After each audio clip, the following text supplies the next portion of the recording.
School Figure TV. Revolutionary salute. Revolutionary salute. Like, share, subscribe. Welcome to the House of Revolution. You know I'm your humble host, the Yao Mean of Revolution. We got a World War III alert. Trump versus Iran update. But before we get into that, be sure to wipe your feet. That means you hit the like button. You in the House of Revolution. Like, share, subscribe, support the platform, y'all. Well, Saudi Arabia has told the U.S. you can't use our bases to do nothing. This is bad news for Trump. Let's get into the content. Salute. Saudi Arabia has kicked the United States out of the Air Force bases in Saudi Arabia, in Riyadh and elsewhere, and is refusing to allow the United States to use the airspace over. Understand what that means? Saudi Arabia, that's the U.S. biggest Arab ally. And the rest of the Arabs, beside the UAE, because they siding with Israel, they're going to follow Saudi Arabia. That's the big dog. Saudi told the U.S., if you're going to attack Iran, you're not going to be doing none of that shit from our territory anymore. That's why Trump stopped the freedom mission he was finna do, acting like he was going to escort ships through the Strait of Hormuz. Now we're finding out the reason he stopped it is because Saudi said you can do that all you want, but you ain't using none of our territory to do it. For Saudi Arabia. Let me repeat this critical breaking news one more time. Saudi Arabia has banned, has blocked, has prohibited the United States from using Air Force bases in Saudi Arabia and airspace over Saudi Arabia. And this is a massive deal, folks, because Donald Trump and MBS at one point appeared to be very close. They had all of those quid pro quos together, and Saudi Arabia critical for Donald Trump's efforts at invading Iran and regime change. And now Saudi Arabia is saying, stay the heck out. We can't have you in our country anymore, and you can't fly over our airspace. And folks, what we're learning from a new exclusive NBC report, this is the reason why in just a 24-hour period, Donald Trump stopped his Project Freedom operation. Donald Trump announced publicly a surrender to Iran. When Donald Trump announced 24 hours before Project Freedom, we're sending Navy ships through the Strait of Hormuz, where we're going to be escorting all of these tankers and cargo ships out.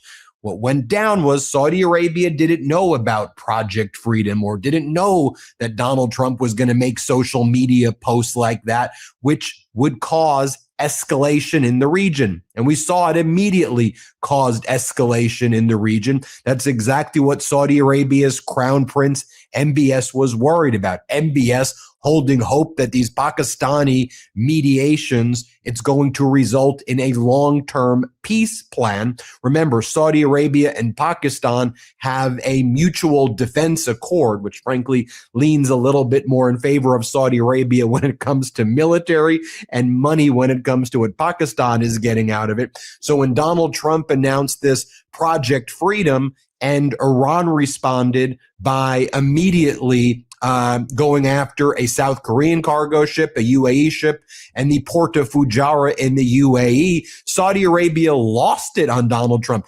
MBS flipped out on Donald Trump. It was a tense conversation where MBS said, seriously, you're doing it again? In late February, you and Netanyahu go and invade Iran, and you don't tell me you're going to even do it when we have all of these deals with you, and I have personal entanglements with you, personal quid pro quos with Trump buildings and Trump hotels and all of this money that we've given you.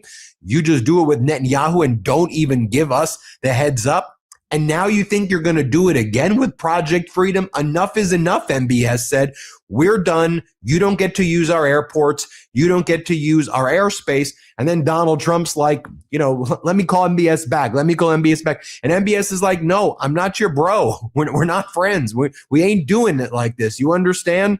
You're going to come to us first. You're going to tell us about this, and you're going to pursue a mediated path. We're going to try to reach a resolution. This region can't afford any more war right now. Quite literally, the Middle East is being bankrupted by your catastrophic and unlawful war in Iran. And MBS is like, remember, this is why we are now no longer funding the Live Golf Tournament. This is why we're pulling out lots of other investment money from the United States. We're only going to be investing in essential things right now. And so, no, we are done. NBC got the exclusive right here. Trump U-turn on Strait initiative came after Saudi Arabia suspended the U.S. military's ability to use its bases and airspace to carry out the operation. I'm going to talk about that in a second. I just want to remind you that back in November of 2025, when MBS was in the Oval Office, and again, this followed lots of quid pro quos. There's Trump buildings, Trump hotels, Trump golf courses, the whole panoply of the quid pro quo emolument clause violation stuff. Donald Trump and Saudi Arabia did that all together, thick as thieves, as they would say. Saudi Arabia is also the biggest investor in Jared Kushner's fund. And let me just show you right here what went down so you can see for yourself in the Oval Office. Let's play this clip right here. It's not about me, Mr. President. Mr. President. And Trump doesn't give a fist pump.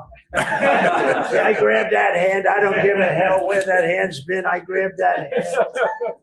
When remember Biden?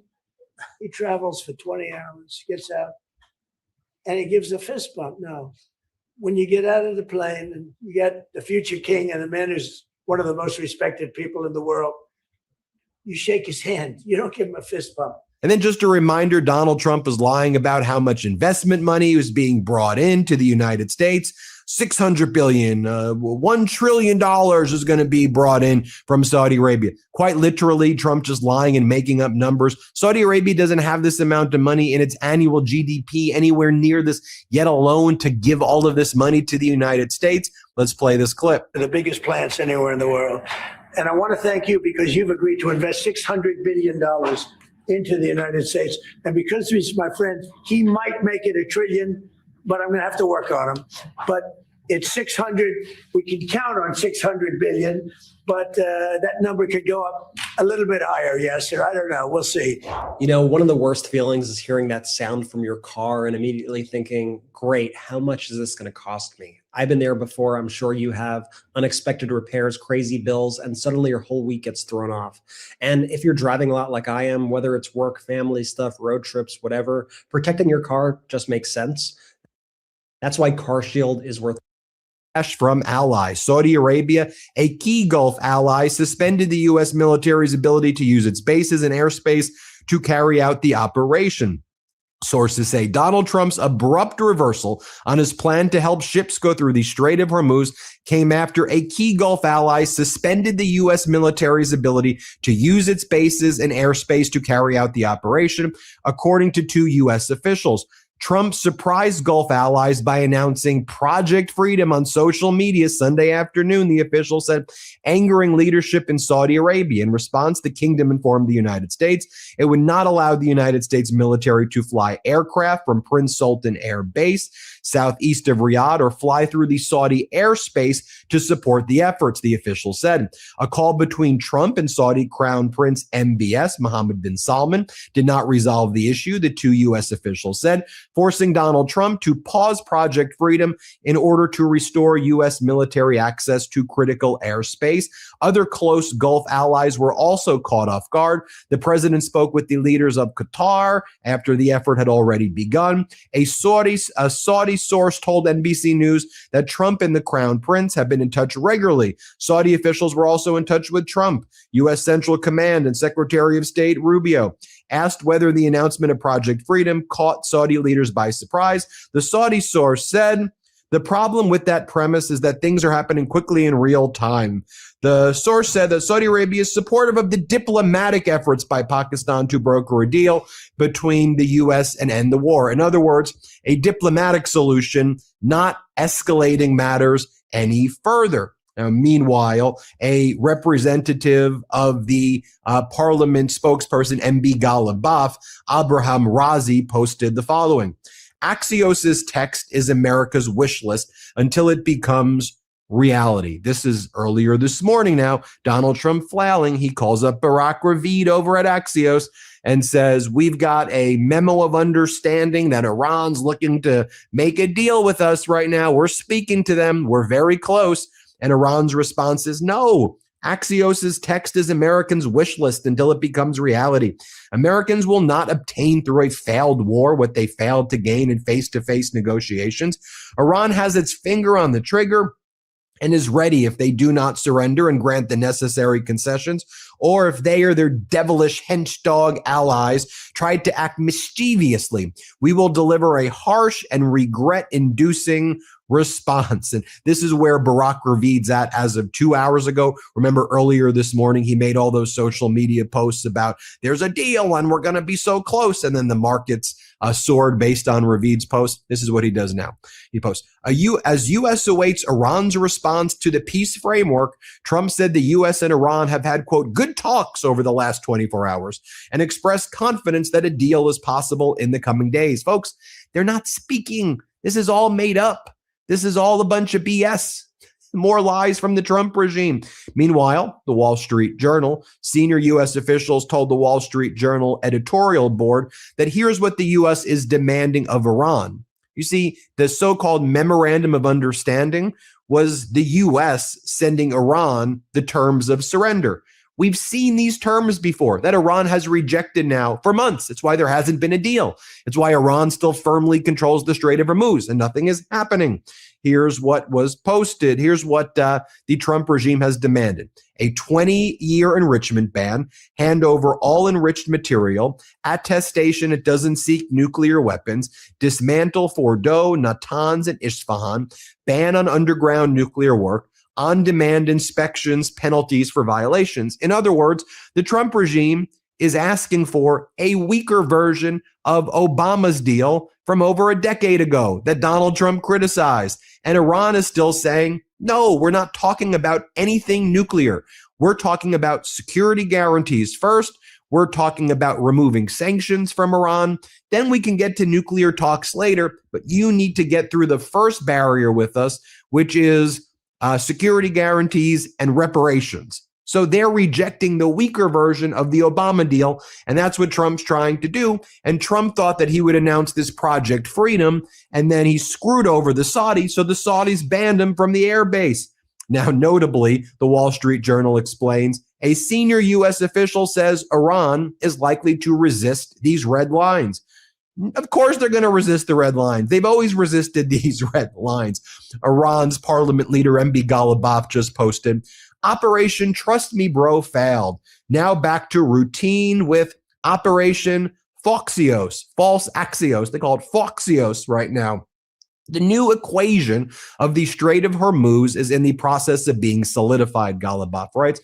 The security of shipping and energy transit has been jeopardized by the United States and its allies through the violation of the ceasefire and the imposition of a blockade. Of course, their evil will diminish. We know full well that the continuation of the status quo is intolerable for America while we have not even begun yet. Meanwhile, Barack Ravid of Axios posts this from the Hormuz letter, and Barack Ravid says, complete and utter bullshit by the Hormuz liar.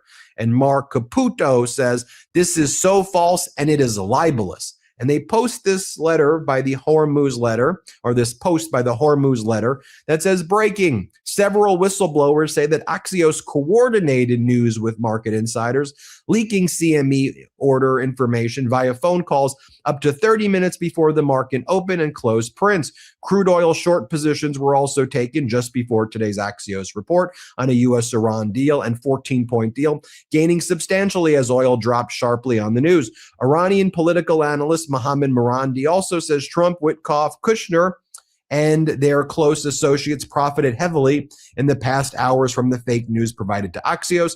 Now, Barack Ravid and Caputo say this is false and libelous. There you have it, folks. Let me know what you think about all of this. Now hit subscribe. Let's get to 7 million subscribers. And love this video? Support independent media and unlock exclusive content, ad-free videos, and custom emojis by becoming a paid member of our YouTube channel today. You can also gift memberships to others. Let's keep growing together.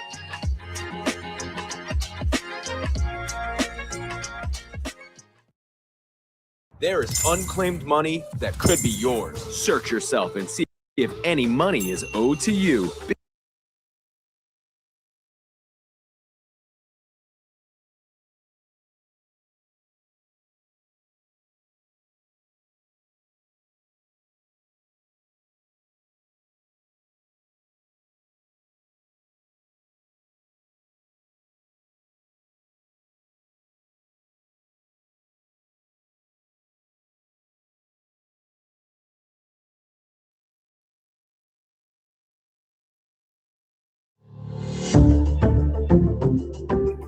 Good morning, everybody. Happy Thursday. I have an amazing show for everybody today. What Crystal? Indeed, we do. Some pretty fascinating revelations. So Trump was apparently forced to back off of quote-unquote Operation Freedom in the Strait of Hormuz after Saudi Arabia and Kuwait both said, you cannot use our countries for your military maneuvers. So pretty stunning revelations there. We'll take you through the very latest, of course, in terms of the Iran war. Trump is also out saying that even $200 a barrel would be worth it for all of the glorious things that are being achieved in this insane war.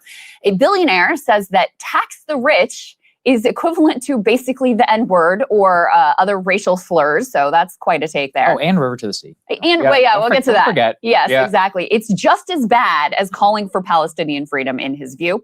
An alleged Epstein suicide note has been released. We told you last week about the existence of this note. Now it has been made public. You can see for yourself and judge what you make of it. Glenn Greenwald is going to join us to talk about the ADL's new anti-Semitism report and really reflect on his own status as a self-hating Jew. And we also have him on to talk about a horrifically cruel bill that just passed the House that would require all pigs who are being raised for human consumption to live in crates that are so small they can't even turn around, undercutting state legislation that has been passed to try to avoid exactly that fate. So he's always a great animal rights activist and or advocate and has been, really following these stories and a couple other ones as well. Something I've always respected about Glenn and excited for him to educate us in particular on that topic. Thank you to everybody who's been subscribing to the show, breakingpoints.com, if you can support us. If you're listening to this on YouTube, please just go ahead and hit the subscribe button. And if you're announcement of Project Freedom only for 2 days later to back off of it. Now, the abrupt dismissal was initially thought by the market, by us, and others as, wow, so talks with the Iranians must be really, really serious. This must be progressing in a very good direction, because why else would you call off an operation which 24 hours before the Secretary of Defense and the Chairman of the Joint Chiefs were announcing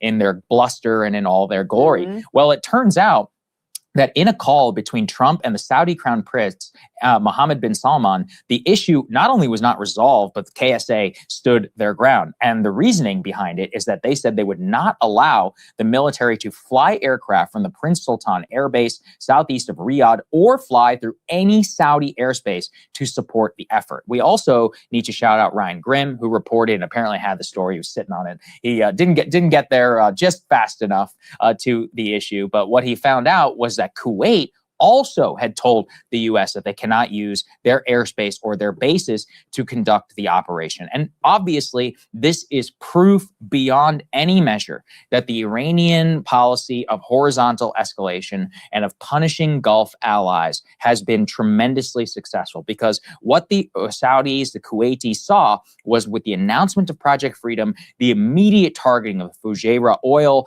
plant in the UAE, the only one which they're able to export oil from outside of the Strait of Hormuz. Saudi Arabia sits in terror at attacks on the East-West pipeline and the Yanbu oil facility, which is in the Red Sea, in addition to Houthis, which, remember, did not ever join the war, even with shutting out the entire Strait of Hormuz. Kuwait, we got the news, has not exported a single barrel of oil in 30 days. I mean, look, they have plenty of money, but nobody has that much money to sustain your economy in a total 30-day shutdown of the vast, amount of your imports. So these two things combined show actually much less confidence, I think, in any of these talks that are allegedly happening between Iran and in Washington, and instead a curtailing and a really humiliation of the American empire. Because what we've also seen is not only now a rejection of these U.S. traditional allies, the Gulf and Kuwait, but we've been unable to protect them sufficiently that they feel okay with letting us that. And also the fact that we have our aircraft carriers and others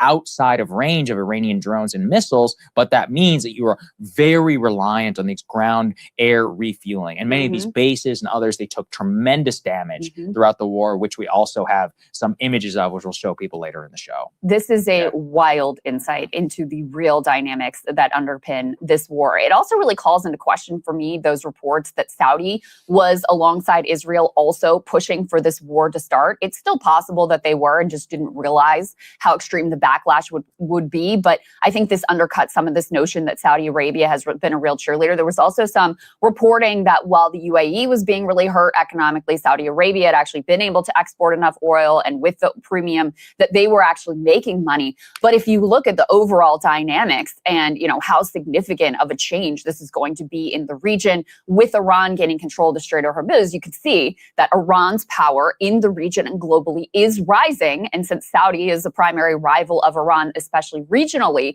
this has ended up being a disaster for them as well. But for them and Kuwait to come to us and say, oh, your little Project Freedom thing that you didn't apparently bother to greenlight with us, no, we're not doing it. That is a stunning rebuke. And Iran has said since the beginning of this war, and really before that as well, but really, credibly since the beginning of this war, has said that one of their goals is U.S. withdrawal from the region, and especially from Saudi Arabia, because, the presence of U.S. Army in, the Holy Land for them is a particular issue of concern. But in any case, that seemed so fanciful at the beginning of this war. And now, between Saudi, Kuwait, saying, this is a problem for us, we don't want you operating from our soil. And when you combine that with the fact that our bases have been basically obliterated in the region, it no longer seems like such an incredibly preposterous or far-fetched outcome. We have yet another report. In fact, I'm not sure what element this is. I think it's A7, all the way at the bottom that we can put on the screen. This is yet another report, this one from the Washington Post, about how many more U.S. military assets were hit than reported. This is, again, according to satellite images. CNN had a report previously. There was another one, I think maybe NBC News before that talked about the number of bases that had been hit. We could tell anecdotally because the soldiers had to be removed from the bases and housed in civilian hotels. That probably saved a lot of lives, actually. The fact that they were evacuated off of these bases, because apparently these bases were just hit with, extraordinary precision at a level that the U.S. military was never able to anticipate. So when you add that together with the Saudis and the Kuwaitis saying, no, we're done here. And there was also some indication that the Omanis were maybe not too psyched about what was going on either. And Trump having to completely change his entire approach at a moment's notice after Hegseth and Dan Kane and Rubio had all gone out and done press briefings to tout Project Freedom, that he had to make that U-turn because he no longer had cooperation from his allies in the region. That's pretty devastating. Yeah, can we go back to those bases? I believe we have some more images just because they're so shocking, I think, in nature. If we can go and put them up there on the screen from A7. And if not, we can edit some of these later in post. But what you can actually see is that the Iranians had originally released some images. What they then did is they used satellite imagery later on to verify them. Now, these actually satellite images are only from March 8th. So, almost 2 months old in some cases to even show you what the damage is. But what you see is that the vast majority, let's say in one case, of fuel bladders, which were stored in Kuwait, were damaged. And the images that I'm looking at, it's almost all of them. Yeah, you can see them actually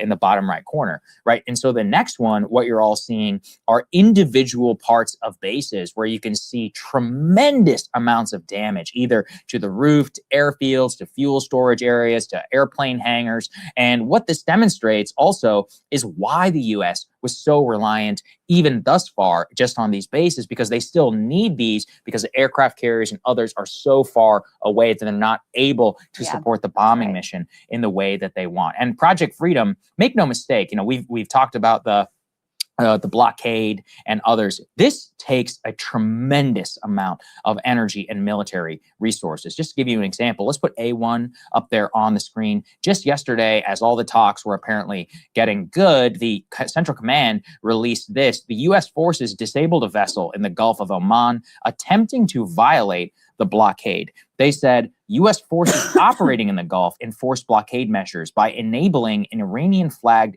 unladen oil tanker, which was attempting to sail toward an Iranian port. CENTCOM said that they saw this ship called the Hasna as it transited international waters to the Iranian port on the Gulf of Oman.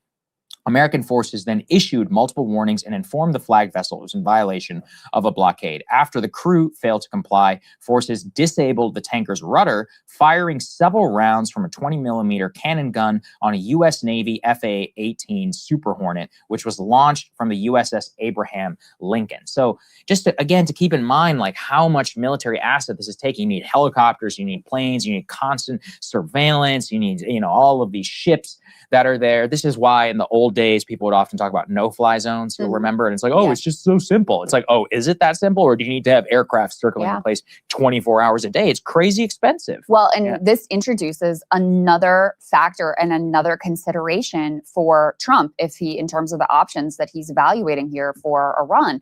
Because we hadn't really considered that the Gulf allies may pull the plug. And we really can't continue to prosecute a war or even the economic blockade fully without their support. And I think another important thing that happened was these strikes on the UAE. Now, there are some questions about whether that was Iran. Iran says it wasn't them. Even the UAE seems to be unsure whether it was Iran or whether it was Saudi. There's some possibility that the UAE had struck Saudi's oil infrastructure and Saudi struck them in retaliation. Unclear whether that's happened or not. But what we do know is that UAE was struck in very sensitive ways with a significant missile and drone barrage. And what did the U.S. do? We were like, that's no big deal. Yeah. Don't worry about it. Yeah. So what message does that send to, which I'm glad they did. I'm glad it didn't lead to a gigantic escalation. But if you're the Saudis and you're looking at this, you're like, wait, what do you mean no big deal? What do you mean? Yes. Like they're targeting their most critical oil infrastructure that their entire economy is based on. UAE is so screwed right now. Dubai, the hotel reservation rate is 10%. Prior to the war, it was 80%.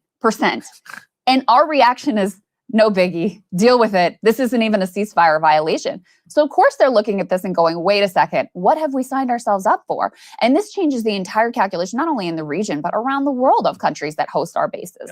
And saw them prior to this moment as being an advantage, as being, this is going to protect us. Now that calculus is completely flipped. Now they will hang us out to dry, and this makes us a target. So that's one of the reasons why this is so significant too. In terms of the options that are available to Trump, he really doesn't even have a political horizon at this point because the war is so incredibly unpopular. Gas prices are way too high. People here are very sensitive to that. He's got the midterms looming, et cetera. You've got a very small, at best, political horizon here. You've got the economic noose tightening every day. And you've got the military armaments limitations, just in terms of the interceptors and the Tomahawks and all of that sort of thing. And now you introduce another limiting factor, which is whether or not your allies are going to continue to cooperate with you. And as I said before, you really can't do any of this without their. We were planning our anniversary trip. Someone tried to open a loan in my name in a state I've never even been to.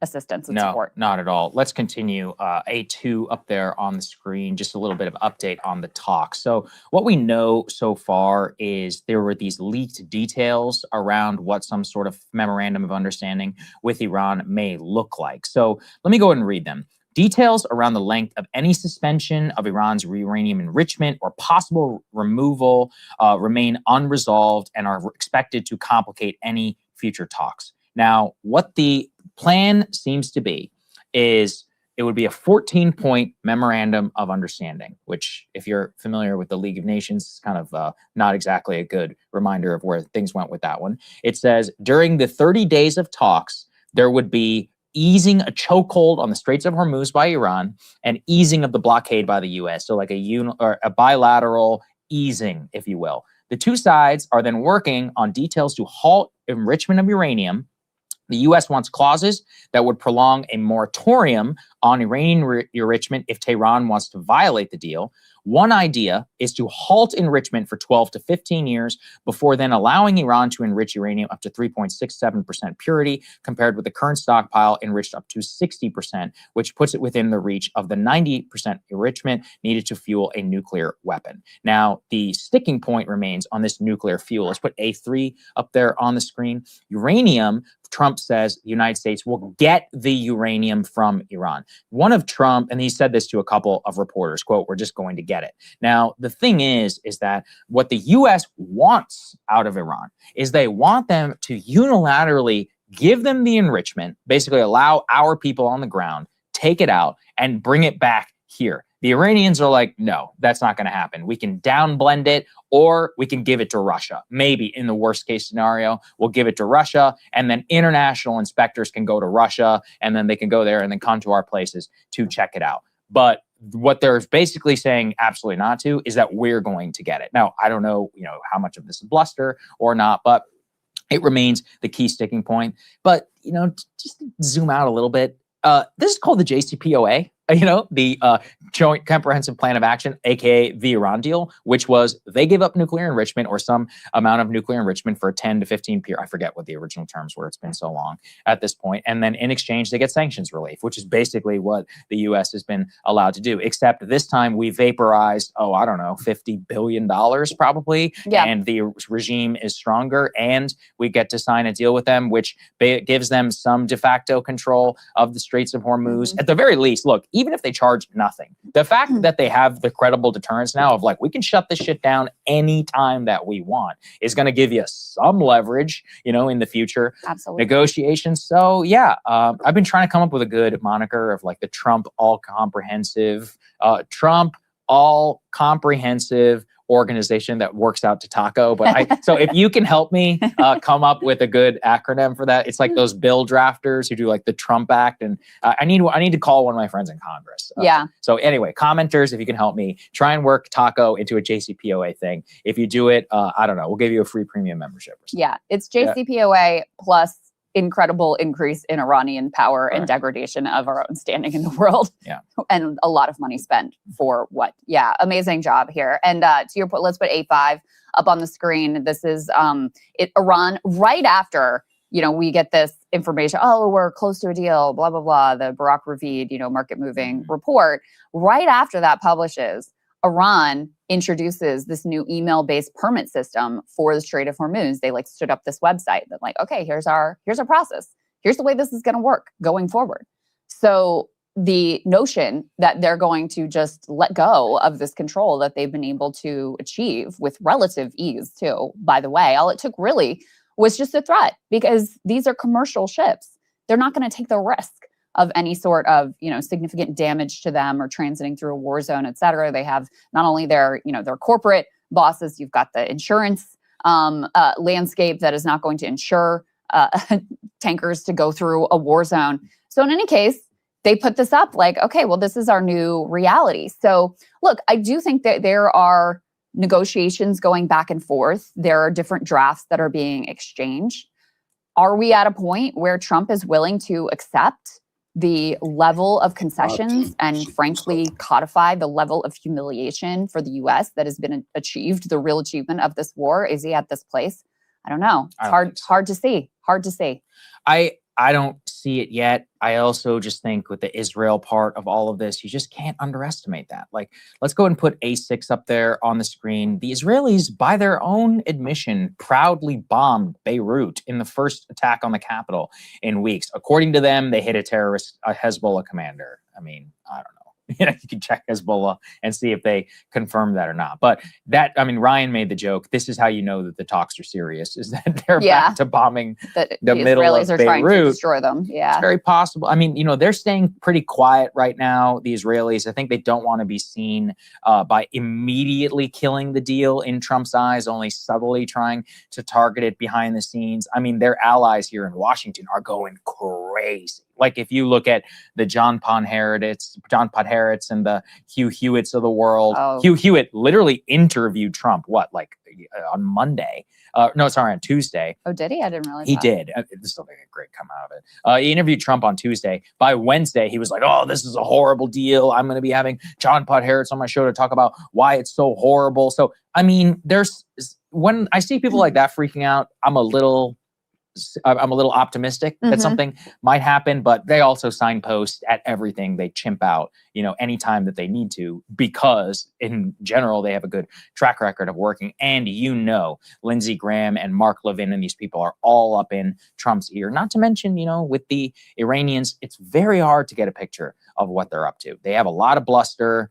Golubov put something out yesterday where he's like, this is all BS, going after Axios. That said, they said all that last time before the ceasefire, and then they did agree to a ceasefire. So I don't know. Their government, I can't really figure it out. The IRGC is constantly, saying that they're going to be attacking, they're doing all this, and their foreign minister and their speaker of the parliament, they genuinely do seem to want some sort of a deal. So I don't fully buy the U.S. line about how they're totally divided, but it would be somewhat expected if you're going to lead the highly, if you're going to kill the highly respected leader of the country, to have some sort of factionalization break out with various different interests. I don't know what their strategy remains and or is, and I think it'd be very hard to get to a point where they're actually going to just give up all their uranium fuel. It would shock me. Yeah, actually. I don't think that's likely. The thing that argues in favor of a deal is simply Trump running out of other options. Sure. I mean, he's the piece about Saudi Arabia and Kuwait, I think, is very significant in that regard. The economic piece, the political piece, the munitions piece. You're going to bomb Carter Island? Like, what is that going to do? Absolutely nothing. It's not going to change any of the dynamics at all. There's no air campaign that's going to solve it.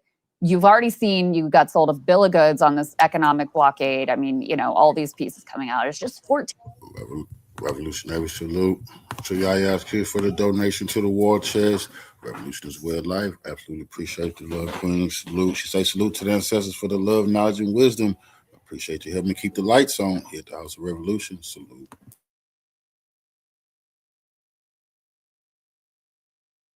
14 days and their oil wells are going to explode. And this was all analysis from FDD, which is extremely hawkish, extremely pro-Israel think tank. The insanity of taking a guy from there, by the way, and putting it on the negotiating team, that pushes in the other direction of hard to see how this all works, although they aren't doing in-person negotiations, obviously, at this point. But it seems like that would be required at some point if we're actually going to bring the war to a close. So in any case, I think that would be the dynamic that would push this to some sort of a conclusion, is simply the fact that Trump really has no options left than to take it on the chin, have to realize the gains that the Iranians have made at our expense and at the expense of all of our regional allies to include Israel, and try his best to sell some victory narrative and hope that the media cycle moves so quickly and we all have the brains of goldfish that we'll forget all about it by the time the midterms roll around. That really is his best bet at this point. It's funny. It's kind of like what Dave said. He's like, if I wanted to play the game, I'd be like, only you would have the courage. I'm just like, I can't do it. The Joe Kent line. Yeah. That's what he does. I can't do it. At this point, I've seen too much. I just don't really care, anymore. And I've seen that strategy has backfired so many times for people who are trusting the plan. I'm just like, okay, man, have some dignity at a certain respect. It was crazy though to see Hugh Hewitt, to your point about like the fit that they're all throwing, which is also is a positive sign, but also shows you the perils of all of this stuff, because those people are unfortunately incredibly influential for whatever reason. But in any case, he came out and said the quiet part out loud and was like, yeah, it's in Israel's interest to blow up these negotiations. I saw that. It's amazing. It's like, I mean, he's right. Yeah. In terms of the way they perceive the landscape, they always think they're one more bombing campaign away from, peace and victory and can never coexist with anyone, et cetera. So from their perspective, that's absolutely the case. And then you see them, oh, look, more strikes in Lebanon. What do you know? Shocker. Yeah. All right. Let's get to oil. Yeah, let's go ahead and get to that. Hey, if you like that video, hit the like button or leave a comment below. It really helps get the show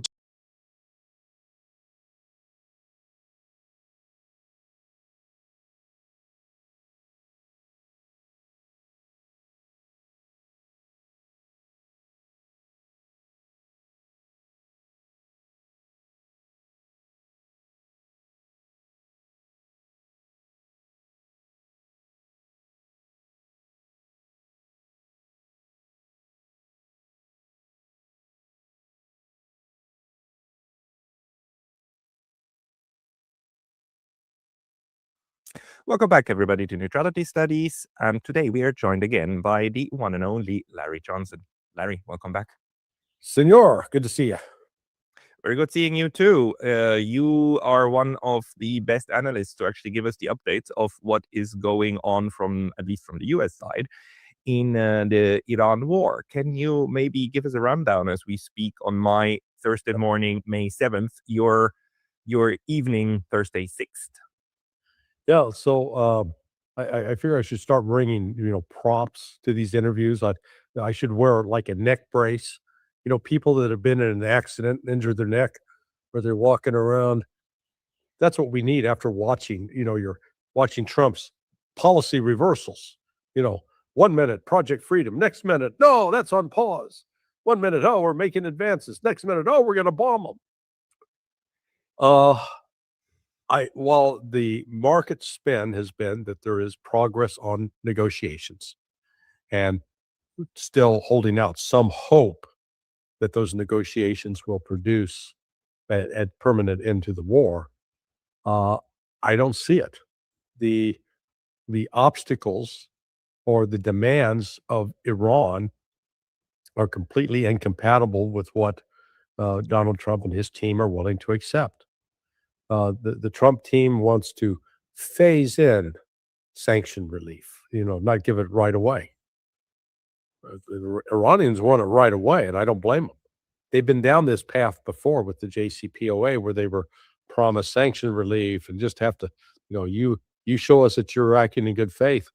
They acted in good faith. They did everything they were asked to do, and then Trump tore up the agreement, and nobody eased the sanctions that were on them. They want the money that's been frozen returned to them.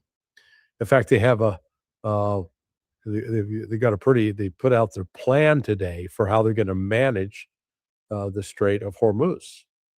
And anybody who's been enforcing sanctions against Iran is not going to be allowed to use the Strait of Hormuz, just straight up.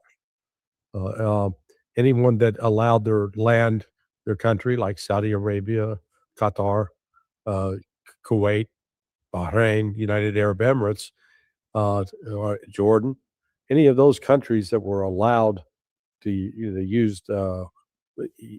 let the United States use their facilities to carry out attacks in Iran, they got to pay a fine.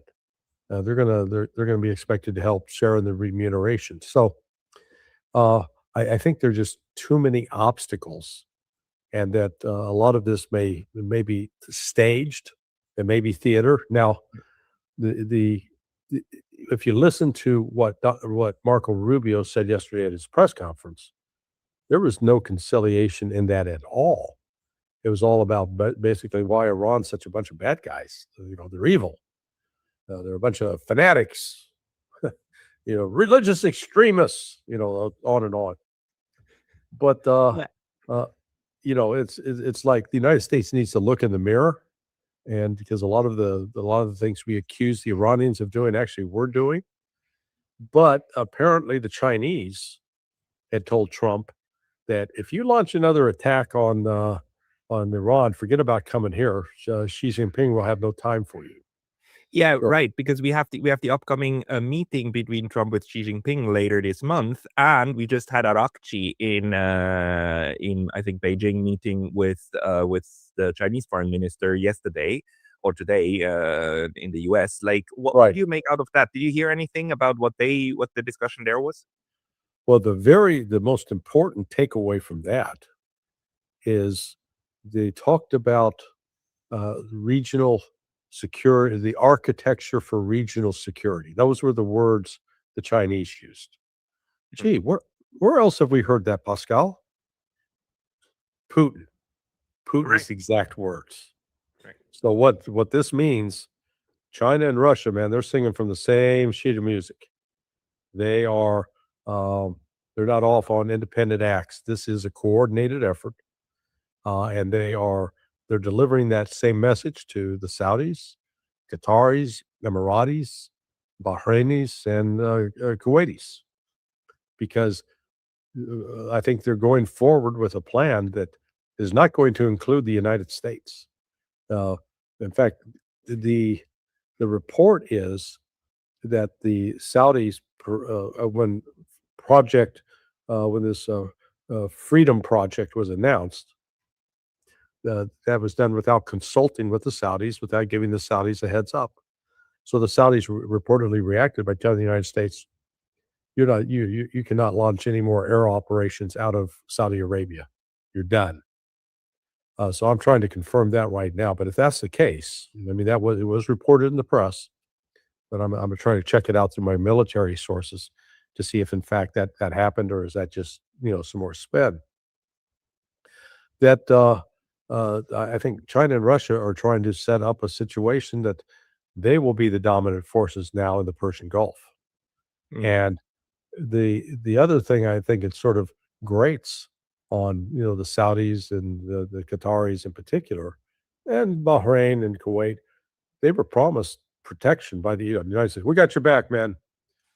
Here's our great air defense systems. Watch these work. And it didn't work. And they suffered These guys are now massive proving to be just that, just toys. Yeah. And pricey toys. Let's not forget that, man. They cost a pretty penny. So it exposed that the U.S. air defense system really didn't work, and the bases, the U.S. bases, were widely hit and significantly damaged. So it would not be uncommon for these Gulf Arabs to start looking around and saying, "What? We've been paying the Americans billions of dollars. We've been buying protection, and what did it give us? You got us sort of roughed up here." Do you think it's sinking in by now in these Gulf states that that's the state of affairs? Because I talked to Mohammed Marandi last week, and he told me, look, Pascal, if the Arab states today just declared their neutrality and said, like, no more overflights by the US, no more basing, no more docking in our ports, no more using any of our capabilities to implement any kind of warfare against Iran, then the war is over with that very announcement, because the United States couldn't do it without them. So, right. And by now it seems that this is just the physical reality that's going to be that's just going to be there in the Gulf. So do you think it's sinking in, or will it still take time until even the UAE comes around in Qatar? Well, if the UAE doesn't come, and the UAE actually has taken very provocative steps. Oh yeah. Alienating itself from the other Gulf Arabs. The tensions with the Saudis are back up. In fact, these guys were considered, a few months back, close to going to war with each other. But the Iran's demand is it wants security guarantees that it's not going to be attacked again. So how does that get translated into action? Well, one way is that there are forbidden to have any U.S. military bases in any of those countries that are adjacent to Iran.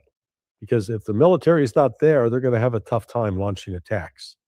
And the problem that I guess the other incentive for the Gulf Arabs maybe to pursue that is that if you do allow the U.S. in, you become a target. And in the era of drones and short range and intermediate range ballistic missiles and cruise missiles, you're the target now. And they've suffered damage. We don't really have a full calculation yet, but some of the early indications are that there'll be literally years in trying to restore some of these capabilities. Hey, very brief intermission because I was recently banned from YouTube. And although I'm back, this can happen anytime again. So please consider subscribing not only here, but to my mailing list on Substack. That's Pascal, because there's just not enough things left to shoot.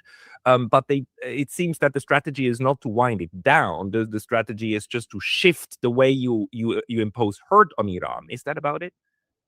No,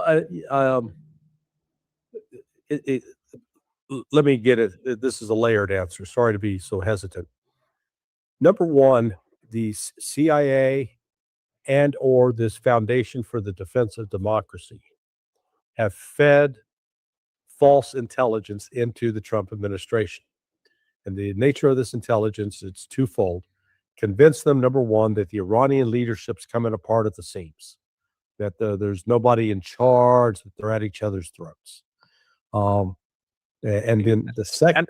And they believe that. You believe that the White House believes this false intelligence? Absolutely believes it. And then coupled with that is that the economy is hanging by a thread, that the soldiers aren't getting paid, that the unrest that's beneath the surface is just waiting to bubble up. And so one more punch, and this, we're back to what they were told in the first week. We decapitate, man. They're not going to last 3 days, 4 days max. And they're being told that again. And you see Scott Bessent, he repeats it. You see Marco Rubio, he repeats it. Donald Trump repeats it. So I don't care what other negotiations are going on, as long as you've got that belief about the situation. Now, what they don't understand, and I don't think, I've discovered this about a week ago or so, that right now the Iranian leadership is probably more united than at any time in the 46-year history of the Islamic Republic. Why? Because the top leaders share one thing in common. They all fought in the 1980-88 war that Iraq inflicted upon Iran. They all did. Pezeshkian, he was drafted into the army, but he was a medic, and he did all of his service as a medic with the IRGC. Arachi, foreign minister, he was in the IRGC. Galibaf, the Speaker of the Parliament, he was in the IRGC. Then the Ayatollah, Muqtada Khamenei, he joined the IRGC when he was 17 in 1987 and fought for 2 years. He was in 4 major battles. So you've got a generation of guys, the youngest is Muqtada, who's 56. The oldest is Pezeshkian. He's my age. He's 71. I look better than he does. I'll just note. I'm better preserved. But they come out of, they all fought. So that was and they did that as young men, between the ages of 17 and 30.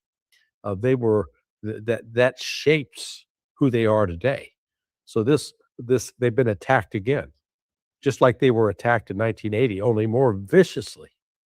So the notion that they're at each other's throats and divided, that's just Western propaganda. That's crap. And then as far as the economy being on, it's running on fumes, they're going to collapse any minute now. The U.S. blockade is a charade, because it's a simple math problem that if you're going to blockade, that means any ship that's trying to get out of that blockade, you got to stop it. You have to seize it. You have to get on board. You have to search it. And then you take control of it and post a prize crew. There have been 150 ships that have left Iran since April 15th, at least 150. We only actually have reports of the United States boarding 2. Now, if they boarded, let's say they boarded all 150, that means when they board, the destroyer or cruiser that went with them has to accompany the ship, like the tanker or the cargo vessel. We don't have 150 ships over there. I think we got 18. Okay. And each of the 3 aircraft carriers, they've got a complement of 4 destroyers. And so 12 of those ships are there to provide protection to the aircraft carriers. So if you say, we're going to start pulling them off to go seize ships, then you leave the aircraft carriers completely vulnerable, completely exposed. So that's what I say. So the blockade really has been a non-factor on that front. But the other part is Iran's not surrounded. They've got access to the Caspian Sea to Russia. They've got access in the northeast corner through Turkmenistan. And then they've got in the southeast corner Pakistan. And Pakistan has opened up. They said, hey, we've opened up 6 transportation routes that are carrying, 40-foot car containers, et cetera, of goods going in and out of Iran. So this lie that Iran's in desperate economics, they've never been in worse shape. It's just the U.S. authorities deluding themselves.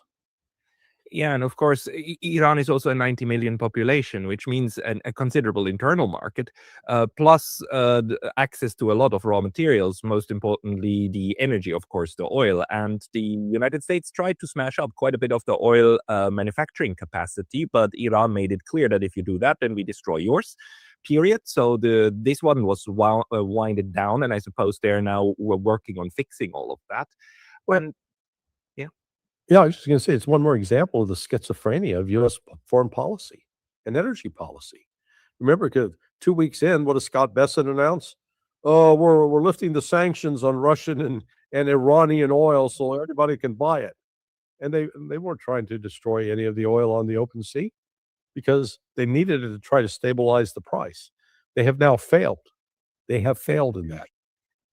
So the one thing we can say for sure is when Donald Trump said, "Oh, it doesn't matter that the price of oil goes up a little bit, that's the price to pay," then we know that's actually not true.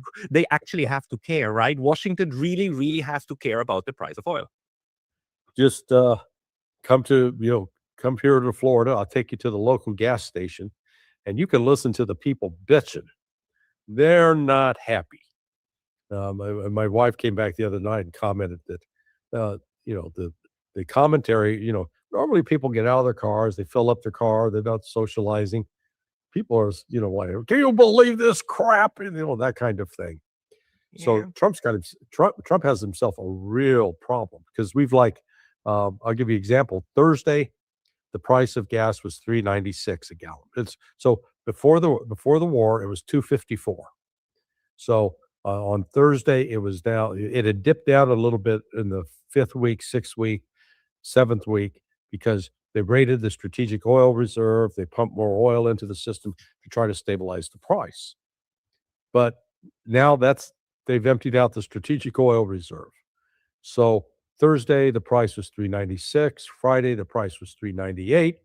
Saturday, the price was $4. Yesterday, the price was $4.04. So just in 5 days, it's gone up 8 cents. Do you think that the Trump administration actually uses that metric as one of the indicators of what they have to say next in order to make the markets come down? Because my friend here in Tokyo, she actually said depending on what based upon what they've heard from yesterday, she's expecting that today when the markets open, because it was public holidays here, that the markets would react very positively, hence the price of oil will go down. Do you think they actually try to look at what's happening at the U.S. front? Yeah, no. This is where there's a disconnect. They are using the futures market, which is completely disconnected from reality. If you go out, like in Singapore, when the ship pulls in to start offloading the oil, they're not paying. Let's say the Brent it was $110. I haven't even looked today to see what it is because there's so much market manipulation. But the actual price you pay at the dock, because the paper market for futures is meaningless, but you pay at the dock. Singapore was paying $250 for a barrel of oil 5 weeks ago, 6 weeks ago. Many countries right now are paying $140, $150. So there's at least a $40 to $50 gap between what they say the future market is and then what the actual price is. And that gap is being widely exploited by some very shrewd traders. But the market is being manipulated by politics and perception. All this thing is over. What people don't understand, 20% of the world oil supply is no longer on the market.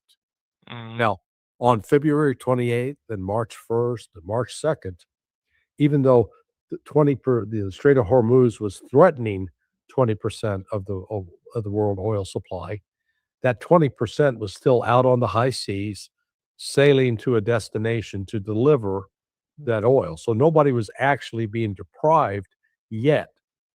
Now they are.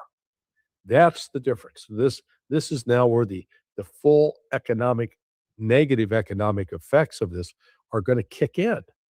And just something as simple as people who, here in Florida, we get, lots of sunshine year round. Grass is always growing. So you gotta have your somebody take care of your lawn to cut the grass. Some people do it themselves. Well, so you're now, if you've got a 5 gallon lawnmower, you're paying $5 to $8 more for gas than you were 2 months ago. And then with the vehicles, that's up. The diesel is, like almost double the price. I mean, so everybody's, it is going to have an inflationary effect right away because people are having to pay more for not just, like lawn services. I use my dogs. We feed them a raw food diet. And so we buy a 5-pound log of hamburger and divide it up. So, they get each of them eats about a 3/4 of a pound a day. They're 140-pound dogs, so the big dogs. A year ago, I was paying $14.50 for that 5-pound log. Today, it's $21.50. Wow. And 2 weeks ago, it was $20.50. And a month and a half ago, it was $19.50. So the price rate is actually, it's accelerating. Yeah. This is one of the things that a lot of people misunderstand. Like inflation is not a monetary phenomenon. Inflation is mostly a phenomenon of real economic impact, like when oil goes up, and everything then goes up. Same over here in Japan. So in this sense, how they say that usually a leader is only 3 meals away from being overthrown, right? So in the sense, like the Donald Trump is only three times, filling up at the pump away from a real problem at his hands, and that must be somewhere on his mind or on the administration's mind. I mean, Besant, for whatever we think about him, at least when it comes to the to numbers in the economy, he's not an idiot, right? Yeah, well, you'd hope not, but they seem to have been able to manipulate it or convince themselves that it's not that big of a deal. Now, normally economists or the average person looks at inflation in just one dimension. They think, oh, we got too many dollars chasing too few goods. But sometimes inflation's a function of people printing too much money. But that's not what we're going. We got a genuine inflation being caused by shortages. Yeah. And those shortages are then cascading through the entire economy. It doesn't just stop at one spot. It ripples out, just like throwing a rock into the water. Those ripples go out, to the shoreline. So that's it's going to affect the price of food, and then it's going to affect people's decisions. How much money am I willing to go spend to eat out? Mm-hmm. I don't know why this is so hard. I mean, if the price of energy goes up, I mean, how are you going to get a bottle of water that's bottled somewhere, I don't know, in the center of the US? How are we going to get it to the coast or vice versa? Like everything has to go up because everything needs to be transported. For transport, you need energy, period. So, and most of that transport is done over with diesel vehicles. Now, China is somewhat immune to this because a large number of their trucks are electric. So, the electricity price isn't going up that fast, and this actually may drive a shift to electric vehicles for many people. It does. I was recently in China, in Shanghai, and the number of electric vehicles is amazing. Not a single bike, a motorbike with a combustion engine, not a single one in Shanghai. It's quite. They had all of the electric bikes, right? Yeah, electric bikes, and a lot of electric cars, including, of course, 2 different license plate, one for electric, one for combustion engines. And the combustion engine is the license plate is much more expensive. Very interesting. But let's go back to Iran. So how long do you think it will take for the White House to actually fire whoever fed them that kind of information and start dealing with reality instead of dealing with that absolute bizarre image? Because the Iranians by now have made it very clear they just keep their course. They just keep having their demands, and they hammer them in, and they have a very clear strategy, which is just like, no, we're staying on course. The one thing that surprised me is that they're still willing to negotiate, but they keep steady. Well, you notice this is the same phenomena we've observed with respect to the Russians and negotiations with them. The West refuses to listen to what the Russians say, and they always come up with some bizarre explanations about something else going on, instead of that the Russians consistently have stated this is our position, just as the Iranians have. The West refuses to live in reality land. Together, I mean, the Russians, the Iranians, the Chinese do, and they say, look, this is the case, this is what we need, and this is what we want. And the West, I mean, US and Europe constantly say, like, no, the case is completely different, and reality looks like X, therefore you must do Y. And then the others just go like, no. So how long can this continue? Well, it continues until external events occur that compel the leaders to come to grips with reality. So, like with respect to Iran, I think the catalyst will be an economic crisis, a global economic crisis will finally compel Trump to break out of this, pathological dependence on Israel. It's been very interesting in the last 24 hours as news of the possibility of the United States and Iran, the negotiations, as that broke. Hang on, I just got a tip that will be relevant here. Let me take a quick look at this. Please. Because I'd asked a question. I said NBC is reporting that the Saudis have refused to allow the U.S. to use any of their airfields now. They're pissed off at Trump for announcing Project Freedom without consulting with them in the first place.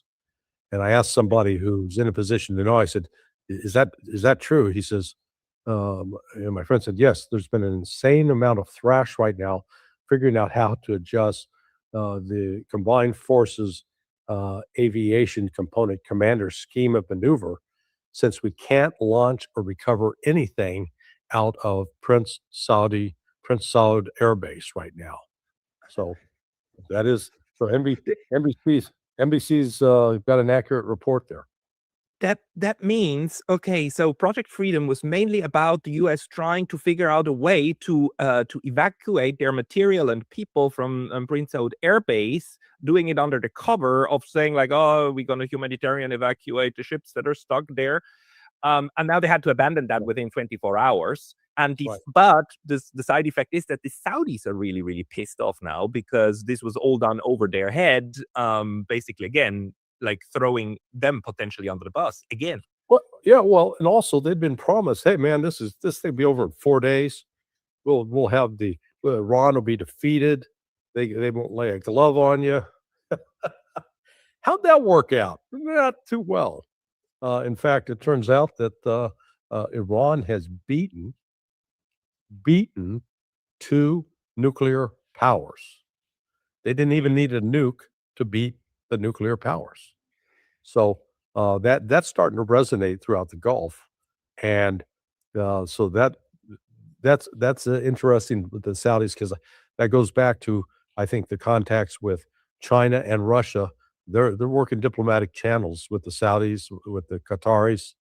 So this creates a problem for the United States, and any attempts they thought about launching, what I heard and had on pretty good confirmation that the U.S. was likely to start launching raids, new attacks in Iran today for you, the 7th. But I think that may be put on hold now, in part because the Saudis are saying, oh no, you're not flying anything else out of our country. Forget about it.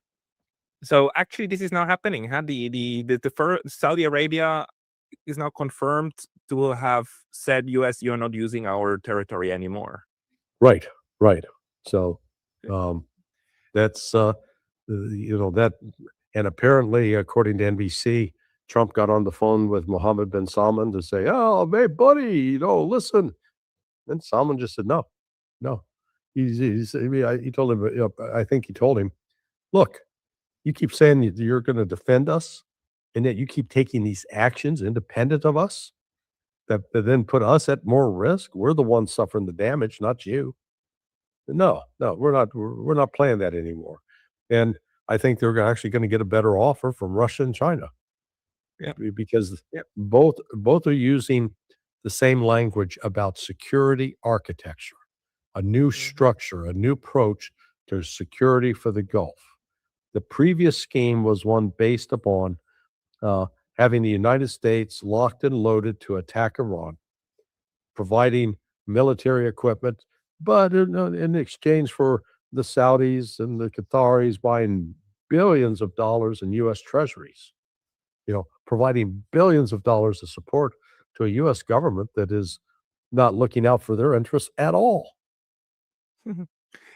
Yeah, and we've seen the Chinese approach of trying to broker rapprochement between Saudi Arabia and Iran, and well, that one took a dip again.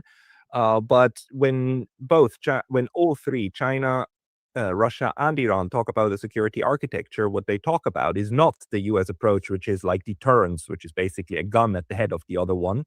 It's actually trying to figure out a living together, right, and something that would make sense without constantly threatening each other, which is, of course, connectivity, especially when it comes to the Chinese. And we know by now that actually part of the bombing campaign of the U.S. was to try to smash up land trade links, routes, and railway in Iran that connects Iran with China.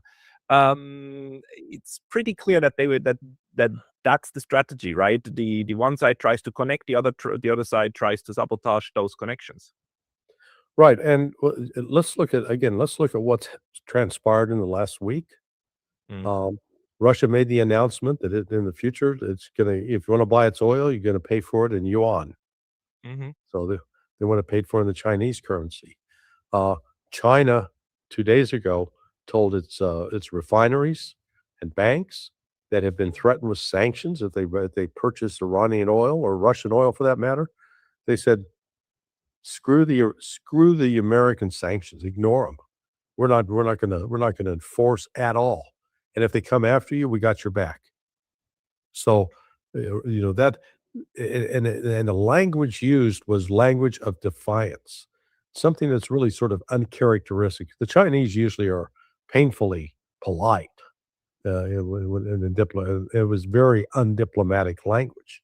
So, Trump has succeeded in, galvanizing and building a new alliance between Russia, China, and Iran. And it's now going to extend to other members of the Gulf.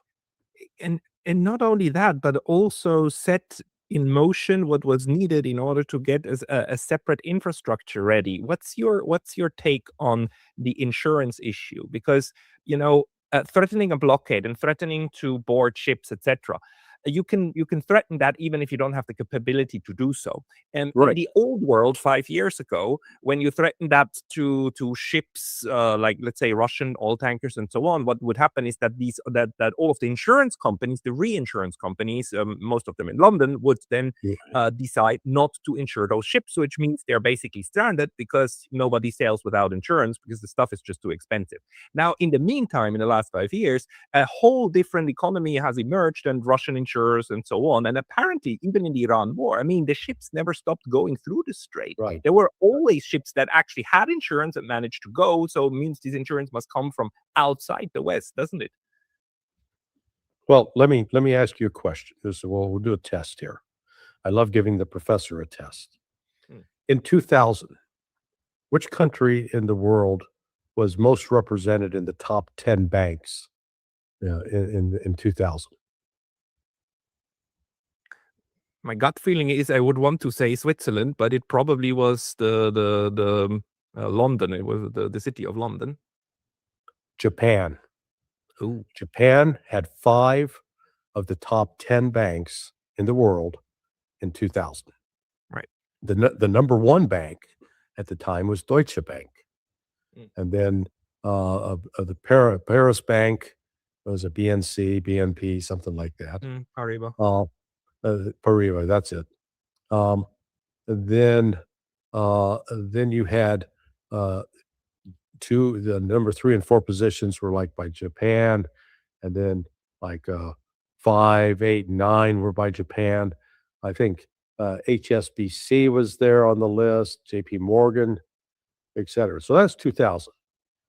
Today, and in 2025, the top 10 are China's got the top 4 positions, and China wasn't even on the list 2000 25 years ago. Then the U.S. got Bank of America and J.P. Morgan Chase.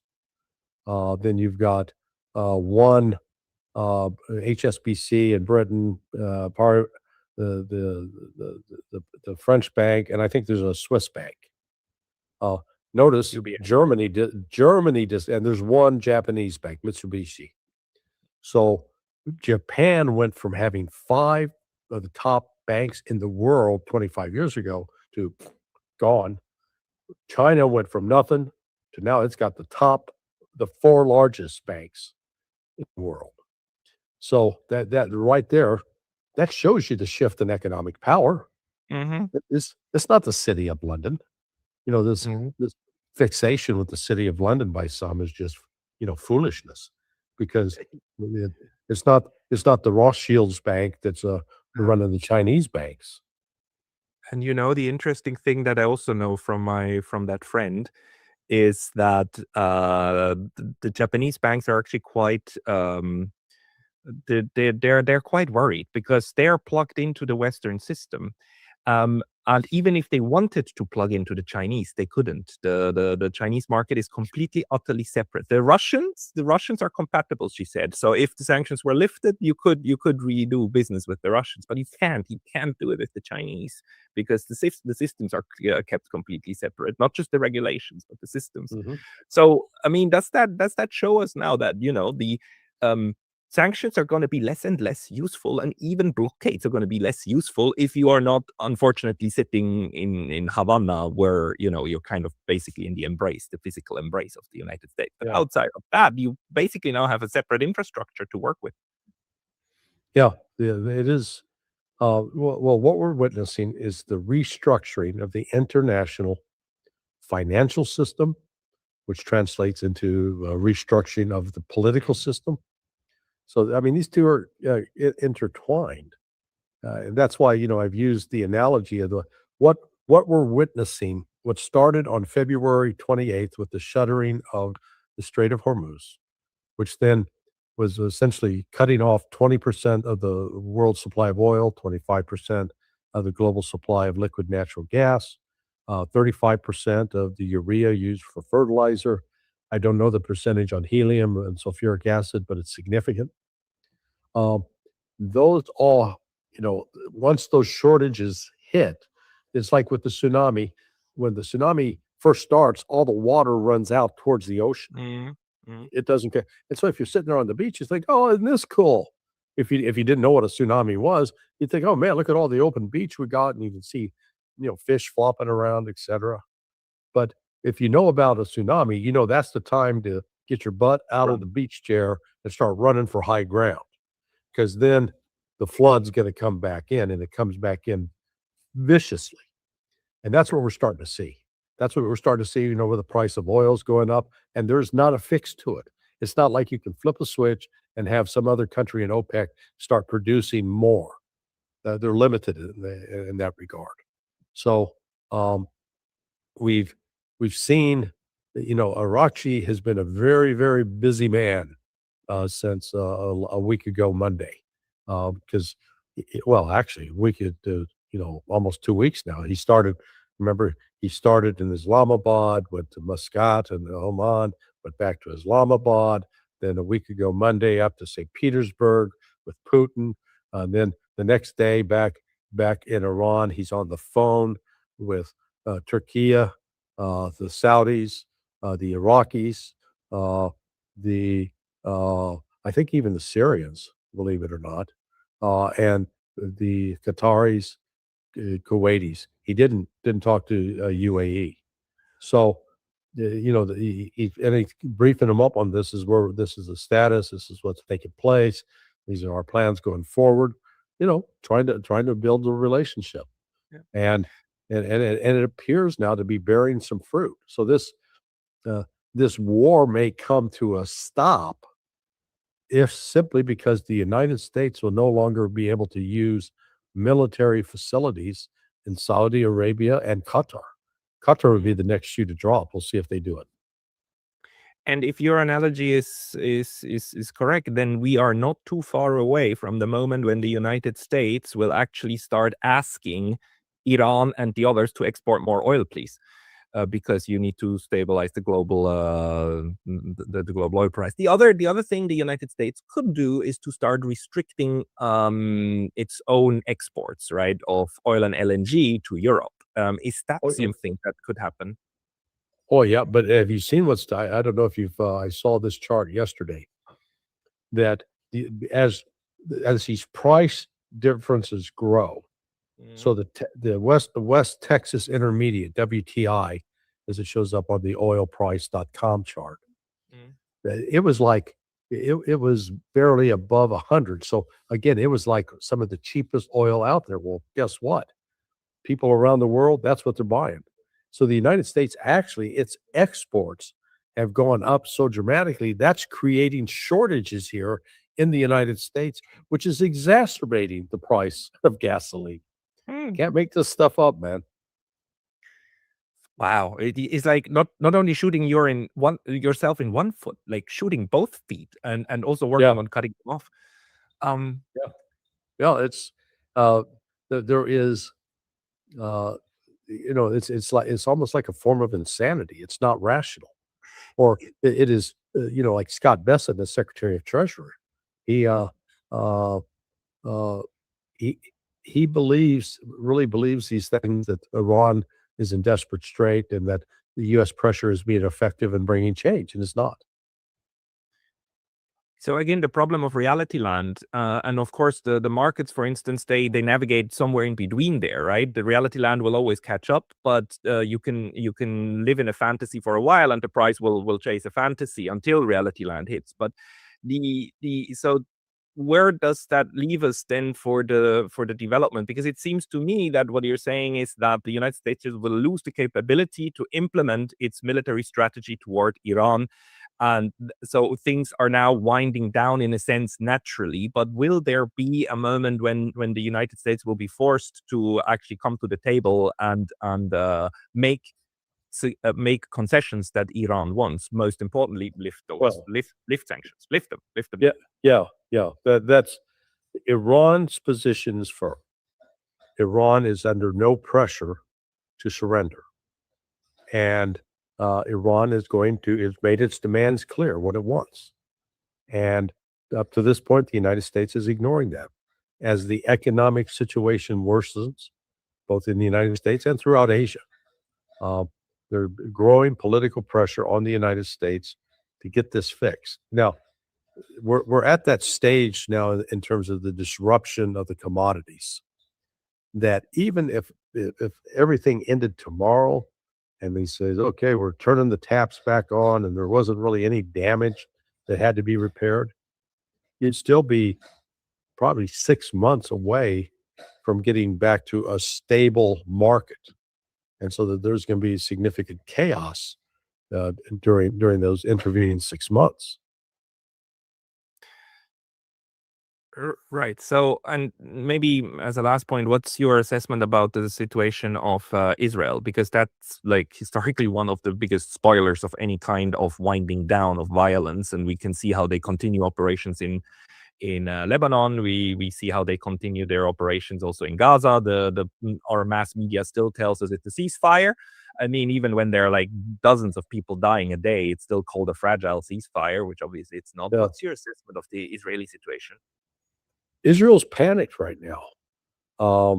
There are reports that Trump's decisions, both regarding Project Freedom and then the negotiations that are with using the Pakistanis as intermediaries with Iran, that they have not pre-coordinated that with Israel.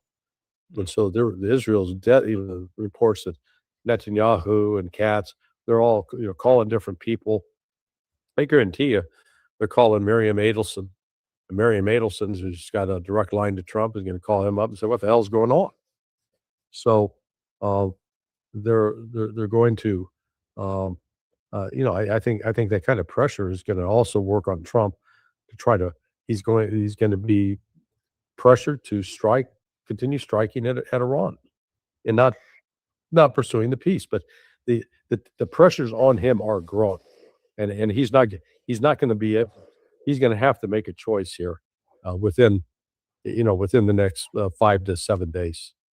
But could they? I mean, some of the information I got last week is that the U.S. is down, like the missile inventory of Patriots and Fabs and so on is down 50-60%. It's like, is the capacity to strike conventionally with conventional weapons at Iran still given right now? Is there still enough material in the region that could be fired?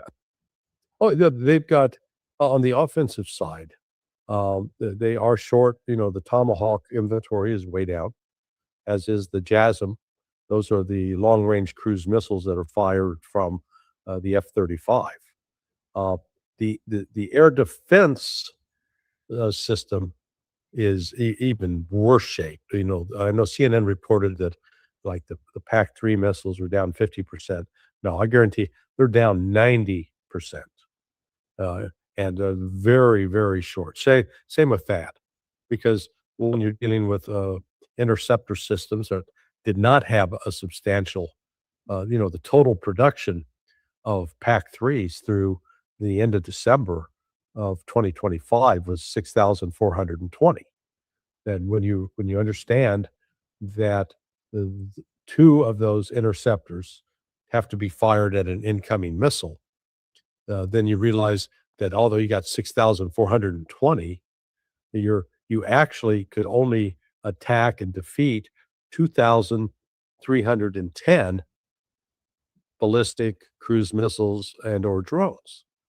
Well, when you look at how many right now, we gave 1,000 of those PAC-3s to Ukraine, and Russia has fired over 12,000, 14,000 missiles in the last 4 years. So clearly there are not enough Patriot missiles to put a dent in the Russia, assuming that they worked worth a damn, which they don't. They're not effective against the ballistic missiles. They're effective. Can be pretty effective against some subsonic systems, but particularly those that are supersonic, forget about it. Right. So that doesn't leave a lot of options open, and Israel must be in quite dire straits. But maybe last point: do you think Iran will continue connecting its negotiation strategy also with Lebanon and Gaza, or will this be something that they probably are willing to compromise on? No, I don't think they'll compromise on that. Not at all. Particularly with the fact that the Israelis murdered not only the Ayatollah, but murdered those 168 girls. Right. The girls of Medan, that lives on in the memory of the Iranian people, and that's one that they're not going to forget it. Here, Americans should try to appreciate this. We're now 25. This will be the 25th anniversary of the attacks on 9/11, right? September of this year.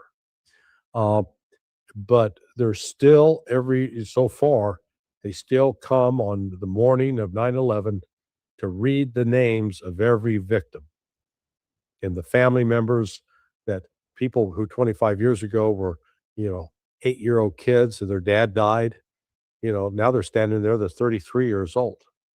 So it's a little bit like, like, if you will, a modified March of the Immortals. The Russians in remembering those who died in the Great Patriotic War on May 9th, they marched through the streets holding the pictures of their grandfathers, their great-grandfathers, their great-grandmothers, their uncles, great-uncles, those who fought and died in that terrible war. And so it's that kind of memory that's playing out in Iran. This left an indelible mark that they're not going to forgive or forget. Right. No, okay, that's that does make a lot of sense. And since Iran is winning the war, its version of what this war was about is the one that's going to be prevalent, especially in the non-West. Larry, that was very, very comprehensive. Thank you so much. People who want to read you and see more of you, they should go, of course, to your wonderful homepage, sonar21.com, right? Yes, that's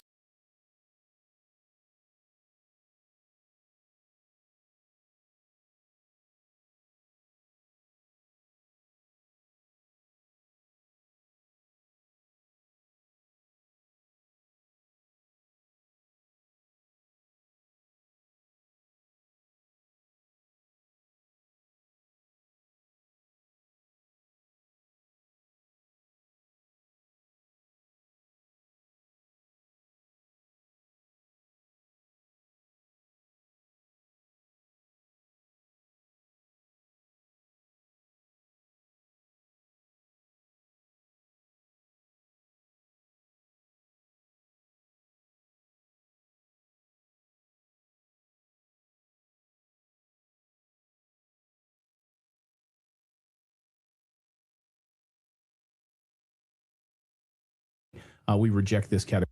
And shaping our educational system. I'm not surprised. Well, I hope really, so. Making me feel that great. This is a tragic situation. It really is. So what is your assessment of this latest back and forth? The Iranians saying, sorry, this is completely unrealistic. The president of the United States saying, we're calling off Project Freedom in order for the Iranians to save face. I mean, that's literally what they're basically saying. Where are we on this escalation ladder right now? Where we are is we are stuck in the trap, and where we are with the negotiations is what I've been warning about now for days on Substack, on X, and so forth. The fundamental set of issues has not really changed. That is, since almost 70 days now, when the bombs first fell, our military has been tactically terrific. I taught for the U.S. Air Force. I'm not surprised we would be tactically terrific.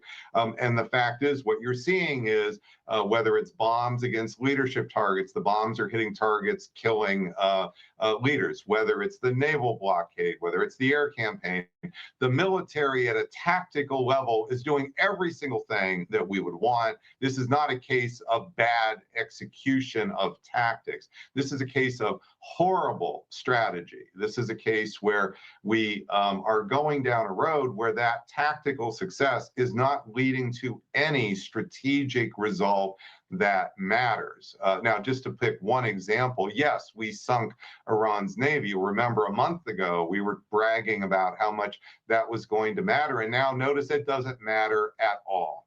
And the reason it doesn't matter at all is because Iran's growing is built on two factors. One is geography, and the other is really cheap technology called drones and mines. You put those two factors together, and you have Iran emerging as the fourth center of world power, because those two factors are more than sufficient to tighten the grip of Hormuz. And now what you're seeing is it's more than sufficient for Iran's power to grow even during the naval blockade. So what happened with Operation Freedom wasn't just that this failed and it got canceled right away. It's that when Iran struck a target near the UAE's key pipeline, they had a pipeline that was bypassing Hormuz with nearly 2 million barrels of oil a day that was actually getting out. Once Iran did that, that sent a clear message to everybody in the Gulf that Iran has more than enough technology and geographic power in order to hurt them even more than they've been hurt already. So this is why you see the Gulf states themselves saying we're not playing, we're not getting involved with this, because all it's doing is hurting them. It's not protecting their security. Another way to put it is we are losing more power day by day, including this week. And that is really just such a tragic situation, but it's not changing because President Trump is he doesn't have that military option to just reach to that's going to break the back of Iran, and suddenly we're going to get this lap of good benefits, and it's all going to have been worthwhile. I'm really sorry to say this trajectory can go on for months. And I know nobody wants to hear that, but sometimes you just got to hear the bad news, which is this is unfortunately going to go on for months. You might see not just $5 gas, $6 gas here in Chicago. We're already at $5.20 where I fill up. I'm expecting this to hit $6 by the end of May. Jeez. You know, some military experts have said that they expect the war, the actual combat portion, to heat back up, which would only make this worse because the United States doesn't have an easy win from so far away. We mentioned earlier that Saudi Arabia now is saying no landing on our airspace. That was a key ally that we have alienated. So, I would like to ask you about what would happen if there is a renewal of hot battle. And I just want to push you a tiny bit because the tactically terrific part, obviously not the school of girls. Can we just pull that out? Yeah. Oh, no, Okay. absolutely. I'm sorry. I should have definitely. And in fact, that's going to come back to haunt us with, oh my God. Thank you very much for giving me that chance to qualify what I meant. Okay. So, no, I think that as Americans, we should not forget it. It shouldn't be. I don't even mean when we're doing the best we can, we're making mistakes. And those mistakes are bad, are enough to kill Americans down the road. So this isn't just an oops here. That will be haunting us as there are, I hope not, but future attacks against Americans. So let me say two things about the point about stepping up. Why is it that we would step up? There is an assumption, and this is one of the big things when I teach for the U.S. Air Force, when I teach at the University of Chicago, and this is an assumption by smart people. This is not a dumb person's assumption. This is an assumption by generals. This is not an assumption just by civilians, which is punishment. If we're not a nice guy and we put our morals aside, once we hurt the enemy enough, we kill enough civilians, we make them unemployed, what we're going to do is they will bring them to their knees here. And that is what you are seeing with the blockade. The idea is we're going to crush their economy, and that's going to bring them to their knees. Or now, if we go after the electric power, that's going to hurt them more quickly, cause the punishment to happen more rapidly. And here's the bottom line, which is hard in just a short period of time to get across to your audience, but punishment almost never works. And it can be extreme. In World War II, I'll just pick the most damaging punishment campaign with conventional weapons that ever happened, was when the United States turned loose our B-29s on Japanese cities before we dropped the atomic bombs. Starting in March 1945 until the end of July, we picked out 58 cities in Japan, and we bombed them one after one after one, and we killed 700,000 Japanese civilians. This did not budge Japan 1 inch. And there's many cases of this. And so the problem here is this basic assumption that people think, and it's a basic assumption, I know, because I've been teaching smart people for 30 years. They need to see the evidence up close and personal. That's what's in my books. That's what's in the lectures I give to the military. That's what I'm showing them. I'm taking them through this in detail. And quite honestly, they change their mind. Once they see enough cases, they realize, oh, it's not just about we're not nice. It really does stiffen the back of the enemy, because what it does is it makes them want to fight back and kill us even more. And that's why that's not going to work. Now, why do we go to that? We go to that because people like President Trump, he's a real estate guy. He has no real experience in military history. He's never really sat down and had even a 20-minute version of how punishment has really failed in history to do this. And so this is, we are run by civilians. We have civilian control. We'd never want to give that up. But this is how you end up going down these roads here. And unfortunately, if we do launch that bombing campaign, what you can expect is the lashing back here. They're going to come at us eye for an eye, or maybe two eyes for an eye, and they're going to hit the Gulf infrastructure really hard. And that may play out over weeks. And when that happens, then we're not talking about $6 gas anymore in Chicago. We're going to be talking about $8 or $9 gas. This is really going to have that big of a consequence, because when you have the infrastructure of anything damaged, it's like in your house. You can have a little tiny leak roof, but have you ever had the water running in your basement where there's holes in your basement? Now you're talking not about a $3,000 leak roof repair. You're talking about a $30,000, $40,000, $50,000 basement repair. That's the difference here when we start taking down the infrastructure of the oil and the gas and the fertilizer, not just simply threatening ships. And that's where we're headed.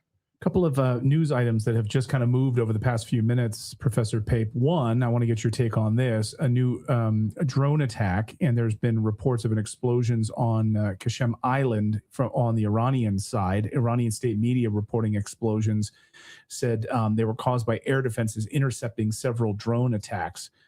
So where is that coming from? The United States, Israel, and then we also just got word from senior Iranian officials just a short time ago, even before we came on the air, that says they're not going to consider ending this war under two conditions. First, all compensation for all damages, and the second, the United States must withdraw from the Gulf. So to your point, we're sort of trapped. I was just on Times of London radio a few hours ago saying you were going to start to see the Iranians will likely pull out. They want the withdrawal of all forces here, which I haven't heard much about.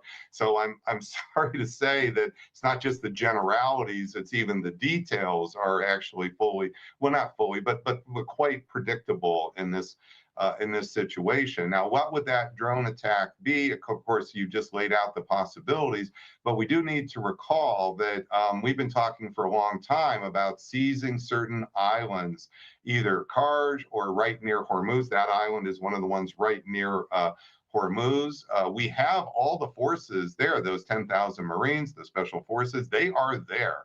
They're on a hair trigger, and President Trump has been warning here in his post now for actually several days that he's going to move right away. So I can't say for sure this is the beginning of an actual effort to take one of those islands, but I would hardly be surprised that that would be where this White House would go. And it is the escalation trap. It's what Iran has just done is humiliated yet again President Trump, who's been bending over backwards begging for any deal whatsoever. And they're not giving them what you just showed is they're not even giving a hint of a fig leaf here, because what they want to do is they want to wreck his presidency. The goal here is, I believe, by Iran becoming more and more revealed by their behavior. They don't want to talk to us face to face because that would give us too much prestige. They're in the driver's seat at every step. And the only way you're going to knock them off the driver's seat is with force. But even then, I'm telling you, that's probably not going to work. But that doesn't mean we're not going to try it. And we're trying it for the reasons I just said. Unfortunately, we're, and I hate to be so blunt because I'm not trying to be political here, but I mean, the bottom line is I teach people coming in all the time who are real estate agents and they're pilots and so forth.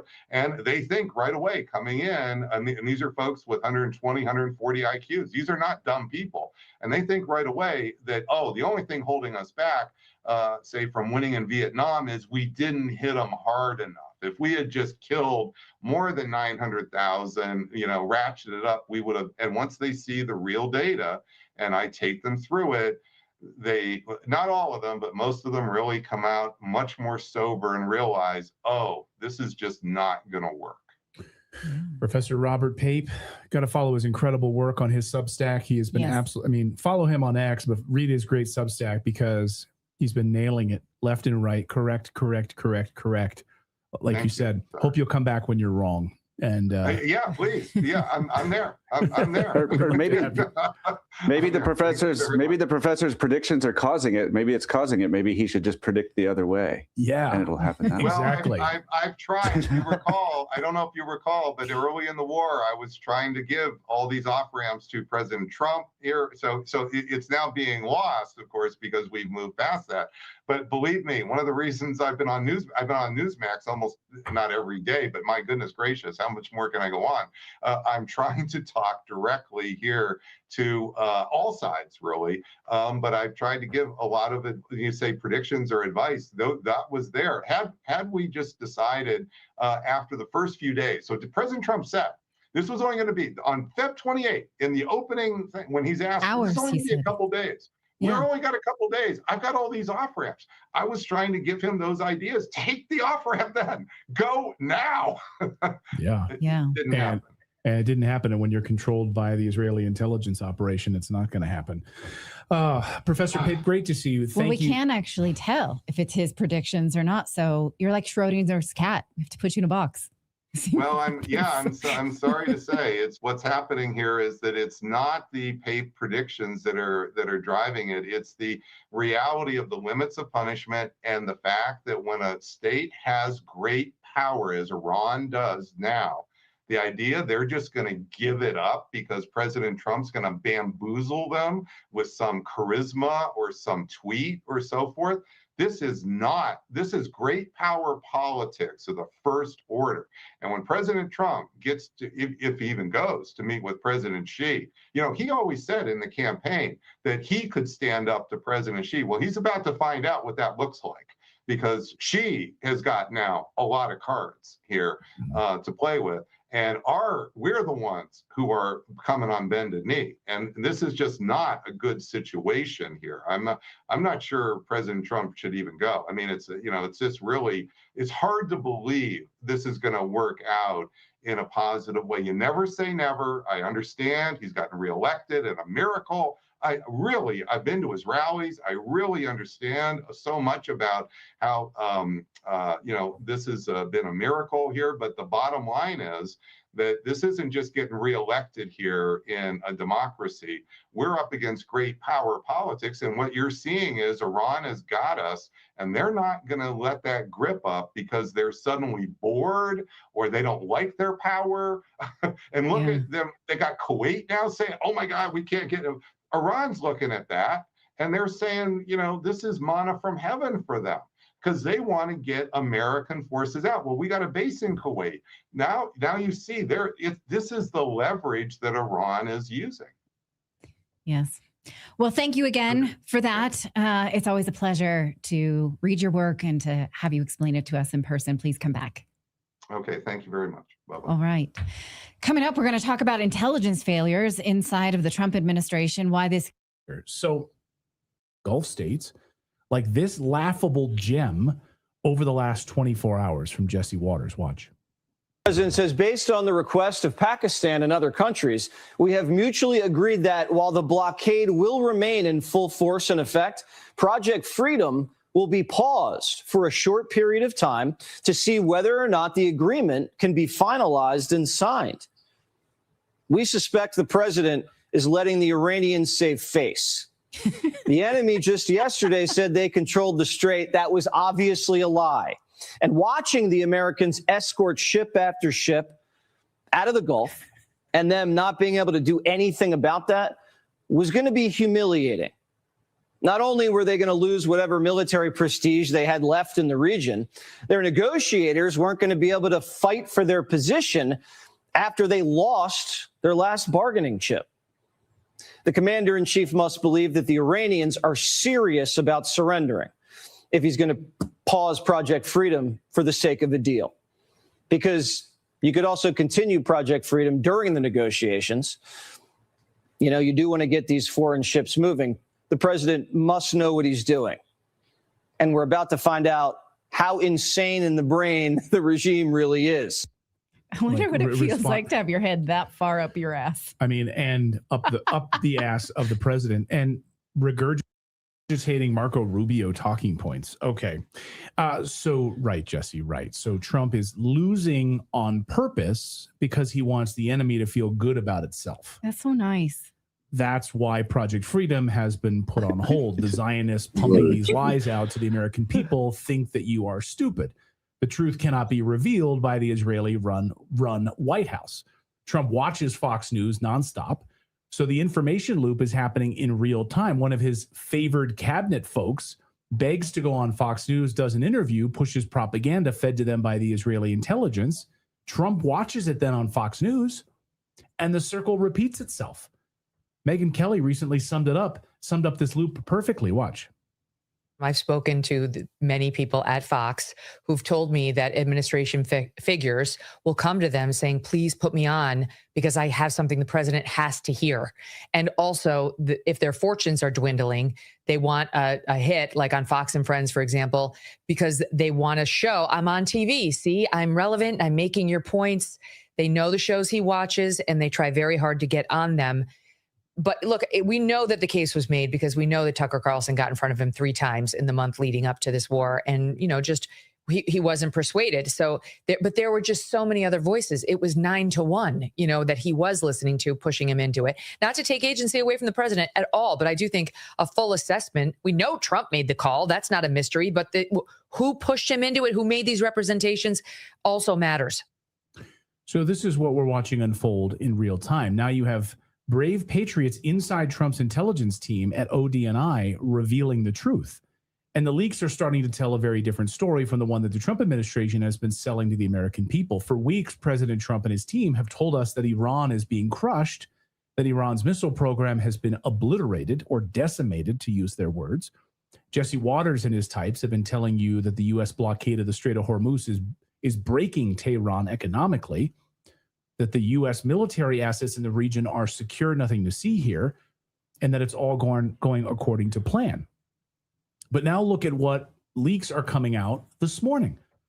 The Washington Post is now reporting that a confidential CIA assessment delivered to the administration policymakers says Iran can survive Trump's naval blockade of the Strait of Hormuz for at least 3 to 4 months before facing more severe economic hardship. That directly undercuts what the White House narrative is, that Iran is on the verge of collapse, or that they've already collapsed. So the Israeli intelligence team running the White House messaging is lying to you, and they're lying to President Trump, selling him falsehoods about Iran's ability to control the Strait of Hormuz. Here's the Daily Mail.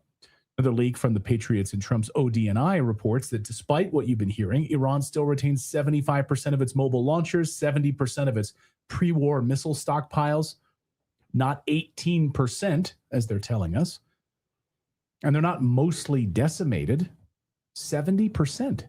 And according to these folks, inside Trump's intel team, they've even reopened much of the underground tunnels and missile production. So we have to ask ourselves, why is that information only reaching the American people through leaks?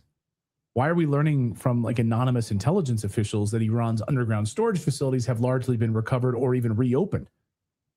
Why are we learning that Iran has repaired some damaged missiles, even assembled new ones?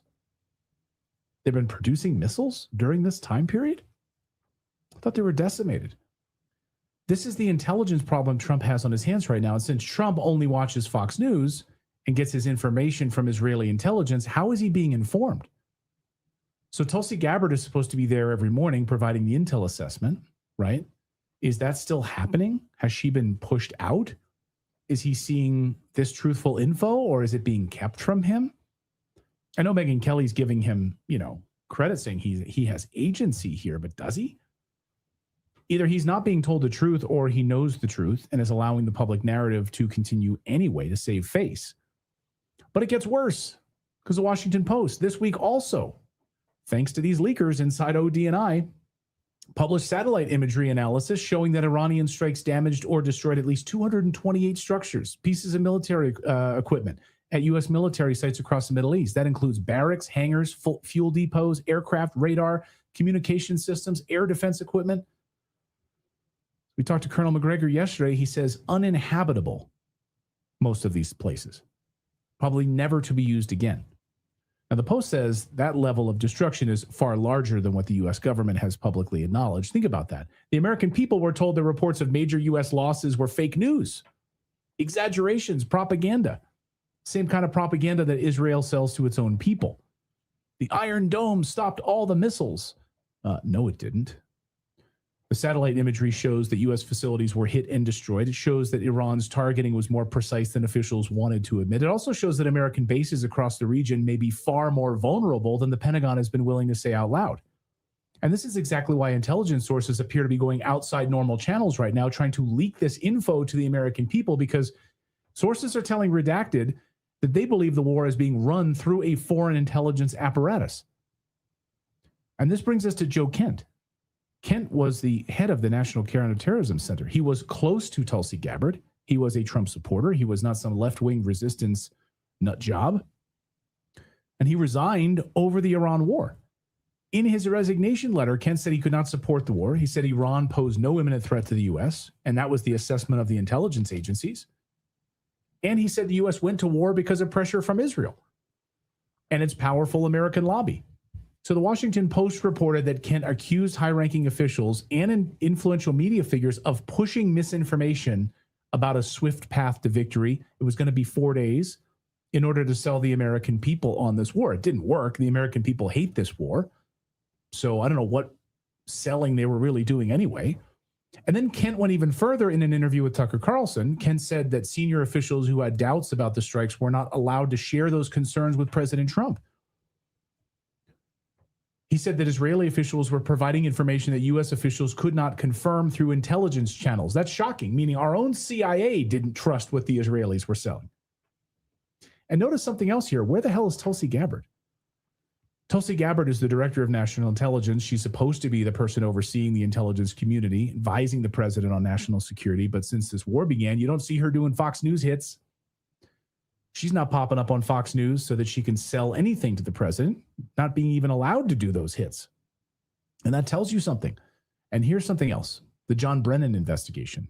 We were told for months that accountability was coming, an indictment was coming.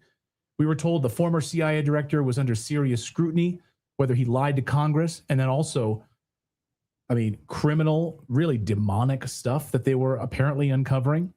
And then suddenly the lead prosecutor was no longer on the case. Subpoenas withdrawn, replaced with voluntary interview requests. CBS News, Barry Weiss's CBS News, reported the lead prosecutor. We were planning our anniversary trip. Someone tried to open a loan in my name in a state I've never even been to. Appears as a contributor on MSNBC. So all good, nothing to see here. And former UN weapons inspector Scott Ritter saying the quiet part out loud in a recent interview with Glenn Deason. He said that U.S. policy towards Iran is not being written by the CIA, not by the DIA, but by the policy circles aligned with Israel. So former UN weapons inspector Scott Ritter joins us now to dissect all of this. Scott, great to see you. Welcome back to the show. Thanks for having me. So when you hear these leaks coming out of the Washington Post and other media right now from sources at ODNI and others trying to get this information out to the American people, what does that tell you about the people that are surrounding Trump right now who are providing him with intelligence assessments of the Iran war? Well, Washington, D.C. is always leaked. I had my first experience of that was in the late 1980s with the Intermediate Nuclear Forces Treaty.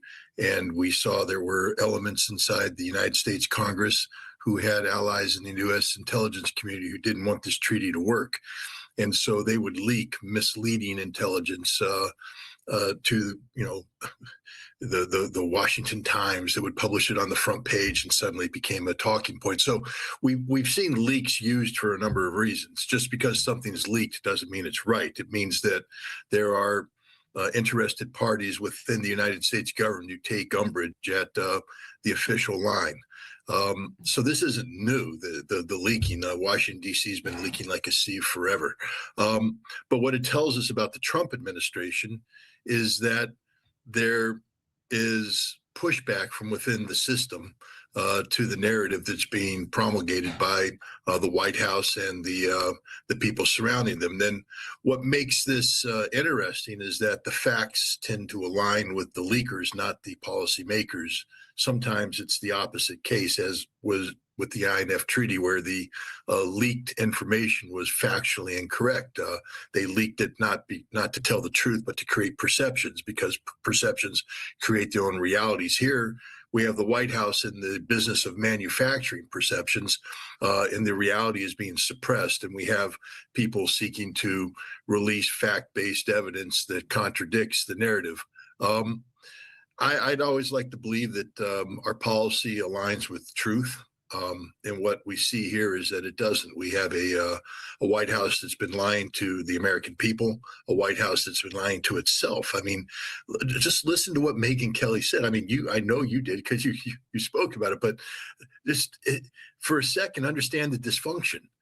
You're somebody who was brought into your position to advise the president. You were picked for that purpose. But because this president operates in such a tight circle of sycophants who exist only to appease his narcissism, you can't get access to the person you're supposed to advise. So you have to go to a non-governmental entity, a mainstream media outlet, Fox News, right. In order to send a message. I mean, this is dysfunction at its worst. This is dangerous dysfunction. This is the kind of stuff that should prompt immediate congressional investigations. But instead, and it also should prompt the outrage of the American people. We went to war. And I know the president is playing stupid, games. It was a skirmish. This was a war. This is one of the most serious strategic air campaigns launched since Operation Desert Storm. This is a big deal.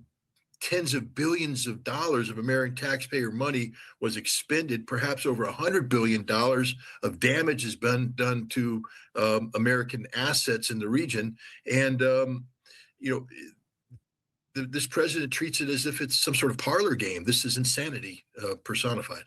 When you hear the assessments from these leakers inside the administration who are trying to get this information out about like the U.S. military bases destroyed, Iran's ability to withstand months of Hormuz closure pressure, their stockpiles of missiles, etc. Do those leaks sound accurate to you based on your assessments? Well, first of all, I'm always a little bit reticent to talk about battle damage assessment because I'm an American. And although I'm not in favor of this war, the last thing I want to do is give somebody who's firing missiles at American service members an indication of how successful those strikes are. So I'm always a little hesitant to talk about battle damage assessment, but I'll take the Washington Post at its word. I will also say this about the assessments coming out from the U.S. intelligence community about surviving percentages of missiles, et cetera. I think that these are inaccurate numbers. I think that they underplay actually the survival rate of the Iranian missiles. Wow. Because they're derived from reporting that includes battle damage assessments from the people launching the strikes. The president just straight up lying. So when he says 18%, it's just a manufactured number. We know that, but the U.S. intelligence community always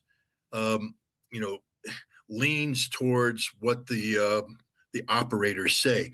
And I just go back, I can speak on personal experience here during the Gulf War.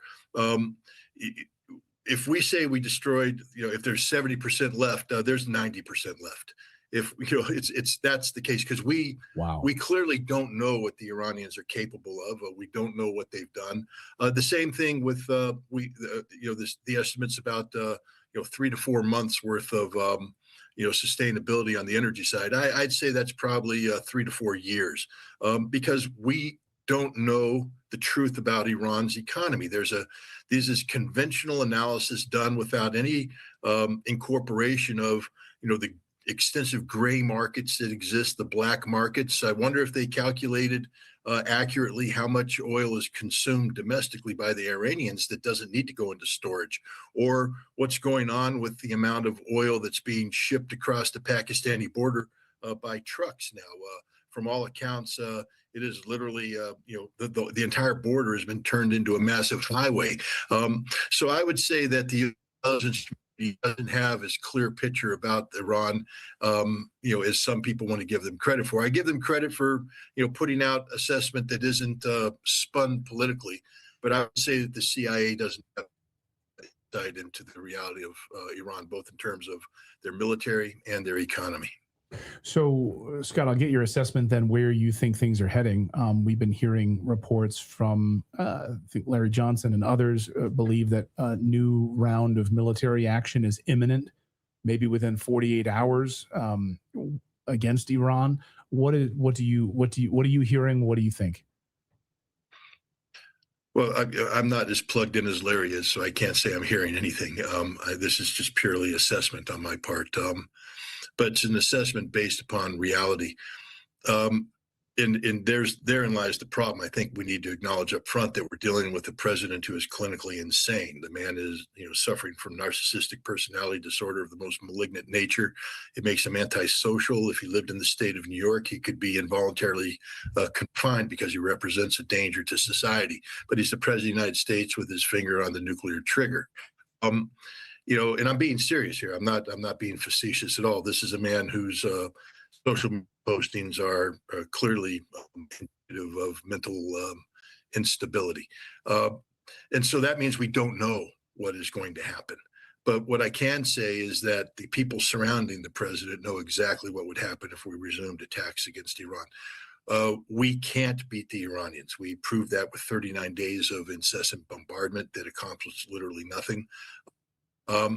And we now know that the Iranians retain capacity to strike back. The military knows that it can't accomplish any mission given to it to, eradicate in short order Iran's ability to launch ballistic missiles. We had 39 days to do that. We didn't do that. The Iranians only got stronger. Now the Iranians are locked and loaded. We know that they can accurately strike targets that they aim at. And the Iranians have made it clear that if there's renewed action against them that targets their energy infrastructure, that they will eradicate the energy infrastructure of the Gulf Arab states. That means that Kuwait will no longer produce energy, Qatar will no longer produce energy, Bahrain will no longer produce energy, and the United Arab Emirates will no longer produce energy, and Saudi Arabia will no longer produce energy. That's it for the global economy. Game, set, match, shut it down, it's all over.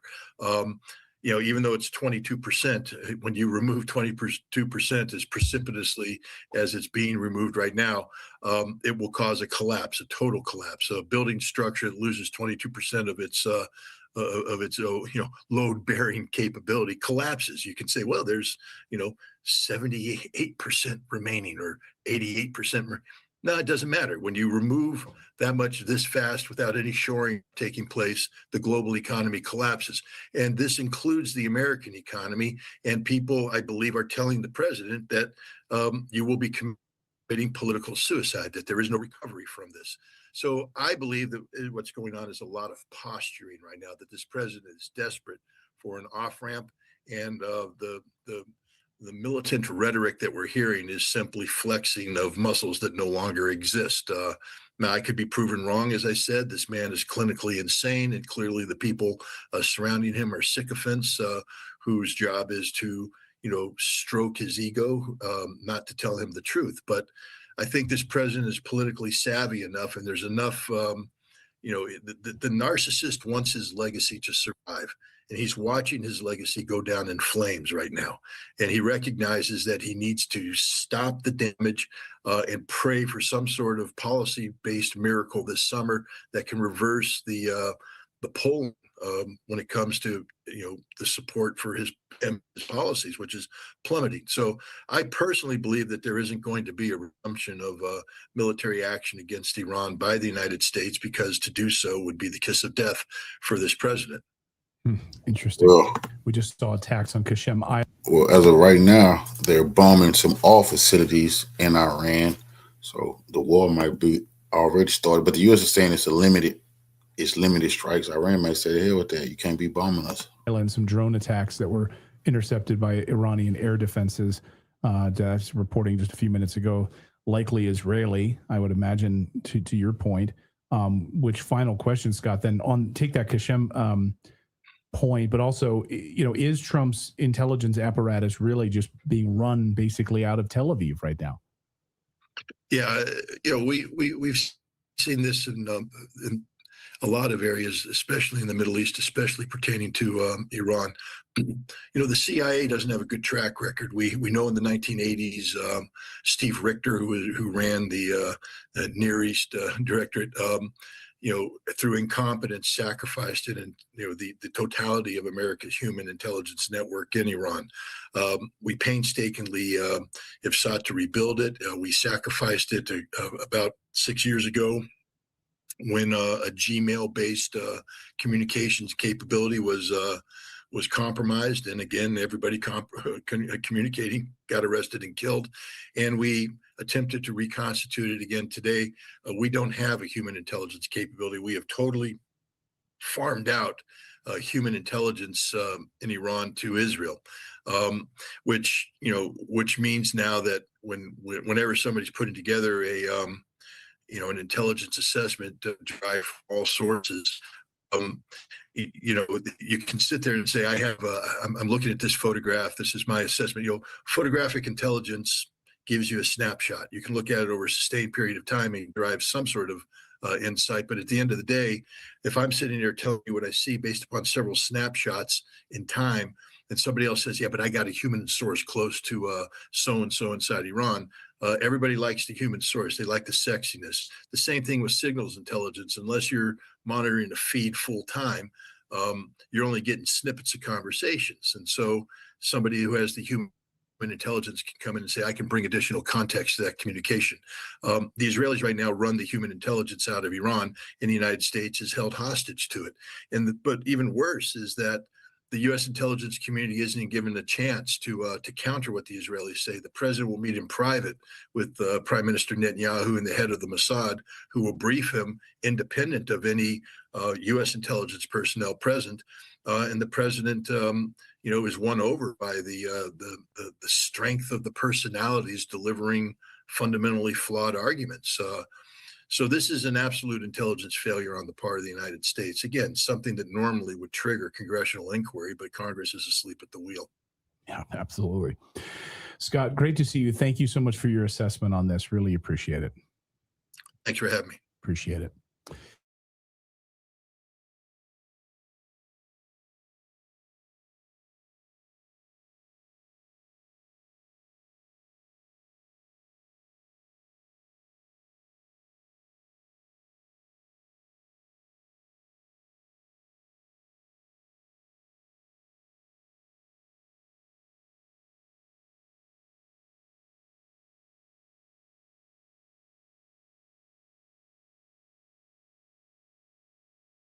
Hi, Danny.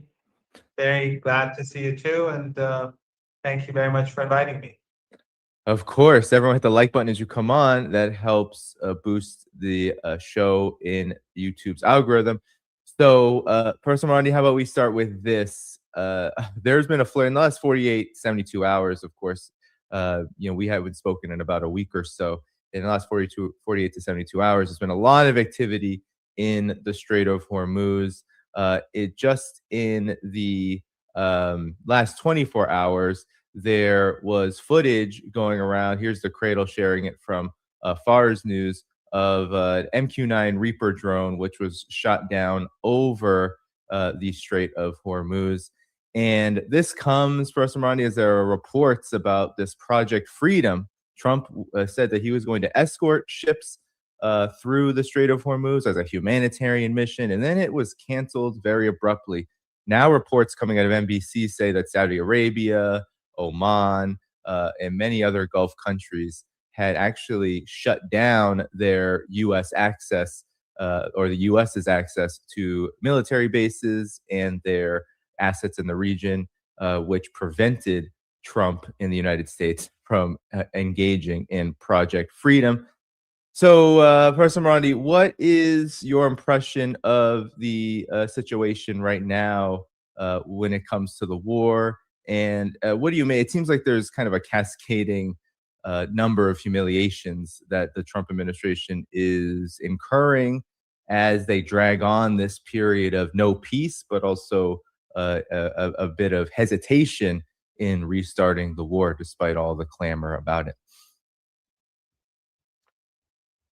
Yes, I mean, if we just go back during the last year, during the 12-day war, Trump demanded unconditional surrender after a couple of days, I suppose. I don't remember exactly when he said that. And that war didn't end well. And it was clear that when it came to a one-on-one confrontation with the Israeli regime, even though the United States was involved, they were refueling Israeli regime jets, and Jordan was helping the radar systems in the Persian Gulf. All of them were assisting the Americans and the Israeli regime. And Turkey's airspace and the US bases in Turkey were assisting with the war against Iran. Yet, despite all that, the Iranians won the war, even though it was a blitzkrieg attack. So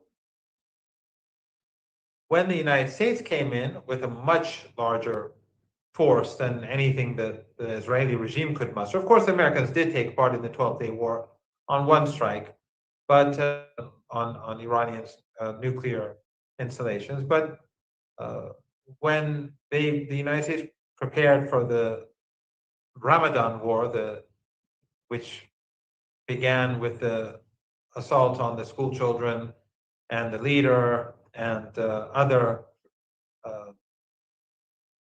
political and military figures.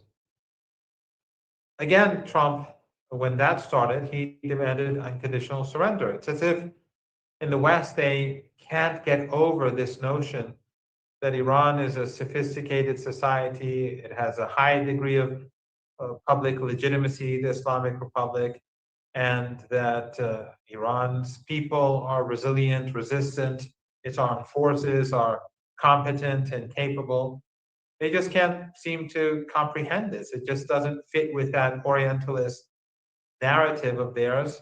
And of course, Trump has had successes across the world in bullying countries over tariffs and a host of other issues, except for China. But he's bullied India, he's bullied the Europeans, he's bullied the Latin Americans, and so on. So in the 39 days of fighting, we went from unconditional surrender to ultimately on 10-point plan as the framework for negotiations. That was a humiliating defeat, and Trump was attacked for it, left and right in the United States. He was ridiculed, and then his spokeswoman, she said, "No, we threw it in the bin," but he accepted this. That's the only reason why Iran halted the fighting. Otherwise, Iran was more than prepared to continue. But it was a symbolic defeat for the United States, for Trump in particular. And whenever I say the United States, I mean the Trump regime and the elites. Otherwise, the American people are against war. They're against this war, and they're victims like everyone else. But so then we had the ceasefire negotiations. And during this period, especially with the siege that the United States imposed, again, they were claiming that they'll starve the Iranian people. They're gloating, thinking that they'll starve the Iranian people. That hasn't worked. It shows their inhumanity that they tried to starve ordinary people, but it failed. And what happened instead was that the entire world, its suffering became worse thanks to Trump.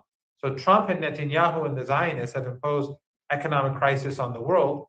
And then after the ceasefire, they made it worse and worse by violating the ceasefire and then imposing a siege on the Strait of Hormuz. And it obviously wasn't going well. Otherwise, we wouldn't have had this operation or Project Freedom. If all they had to do was just sit back and wait for Iran to collapse if things were going well. So obviously they weren't going well. This also failed, and it was clear from the beginning that it would fail. I think it was a sign of desperation. And so, regardless of what the reasons were behind it, whether the Saudis did prevent Trump from using their airspace, or whether that was not the case, it wouldn't have made a difference. They would not. They would have failed, as they were failing when they started, because their hope was that the Iranians would be intimidated into not responding, and that was not the case. And we saw, regardless of who struck the Emirates, some say the Iranians did it, some say the Saudis did it, some say the Americans did it. But regardless of that, a number of ships were hit, and nothing came out of this. So another defeat for Trump. And as I was telling you before the show, the belief is that this has been the belief for a couple of weeks now, that an attack could be imminent. And they are on full alert in Iran. It could be tonight, it could be tomorrow, it could be over the weekend. No one knows. It may not happen. The belief is that it shouldn't happen, because we're approaching the meeting between President Xi of China and Trump, the President of the United States. And but then again, we're talking about Trump, and he's not sane. I was telling you before the show that you have to put yourself into the head of an insane person if you want to try to analyze Trump. And for you and I and your entire audience, except for maybe one or two who may be listening on behalf of the Trump regime, I don't think we have any insane people among us. I'm pretty sure we don't. So it's failure after failure. And if the United States attacks again, they will fail. They will only make the world economic crisis worse, and probably make a global depression inevitable. Right now, we are definitely heading for a major recession. And if this continues for much longer, it will be a depression. But if we get into a war, even if it's a short-term war, I think the depression would be pretty. I think we can say with confidence that there will be a depression, and even if it's a short war, it could lead to a major depression, depending on if the United States starts targeting and Netanyahu starts targeting Iran's vital infrastructure. Then Iran will strike the Israeli regime's vital infrastructure and the vital infrastructure of bases and regimes across the Persian Gulf who are part of this. Remember, without these 5 Arab regimes and Jordan, the United States can't engage in war against Iran. It's just not possible. Logistically speaking, it's not possible. So we are where we are. It's failure after failure for Trump.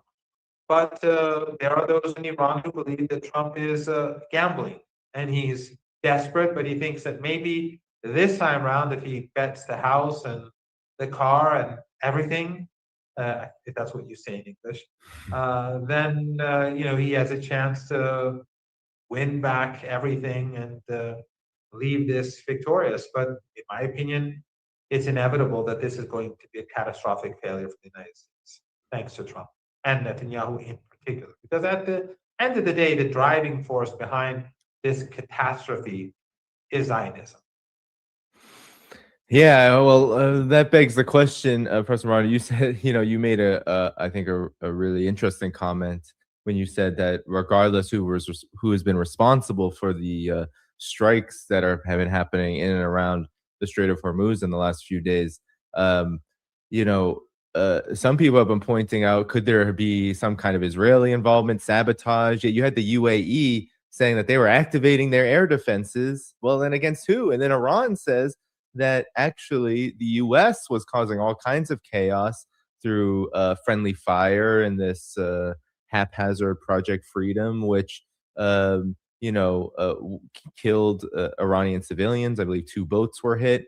But overall, Iran is pointing the finger right back at, for every single strike, it seems like, that happened in the last 48 to 72 hours on the United States, including the Korean vessel, the South Korean vessel, which was hit in the Strait of Hormuz. They're saying that they had no part in that either. So all in all, it seems like the results are the same, that this is not making the situation better. And Trump had to go out with his tail between his legs and stop this, regardless of the reasons. But now it seems like the Gulf countries are either being thrown under the bus or they are smartening up maybe to the fact that if this escalates, if Project Freedom would have escalated into a full shooting war, well, we know who would be paying the price for that. It would not necessarily be Israel. It would be the Gulf states in particular. But what's your thoughts on this? You're right. I mean, there are no casualties among the Iranian military. No Iranian military boats or ships or speedboats were attacked. And so it just shows how incompetent the military of the United States is. And they've been they hit civilian boats. The people who were on those boats, they're civilians. They've been named. The survivors were interviewed, and the boat and the damage was seen. It's evident for all. But that's just how the Trump regime works. When they bomb schools, they don't take responsibility. In that case, I think it was intentional. And here it may have been intentional too. I mean, they may have struck these civilian targets intentionally. Who knows what goes on in the minds of these Epstein class employees? But the important thing is that every day that goes by, we're heading closer towards a global catastrophe. And right now, the world is like a patient who has a fever. And all we see is the fever, but we don't see what's going on inside. So all we see now are high prices, high oil prices, energy prices, food prices, but we don't see that all those products that were coming from the Persian Gulf, petrochemicals and fertilizers and different forms of energy and refined goods, all of those are used in all sorts of different factories and production lines and businesses. And each one of these that's cut off is going to cause disruption. And so you're going to have disruption across the world in the coming days and weeks, grow and grow, because now finally the shortages, the real shortages are beginning to emerge. So each day that goes by without Trump trying to find a reasonable solution, a peaceful solution, is only going to make things a lot worse. But the United States does not have the will to do so. The Zionist lobby does not seem interested in allowing for the ceasefire agreement to be implemented. The Zionists and Netanyahu are hell-bent on keeping the flames, keeping up the flames, and to continue the slaughter in Lebanon, to continue pushing for confrontation in the Persian Gulf region. And so, this escalation, it doesn't seem as if there's anyone in the White House who has the ability to discontinue the escalation. Well, in the beginning of the program, I showed the what seemed to be the refueling engine of the MQ-9 Reaper drone shot down, and there's just been many reports now, Professor Brandi, that is showing what you're saying, that things are getting worse, and it's not necessarily getting worse for the Iranian side. Not only are there reports seemingly every time any kind of U.S. aircraft, military aircraft gets close to Iran, it is targeted. But there's also the fact that Iran has been rebuilding the bridges, the homes that were partially or fully destroyed during the war. There's also the announcement of the Persian Gulf Authority, Persian Strait Authority, that Iran has announced, which by itself sent oil prices rising again because it showed that Iran is not capitulating. Maybe you can go into some detail about these things. Like, what about Iran's trajectory right now is making it so hard for the United States and, of course, its Israeli, backers to make a concerted decision about what it's going to do. It feels very much like they're kind of trapped, damned if you do, damned if you don't kind of situation. Yes, I think what, for example, Axios did yesterday was clearly an attempt to manage the markets and to manipulate the markets, and it worked with some success, at least on paper oil, as they say. But on the spot market, it's a very different situation altogether. So I'm sure that lots of money was made yesterday, thanks to the fake Axios report on this one-page agreement between Iran and the United States, which was fabricated. There was no such thing at all. It was a fabrication from beginning to end. And I would imagine because here the belief is that Axios is controlled by Witkoff for psychological warfare and for market manipulation. So the belief here is that some people must have made a lot of money yesterday with the Axios report, and Axios does that regularly. And no one should take Axios seriously. It is just a tool for psychological warfare, but more importantly now, increasingly just for market manipulation. These people have become so greedy, and they've been making so much money by manipulating the market that they just seem to have forgotten the original reason why Axios was being used as a tool. So they can bring down the prices on paper, but that's not going to change the reality, because every day that goes by, the deficit in oil is going to increase. The deficit in LNG and natural gas and in all the pharmaceutical products, helium, and the fertilizers, all these things are just going to increase. And of course, these Arab regimes in the Persian Gulf, they're not making any money, so they're probably going to have to withdraw cash from their assets, from the West, from the stock market, the bond market, and they're obviously not contributing anymore to the bond market and the stock market. So there's so many ways in which, as we move forward, things are getting worse. And we discussed earlier that the supply line chains across the world are being affected, and economists say that we're going to be seeing this more clearly during this month, the month of May. So it's not good. It's all bad. Every day that goes by, it just gets worse for Trump. It gets worse for Netanyahu. The world sees who's behind all this misery. It is Netanyahu. It is Zionism. 2.5 years of genocide, and now this.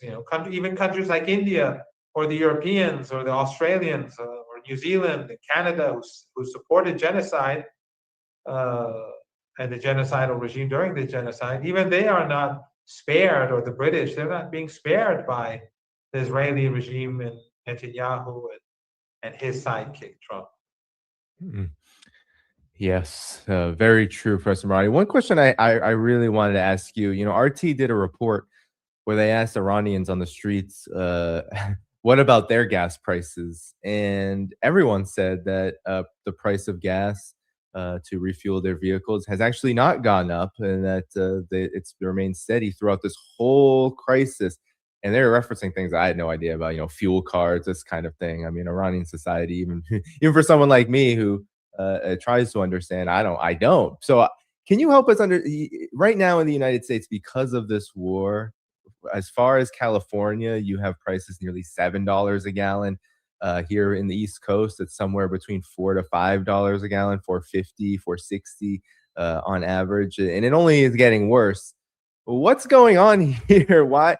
It seems like what the U.S. has done and what Israel has done is, as you said, it has attempted to starve and destroy the world economy to achieve objectives they truly can't achieve. So maybe you can help us understand this contrast. And is it true? Is it true that Iran is able to keep things very steady for the people there, while the rest of the world is kind of at the whims of the U.S., at least much of the rest of the world, maybe not the whole world.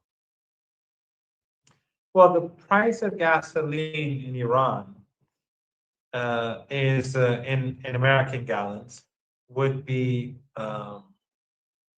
10 cents. 4 to 10 cents a gallon. That's ridiculous. Yeah, I hope none of your viewers have collapsed or they fainted. Right? Everyone's gonna move.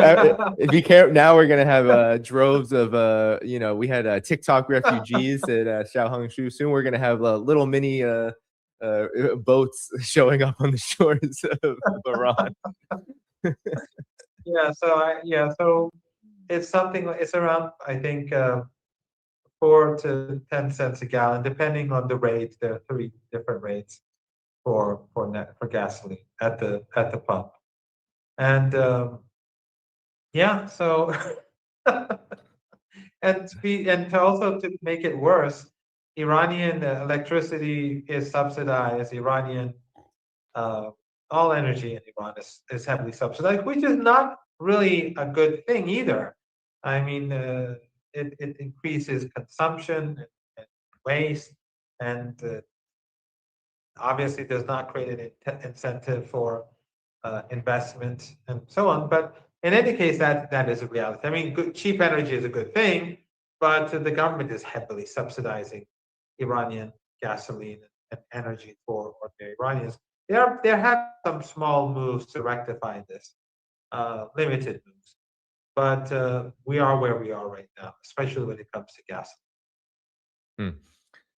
Yeah, and there's no shortage. At least for now, we have no shortage. Wow. Yeah. Well, I think this kind of proves we didn't need a U.S. I don't know if you saw. There's a U.S. intelligence report, Professor Morandi, that just came out, and that was the Washington Post reporter on saying that Iran has the ability to outlast Trump's blockade for months. They say, and they threw in another little bone there, saying Iran's missile and drone arsenal is still very formidable. But I think just what you said there, it seems like there's a big commitment to ensure that any blockade will be thwarted, even at home. But there's also this reality that U.S. intelligence is sounding the alarm that doesn't matter how long the United States go months trying to use its navy to chase around tankers, outside of the Persian Gulf. I don't know, but what's your reaction to this? It seems like there's some linkages between what you're saying in this report. Well, it's also about water. Remember when Netanyahu used to say that we don't have any water? Well, we still do. I mean, we haven't run out of water either. So, so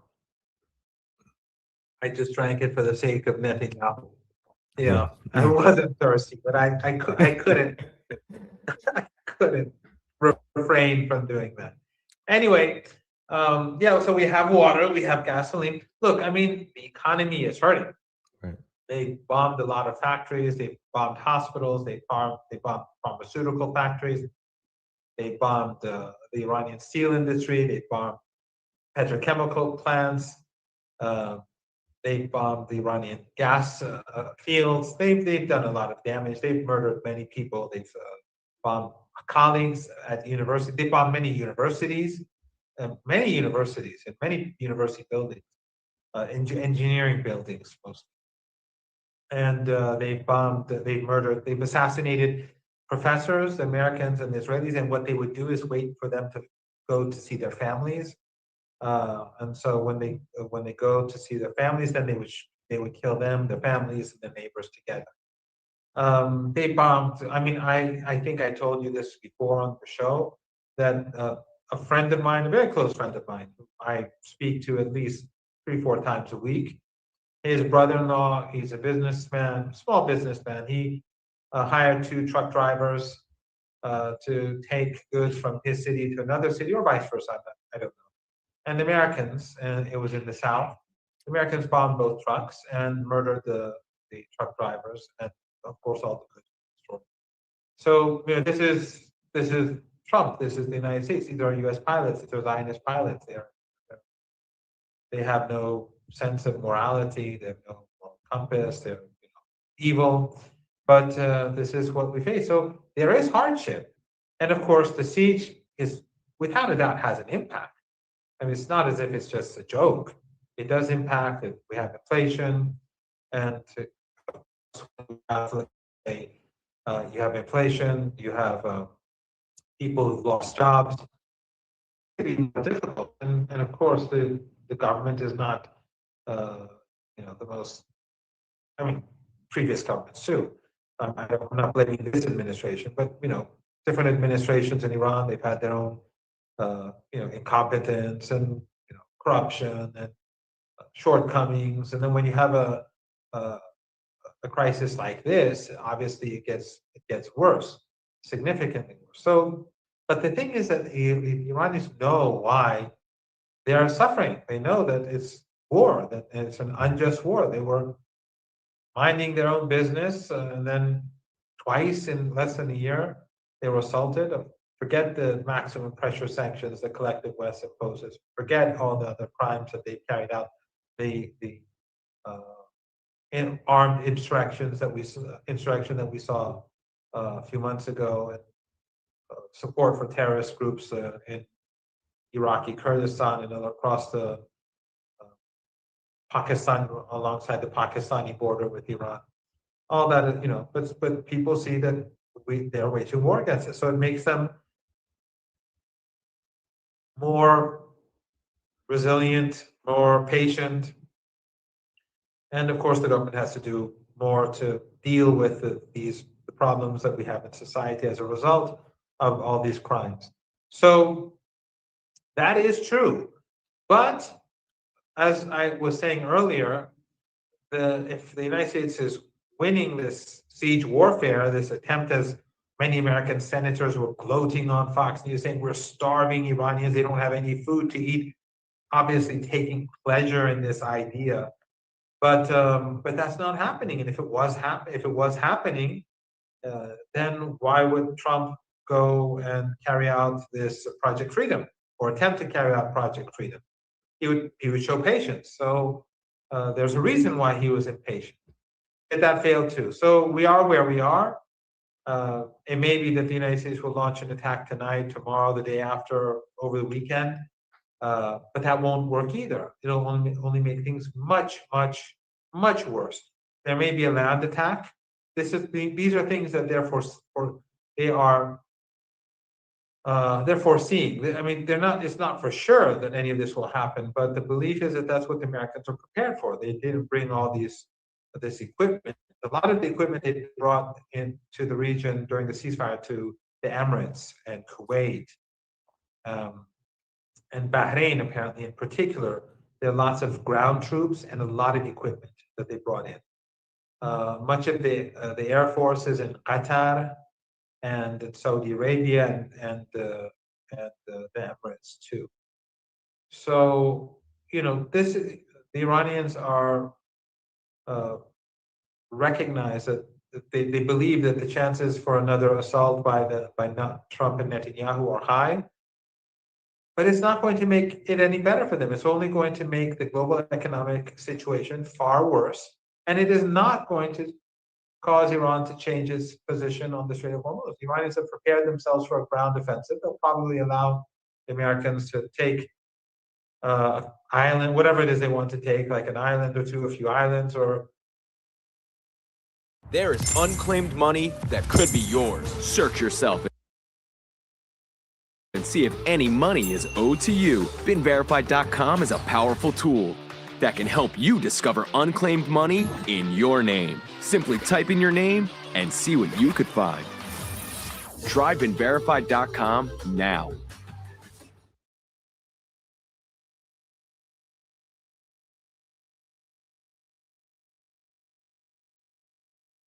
the main area in the mainland, and then they'll start bombing them. And as you know, we discussed this before, summer is approaching. The month of May is a transition month. It is for just like we have the Russians have general winter, we have general summer. And the Arabian Peninsula is going to be extremely hot. And if there's war and the Americans do indeed carry out their threats to destroy Iran's critical infrastructure, then Iran will do the same to the Israeli regime and the US proxies in the Persian Gulf region, which would mean that those countries will become empty of its population because it will just not be possible for people to live there anymore. That's the same would be true with American troops. So, again, it goes back to what you and what I was saying before the show. You would think that the United States under Trump would say that, okay, enough is enough, let's go for a solution. But you and I and your audience, we don't have the ability to go into the head of an insane psychopath, or at least, not completely sane, but definitely a psychopath. The mind of a not completely sane person, but who is a psychopath. We don't have that ability, thank God, and hopefully none of us will ever have that capability. So it's impossible to predict what will happen in the days ahead. You again, as I said earlier, you think that because of the heat, and you think that because of the visit to China, that the United States would not take this course of action. But the Iranians are fully prepared. They believe that Trump is not a person who is sane and rational, and he doesn't care about his country. Netanyahu doesn't care about the United States. Zionists don't care about the United States. So everything is possible. Yeah, well, you might have seen, Professor Rondi, Trump's latest comments. I'll just read them, that there will be no deal with Iran except unconditional surrender. And then after that, the selection of a great and acceptable leader, apostrophe S. We and many of our wonderful and very brave allies and partners will work tirelessly to bring Iran back from the brink of destruction, making it economically better, bigger, and stronger than before. Iran will have a great future. Make Iran great again. I mean, this almost is beyond parody at this point. We even had Jesse Waters on Fox News. I don't know if you saw this. When Project Freedom was called off, he said that this is an attempt by the Trump administration to give Iran the ability to save face. And then Politico said that there were Gulf sources telling them that actually Trump is trying to save face with these measures to, keep the war at this very low level and to keep the blockade going while also, not restarting strikes. There's a lot of contradictions here, but I think all of them point to a bit of confusion on the part of the U.S. Administration on what to do from here. Because as you said, strikes could happen. I'm sure there are many in the side of the Pentagon that want This tweet is from like minutes ago, I suppose. Yeah, this was minutes ago. Yeah, would indicate that he wants to carry out attacks, probably, and murder Iranian leaders. And this is the law of the jungle that the West has created for the world. Murder Iranian leaders, slaughter Iranians, probably kill a few more hundred kids. And Western media will pretend that, because Western media is as morally bankrupt as the regime itself. We look at what's happening in Lebanon. Every day they're carrying out slaughter, but Western media is looking away. And it's not like in Gaza where Western media pretended that we have no one there. It's full. Beirut is full of Western journalists and journalists linked to Western media. But it's no different than the coverage in Gaza that we had for 2.5 years. No difference at all. They will try to look away, or they will try to justify the atrocities.